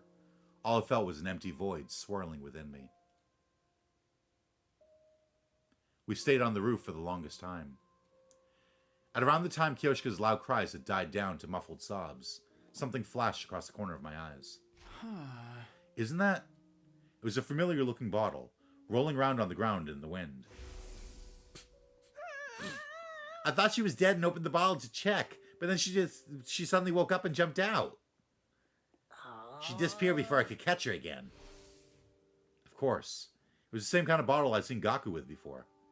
He kept his, so this one had to be the one Darumi was keeping Alpha 1 in, so it was here all along. But the bottle was empty. The second Gi Queen had already escaped then. Alpha 1 was a female spawner that possesses live bodies, right? There wasn't much info about this one, but I doubt she has anything to do with the zombies. I suddenly realized how utterly ridiculous that line of thought had been. It wasn't as if I could change anything. Even if I found the reason behind the zombies or caught the escaped Gi, none of that would bring my dead friends back to life. Kyoshka and I were the only ones left. It was too late to do anything now.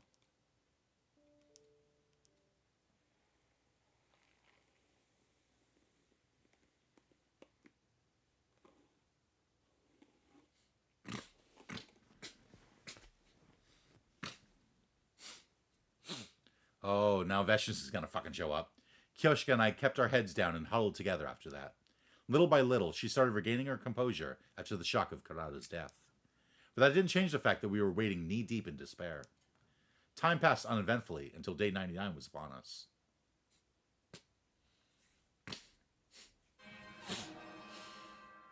Then, the intruder alarm alert blared loudly throughout the room we were in.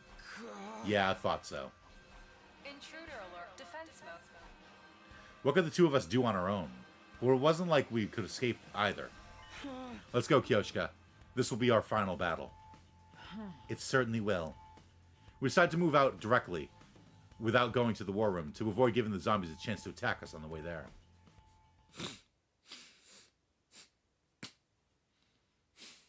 Poor Kyoshka.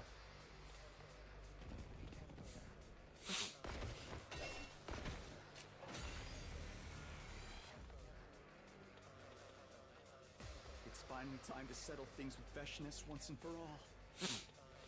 Ready, Kyoshka? Do not take me for a weakling. I have been ready long before you even asked. We shall emerge victorious, as vengeance for those who departed before us. That's right. We're fighting to the bitter end for our friends as well. I beamed at Kyoshka so that she wouldn't feel uneasy. She smiled back in response. I made it a point to stop thinking about what might happen after we defeated Veshnis, if we could even do that. I needed all the mental energy I had to focus on the enemy at hand.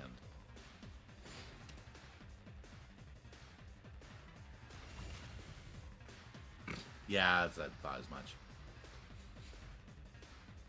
Good to go. I've got this. This should do it. Let's do this.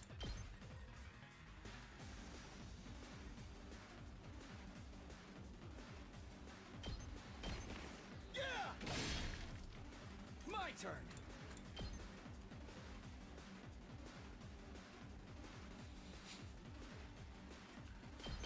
That's it. Let's do this.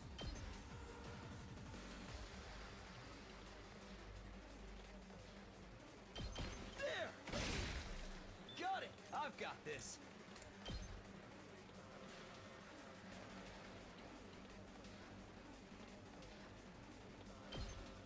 Take this! All right, my turn.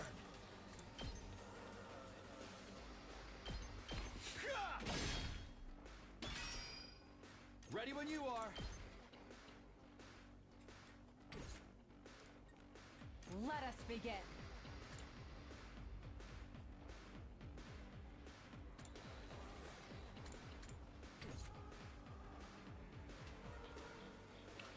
That's 6.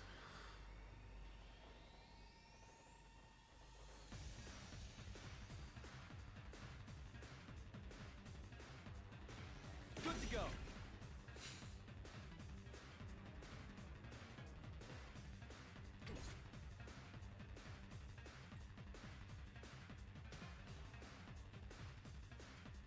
Here we go. Harder. Ready when you are.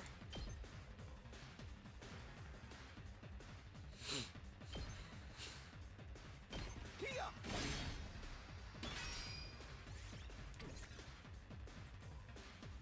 Leave it to me.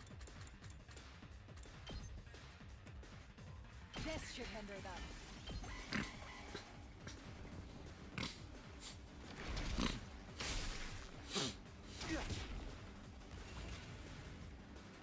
Onward.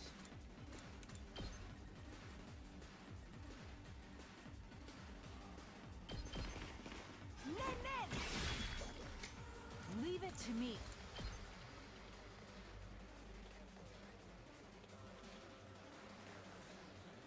You've left yourself open! My apologies. Here we go.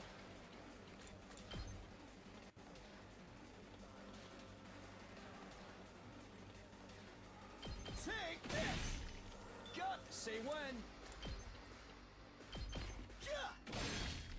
Oh, my turn. Yeah! No. Let's go. I'm going to give you Counter-Strike. Not bad. Now I'll end the turn.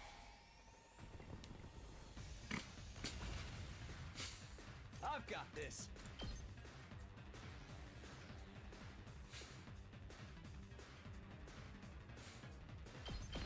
There. Let's go. Take this. Ready when you are. Ha! My turn. There. Let's go.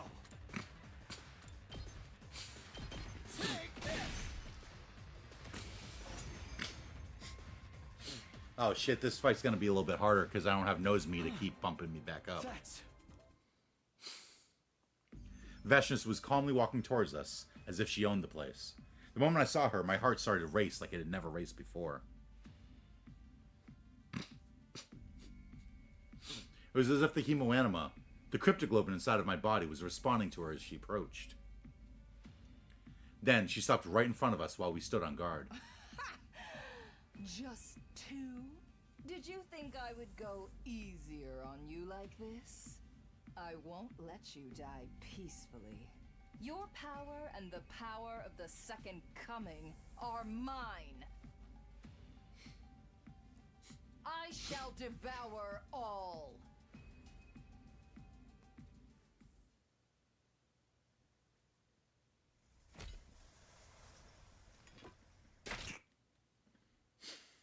You don't get to pee either. Yeah, usually I beat Vashnis by just using my blue Azure blast or whatever over and over. But I can't do that this time.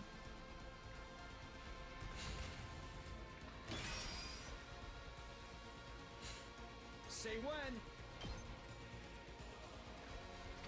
I've got this. Time to use it. Here we go.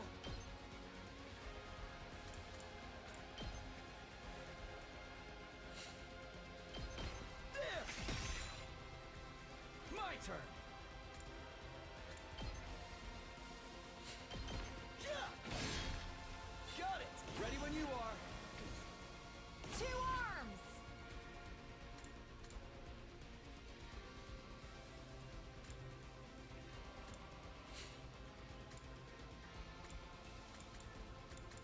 I'm stronger than ever. Here we go.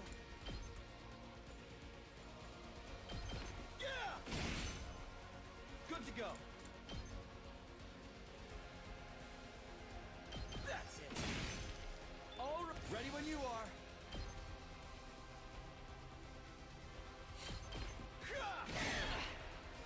My turn.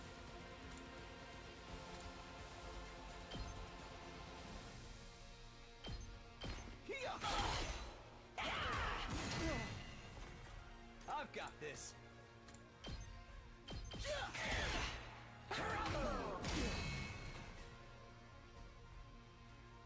Let's do this.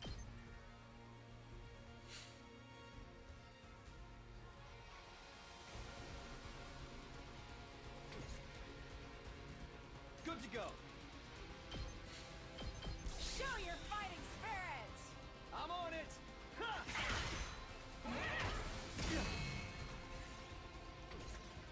Here we go. One last strike.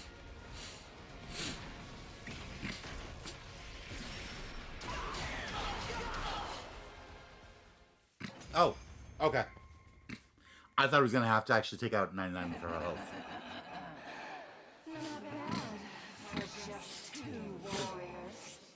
Let me see how long you can last. No, I think Veshnus, you're probably making a little bit too much noise.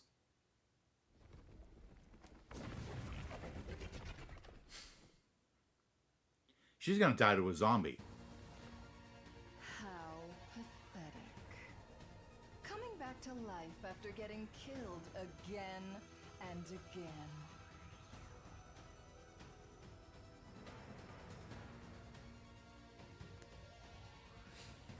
Now de-transformed, Veshnus looked entirely at ease, seemingly enjoying toying with us. To be honest, the two of us were at our absolute limit, both physically and mentally. Let me savor the sight of your faces as they become contorted in despair. Sir Takumi! How shall we put an end to this foul villain? I do have an idea, but it's all or nothing. I gripped the thing in my pocket tightly. Yeah, it was a zombie luring device that Tsubasa had made. This was the only strategy I could think of that could take down Veshnus, who'd grown much stronger after absorbing the blood of her comrades. Are you preparing to beg for your lives? It will do you no good. Stand meekly and allow me to consume you whole. What's that sound? Sir Takumi! Are you? It hurts to use them for something like this, but I can't think of any other way. I tossed the device in Veshnus' general direction, and before long...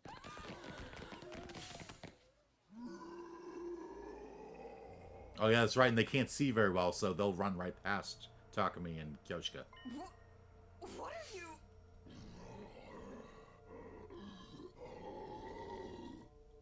Dead invaders? You foul, nasty monsters! Be gone from my sight!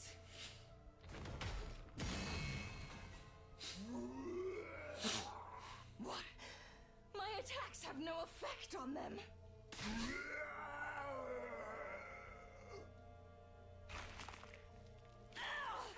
Stop!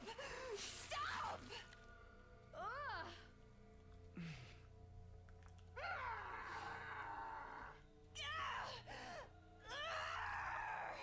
Accursed beasts!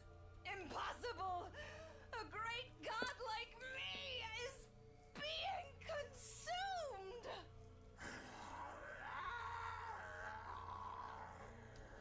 Stop! Stop!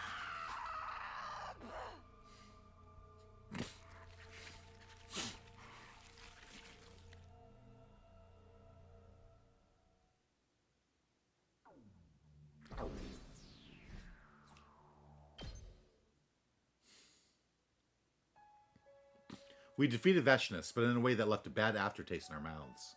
While the zombies were tearing the Supreme Commander apart, we snuck away and hid ourselves. After they completely devoured her, they vanished somewhere, moving with their familiar ghoulish gaits. We managed to beat Veshnus somehow. While I have mixed feelings about the method, it is still a victory for humanity. I must survive the final remaining day for Lady Kurata. Yeah, let's survive and go back together. We dragged our battle-worn bodies back to the rec room. Yes, we had to return, even if we were the only two left, to the artificial satellite in the sky.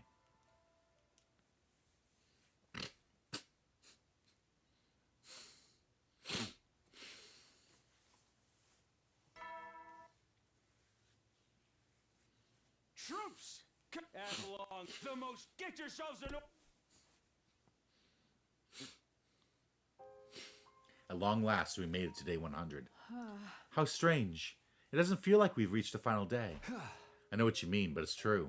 This is the day we say goodbye to the school. We've survived. Indeed, we have. And once we return safely, there's something I must do. Oh, what's that? Travel? Games? A hobby? I wish to rebuild everyone's graves properly this time. That's a great idea. I'll help too. Truly, I'll take that as a promise. Hey, we have some time before the escape pod is ejected. Let's talk about what else we're going to do.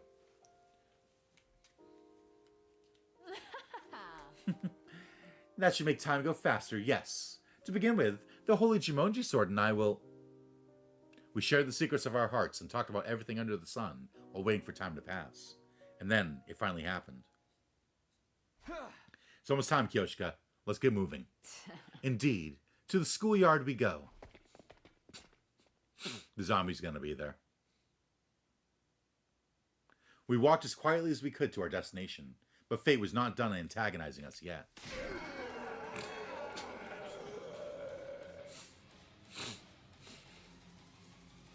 The moment we entered the hallway, the zombies all leapt out at once, as if they'd been lying in wait for us. What? Why now? After everything we've gone through to reach this day, we cannot let them catch us now. We must shake them off, Sir Takumi. Yeah, let's go.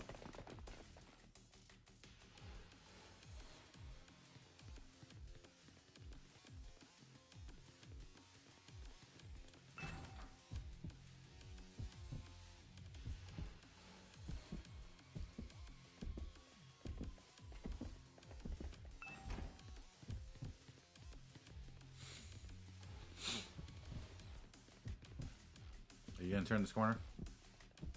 No, okay.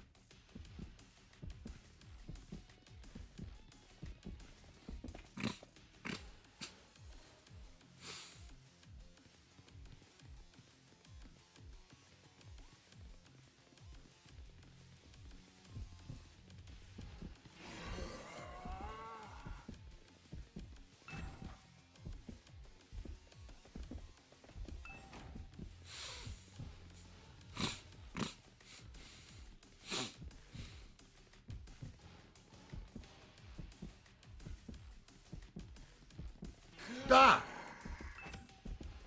What the hell? Why'd she suddenly turn around? Ah, shit!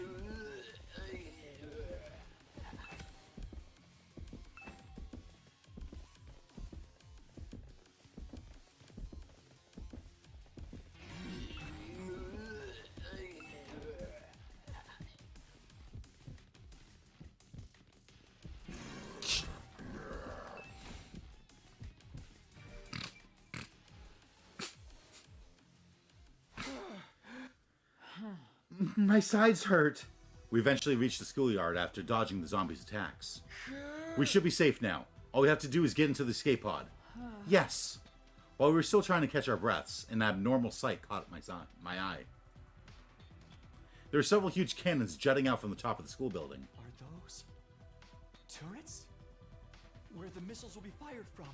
They look so sinister. So, this is the weapon of mass destruction that will take out invaders and zombies alike? Where's the escape pod? This should be the right time. It was just then that an announcement rang out all around us. An omnidirectional attack will launch momentarily. Leading up to the omnidirectional attack, all defenses will be rerouted to the intercept system. Special Defense Unit members, please board the escape pod in the schoolyard immediately. That's... An omnidirectional attack will launch in 390 seconds. Special Defense Unit members, please board the escape pod in the schoolyard immediately. An omnidirectional attack will launch momentarily. Please depart immediately after boarding the escape pod. Repeat, an omnidirectional attack will launch momentarily.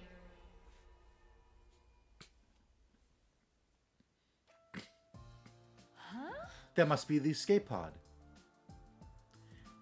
This is what would take us back to the artificial satellite. Even with the pod right in front of me, I still couldn't believe my eyes. Sir Takumi, don't just stand there staring. We must go now. Right, of course. Let's go home.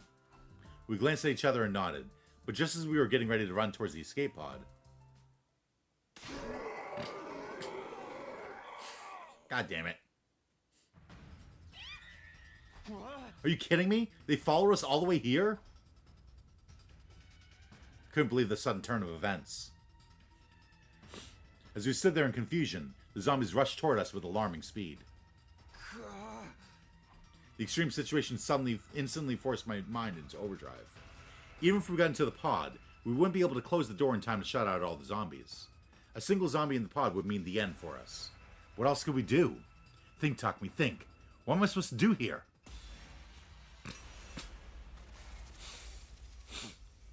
Is it gonna be fight them or try and run?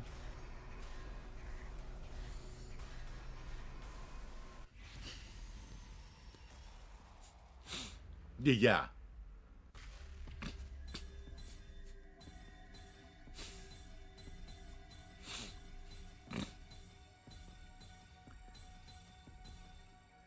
I feel like we can... Like, if we get one zombie in there, we can take care of it.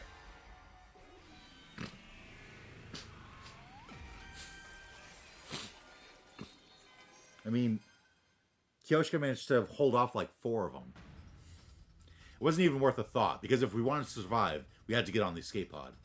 We might even be able to shut all the zombies out if we got there quickly enough. I'd already grabbed her hand and started running before my mind reached that conclusion. Run to the escape pod, Kyoshika! Out of my way! We got nearer and nearer to the escape pod, while dodging a continuous stream of attacks from the zombies. Get in! Now, Kyoshika! I immediately pushed Kyoshika through the pod entrance. We might just make it. Tried to climb into the pod as well, but...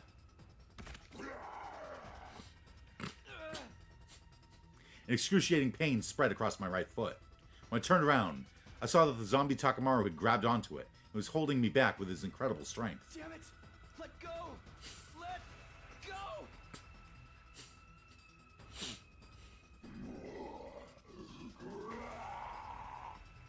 Tried to kick his hand away, but instead of loosening his grip, he only tightened it.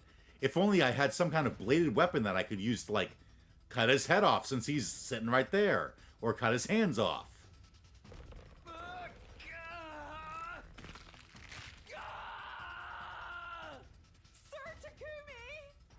My attacker continued crushing my foot, the pain almost making me lose consciousness. But I had to at least make sure Kyoshika got to return safely. As I was gathering up the last of my strength to do just that.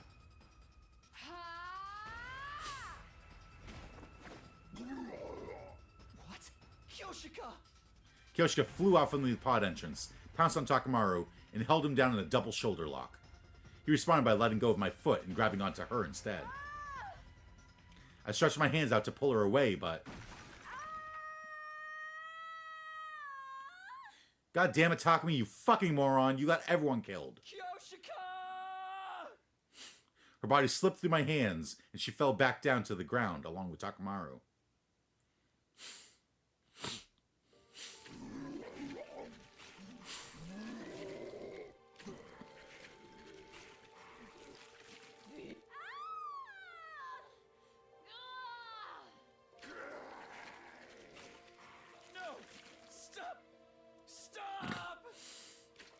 The zombies descended on Kyoshika like a pack of hungry wolves.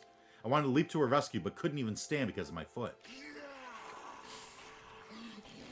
Special Defense Unit members, please board the escape pod in the schoolyard immediately. Go, Sir Takumi. No, I can't just leave you here. Hold on, I'm coming. I tried to crawl to her, but I wasn't making any progress. I lost all sensation in my lower body. Move. Hurry up and move.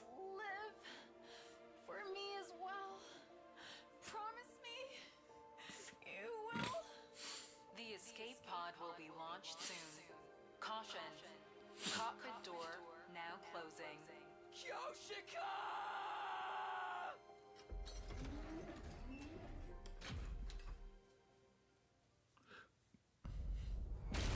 Takamaru's a fucking moron. He has a sword. Cut off Takamaru's head, cut off his arms, cut off your own leg, even. Like anything other than just going, oh no, let me just try and kick you off.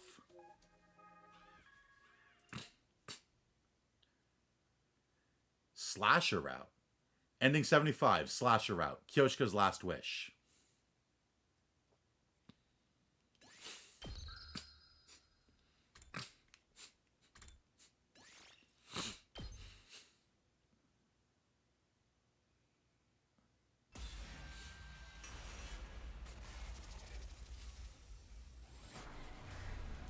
So, staying and fighting the zombies is probably going to result in both of us dying.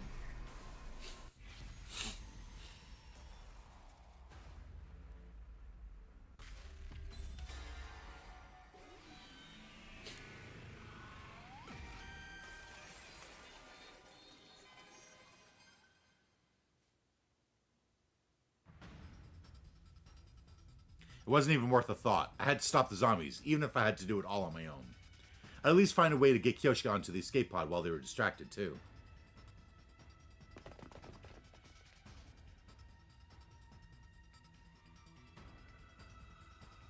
I'd already grabbed her hand and started running before my mind reached that conclusion. Run to the escape pod, Kyoshika! Out of my way! We got nearer and nearer to the escape pod while dodging a continuous stream of attacks from the zombies. Get in! Now, Kyoshika! I grabbed the unsteady Kyoshika and shoved her into the pod. Then I turned around to face what was coming. I charged headlong into the swarm of approaching zombies.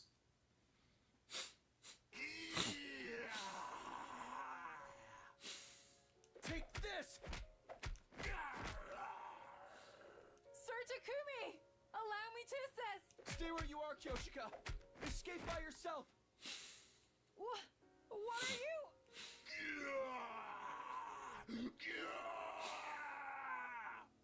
Just go, please. You have to escape and live for my sake. The escape pod will be launched soon. Caution. Cockpit door now closing. I refuse! I shall stay behind with you and...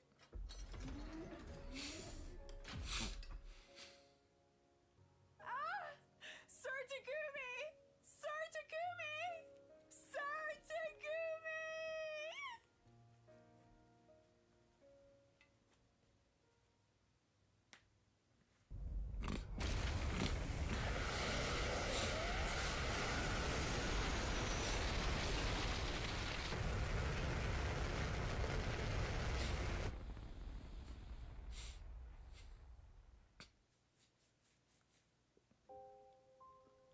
The escape pod, with Kyoshika inside it, became smaller and smaller as it launched into the sky.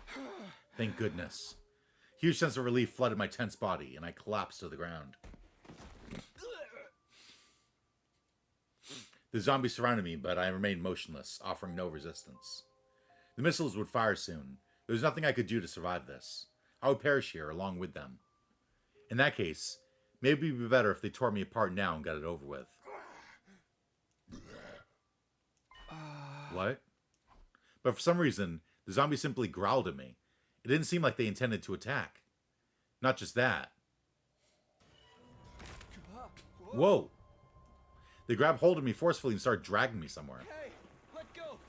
Where are you taking me? I tried to free myself, but none of them were budging. Realizing that resistance was futile, I surrendered and simply let them pull me wherever they wanted.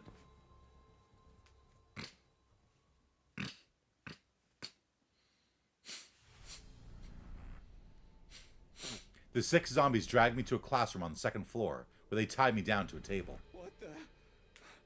Let me go. What are you trying to do? This didn't make any sense. I would have rather they just devoured me. This weird sense of purpose they were showing filled me with a terrible sense of dread. Now we're going to get another CG where the Alpha 1 is on his chest. Yup. An unpleasant feeling ran over my body as I saw something ghastly crawl on top of me. I remember seeing that thing with its countless wriggling tentacles before. Not a Gi larva. It looked like a slightly different version of the Alpha 2 Queen. Of course. The Alpha 1 that Darumi was keeping in a bottle. Alpha 1 was a female spawner that parasitized live bodies. Could that be what she was planning to do? No, stay away from me! Stay away! Stay away!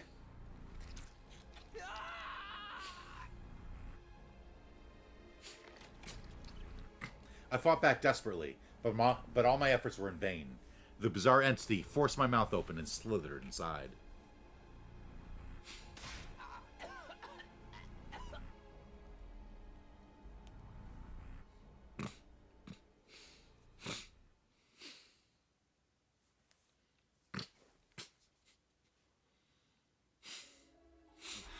Where am I?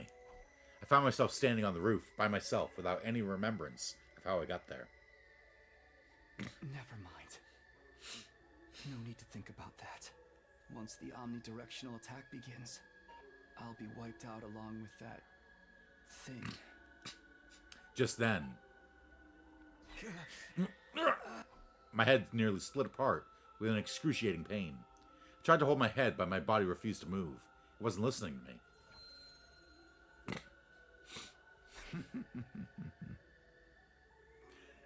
You seem to be in pain. An unknown laughter echoed throughout my head. You know who I am, right? You saw me just now. To you, I am known as the Gi Queen. What did you do to me? I infiltrated your mind by passing through your nasal cavity and up inside your skull. My tentacles are now connected to every single cell in your brain. That's why you can't move freely anymore. Now that I've become one with you, I have total control of your body. What's your objective? What are you going to do with my body?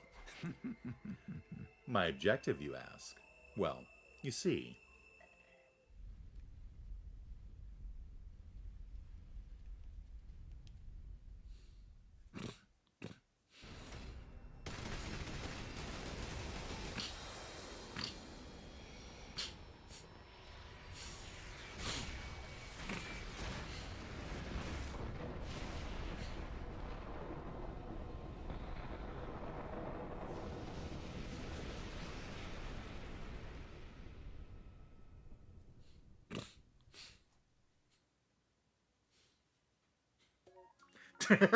You never find out. Ending 76, Slasher Route, History Repeating. That was one of the ones I needed.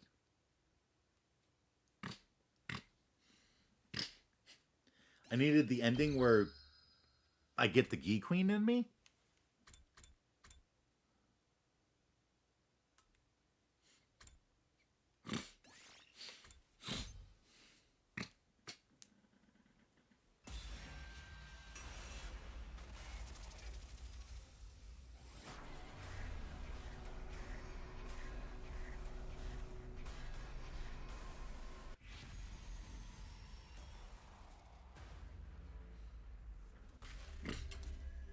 No, I can't kill her.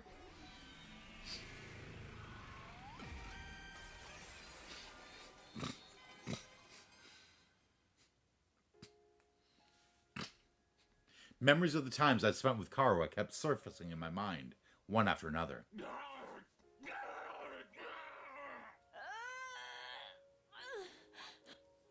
Kyoshika was fighting hard for her life right in front of me, and all I could think of was Karua's smile. I can't do it. I can't kill her. My vision blurred from unshed tears. My strength went out from me, and the power saw fell to the ground. It was at that moment that Nozomi struck.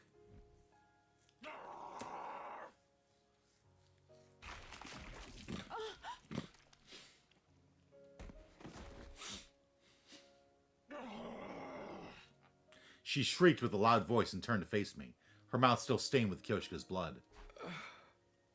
In her eyes, I could see the reflection of my tear-filled face as I simply stood there, rooted to the spot. The reflection slowly grew larger as she got closer.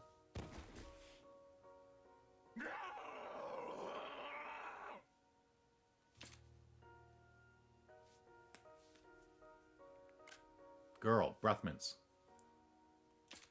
I'm sorry, Nozomi. Now see, this is a Claire de Lune moment. Sorry I couldn't protect you. Sorry I couldn't kill you. Sorry. I'm just so sorry. I closed my eyes and mumbled tearful apologies under my breath, again and again.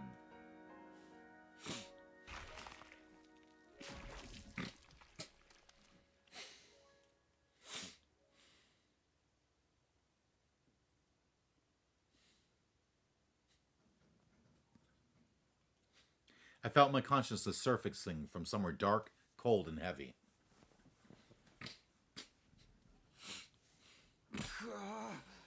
Oh, day 99. I could see dim light from behind my closed eyelids.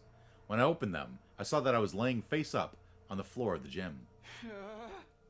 A thick fog hung over my mind, making it hard to think. I looked around myself to find something that might help jog my memory. Then I saw it. The sight of the power saw lying a short distance away made me remember everything. After abandoning Kyoshka back there, I was attacked by Nozomi. Then why was I still alive? I couldn't understand. I had to look for the others. I stood up and dragged my faltering body out of the gym. He's a zombie. Where did Takamaru, Tsubasa, Gaku, Shoma, and Karada go? I wandered around the hallways, desperately searching for anyone who might still be alive.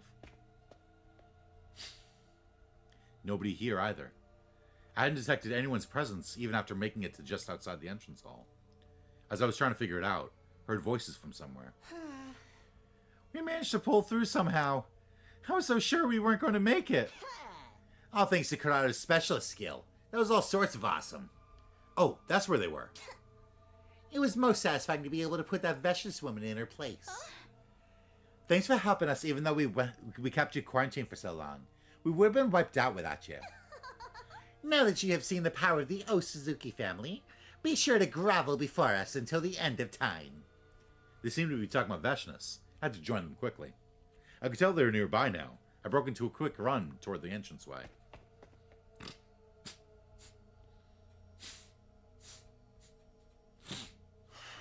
Us five are the only ones left, huh? Will the zombies be burned up by the missiles along with the invaders? What? Hey, wait, look over there. What? What's there? Whoa, what? Everyone turned to look at me before I could call out to them. No, it can't be. I was taken aback by how astonished they seemed, but I was too happy to mention anything about it. In sheer relief, I started running as fast as I could toward them. Speak of the zombies and they show up right away. What? The zombies? I could see everyone staring at something behind me, but something felt off. A sense of dread crawled over me as I slowly turned.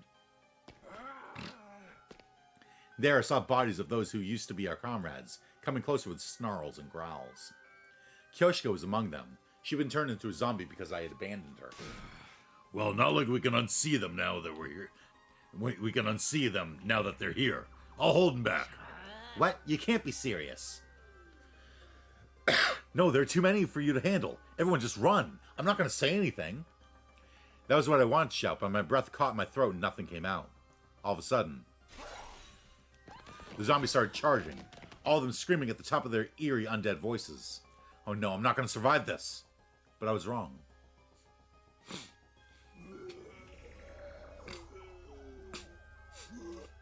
Wait, what? The zombies ran past me as if I was invisible. Out of my way. This is my show. Y'all get the hell out of here and stay alive. Understand? You ain't getting your way. Not if Takemaru Yakushiji has anything to say about it.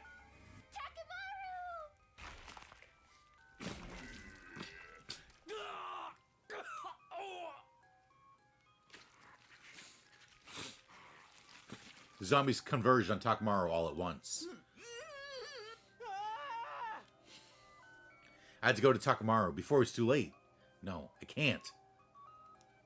What was I trying to do? My emotions were all over the place. Felt like my mind was floating and couldn't settle on one spot. Darn it! Let's just get away before we're all wiped out. Sorry, Takamaru. Wait, guys, take me with you. Tried to call my friends. But again, no words came out of my mouth. I simply stood rooted to the spot, unable to do a single thing. And then my consciousness slowly melted away.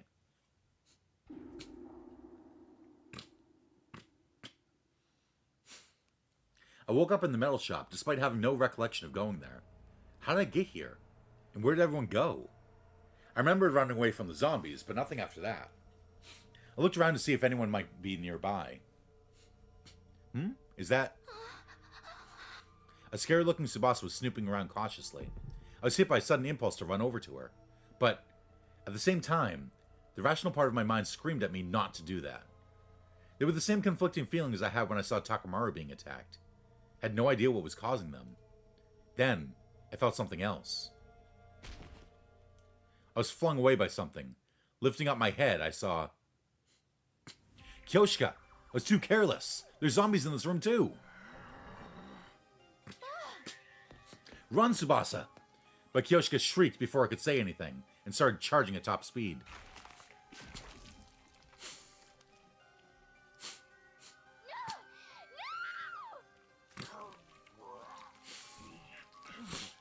It happened so quickly.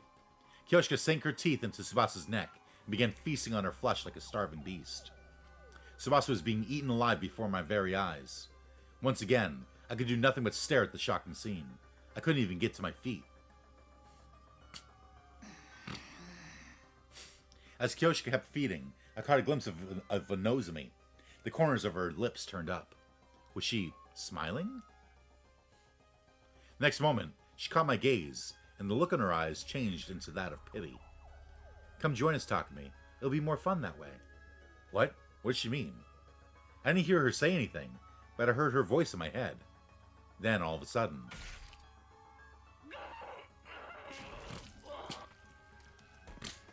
A screwdriver pierced through her head, and she collapsed on the spot, black congealed blood pouring out of her wound.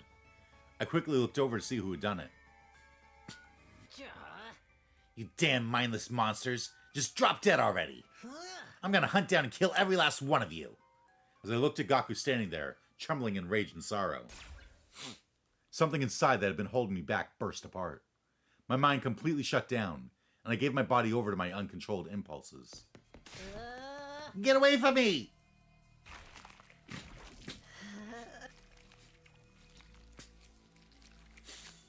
I looked down blankly at Gaku as I fed on him. There was no sadness or guilt. Nothing. Except the excitement and satisfaction of filling my senses with the delightful taste of blood. I looked over at where Nozomi was laying. Her eyes were empty and clouded over. She was just a lump of inactive flesh now. She had no way of communicating with me, and yet... You finally joined us. I got the feeling that was what she was saying.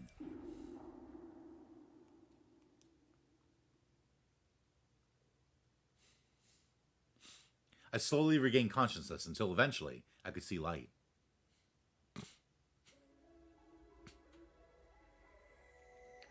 The body of Shoma lay in front of me. He'd been completely drained of blood. Oh, Shoma's dead too. I probably killed him. My hands and blood were covered in thick, fresh blood. Where did she go? I must find her. I must.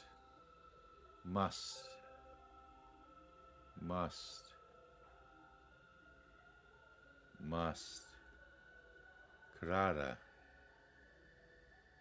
I must.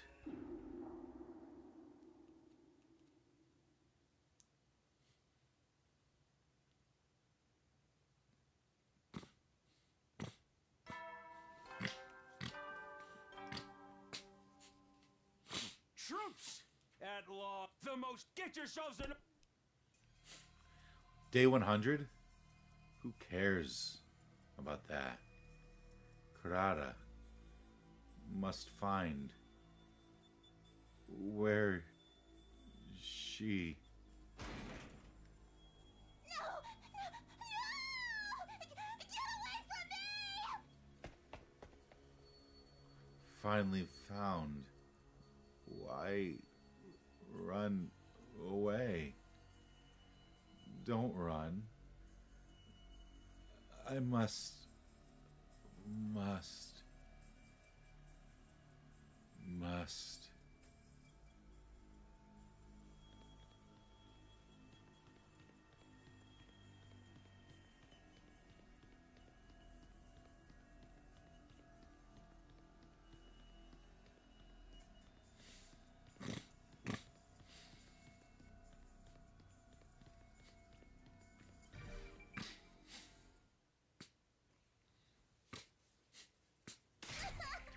No, I'm sorry, I'm sorry, I'm sorry. Please let me live. Why so scared?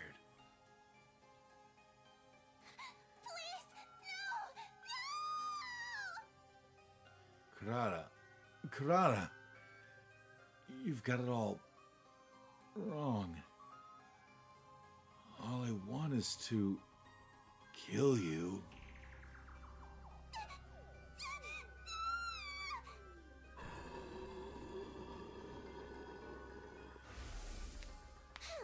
You see, now stop wasting your energy on sad vibes and start figuring out how to keep us alive, you pathetic peon. Takumi, don't ever leave me alone. You guys weren't coming back, so I came all this way to look for you. Did you get lost or something? Kurata.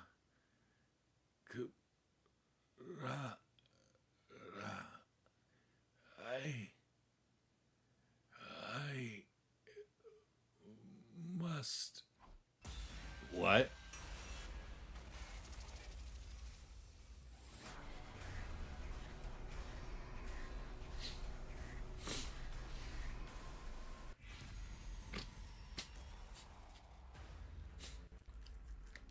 Oh, it even has a unique picture for the zombie Takumi.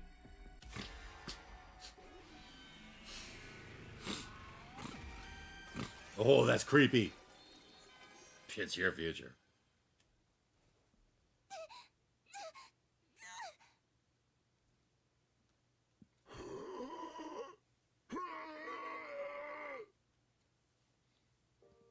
I can't do that to Kurata.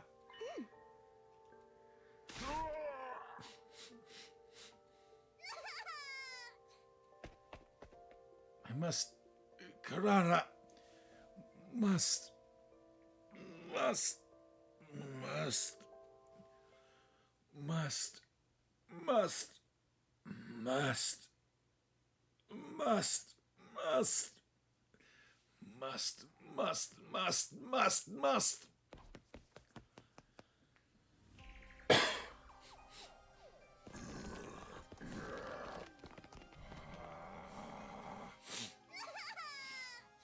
Stop it already! I must. Kurata. I must. I want. No, leave me alone!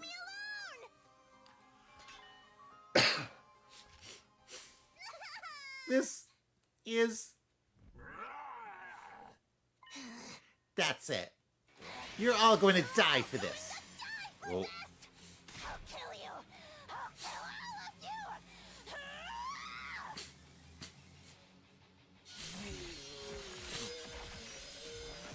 holy shit.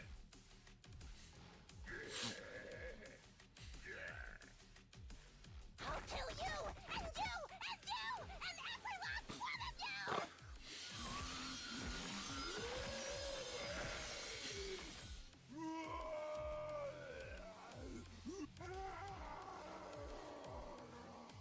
Just die! Die, die, die!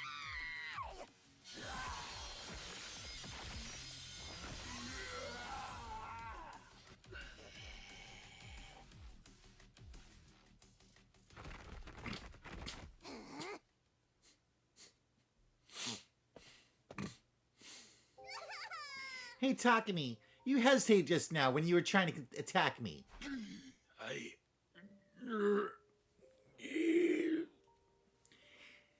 If you can still hear my voice, then listen up. This bad ending can't have been what you came back for, right? Then use your power to redo it.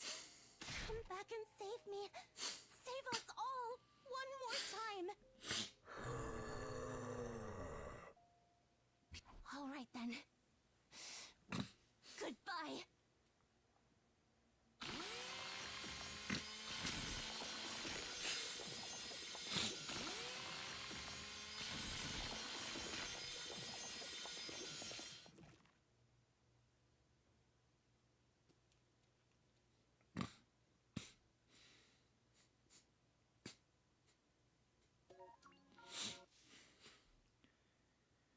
Ending 73, slasher route, Kurata's last stand.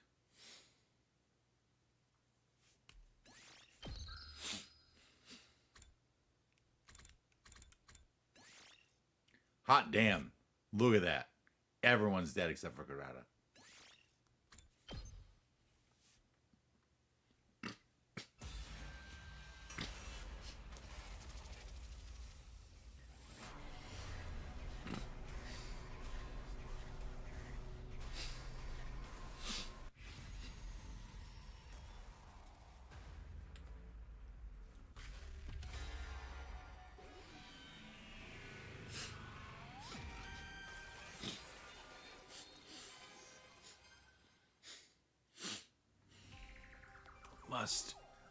Must.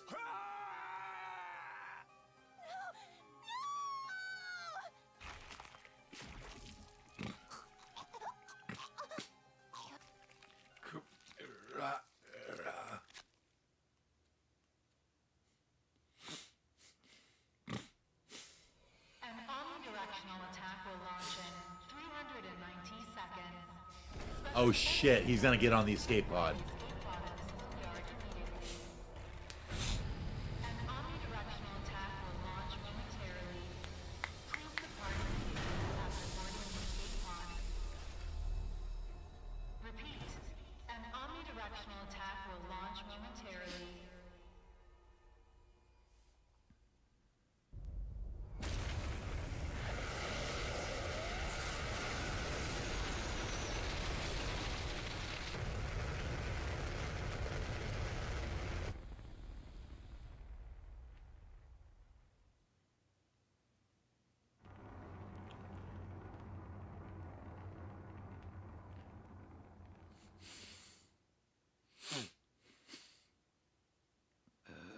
Hey, everyone's going back home.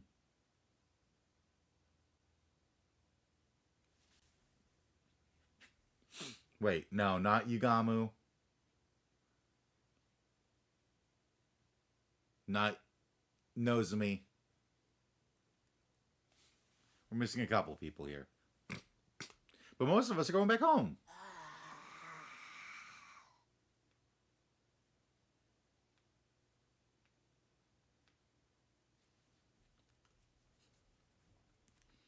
The pod has successfully left the atmosphere, switching to automatic flight control until arrival at artificial satellite. Repeat.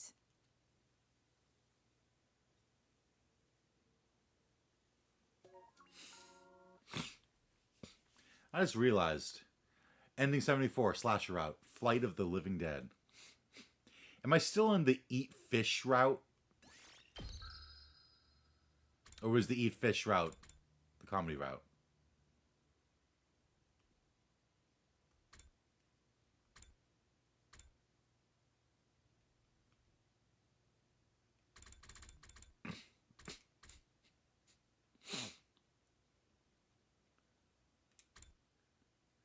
Oh my god, that was all for dodging the attack. Now I have to jump out the window.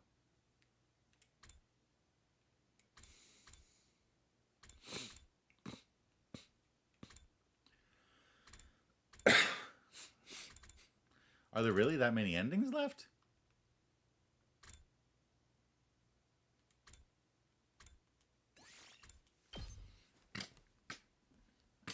Doesn't seem like there's much potential for more endings.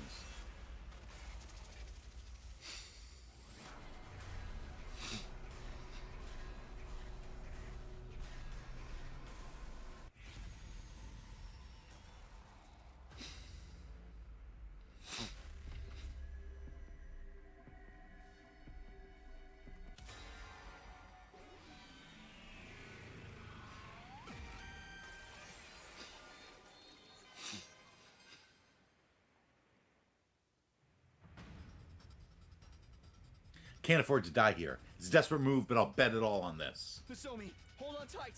We're gonna jump.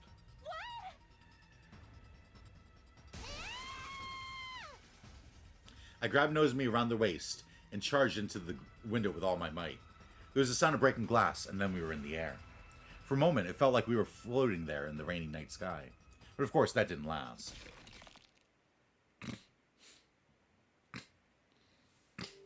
Gravity kicked in and we fell. My skull slammed into the ground with a dull crack. I can't die yet. I still have so much I need to do. But it was no good. My consciousness cut out, abruptly and completely.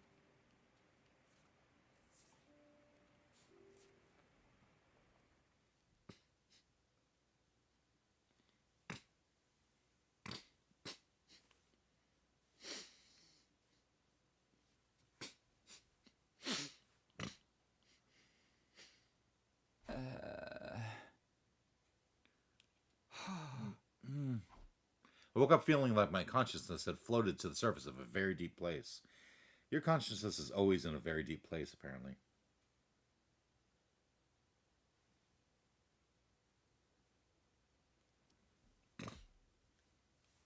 Where am I? Takumi, you're awake. I heard somebody's voice nearby. I turned toward it and found Nozomi's eyes peering into mine. Nozomi. Thank goodness you're all right. I was starting to think you'd never wake up. Huh?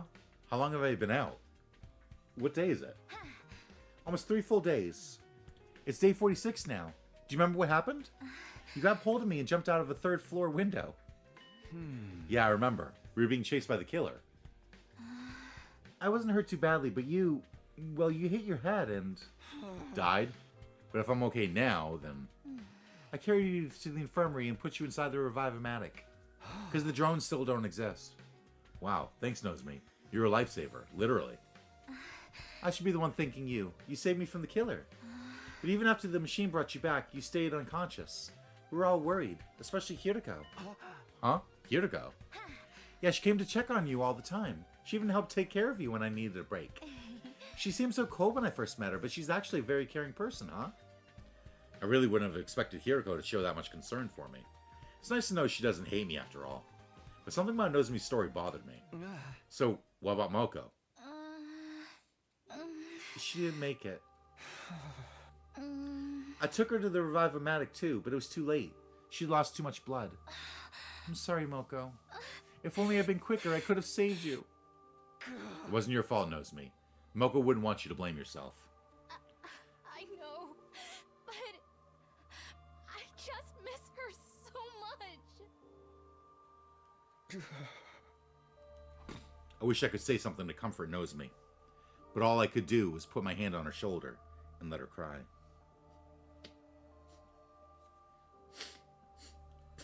I broke my promise that we'd all survive this time.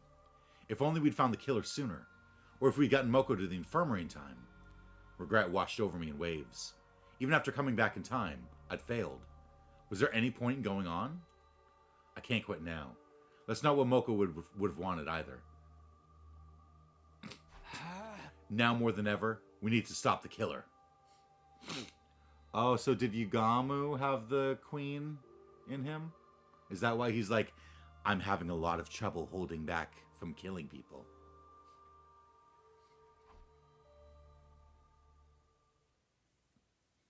After a while, Nozomi calmed down and went to tell the others that I was awake. She thought I should go see everyone in the cafeteria. I should get going soon.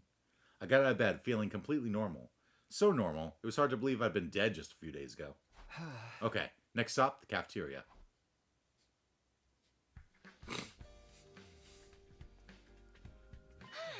Oh, Takumi. This is where I will end.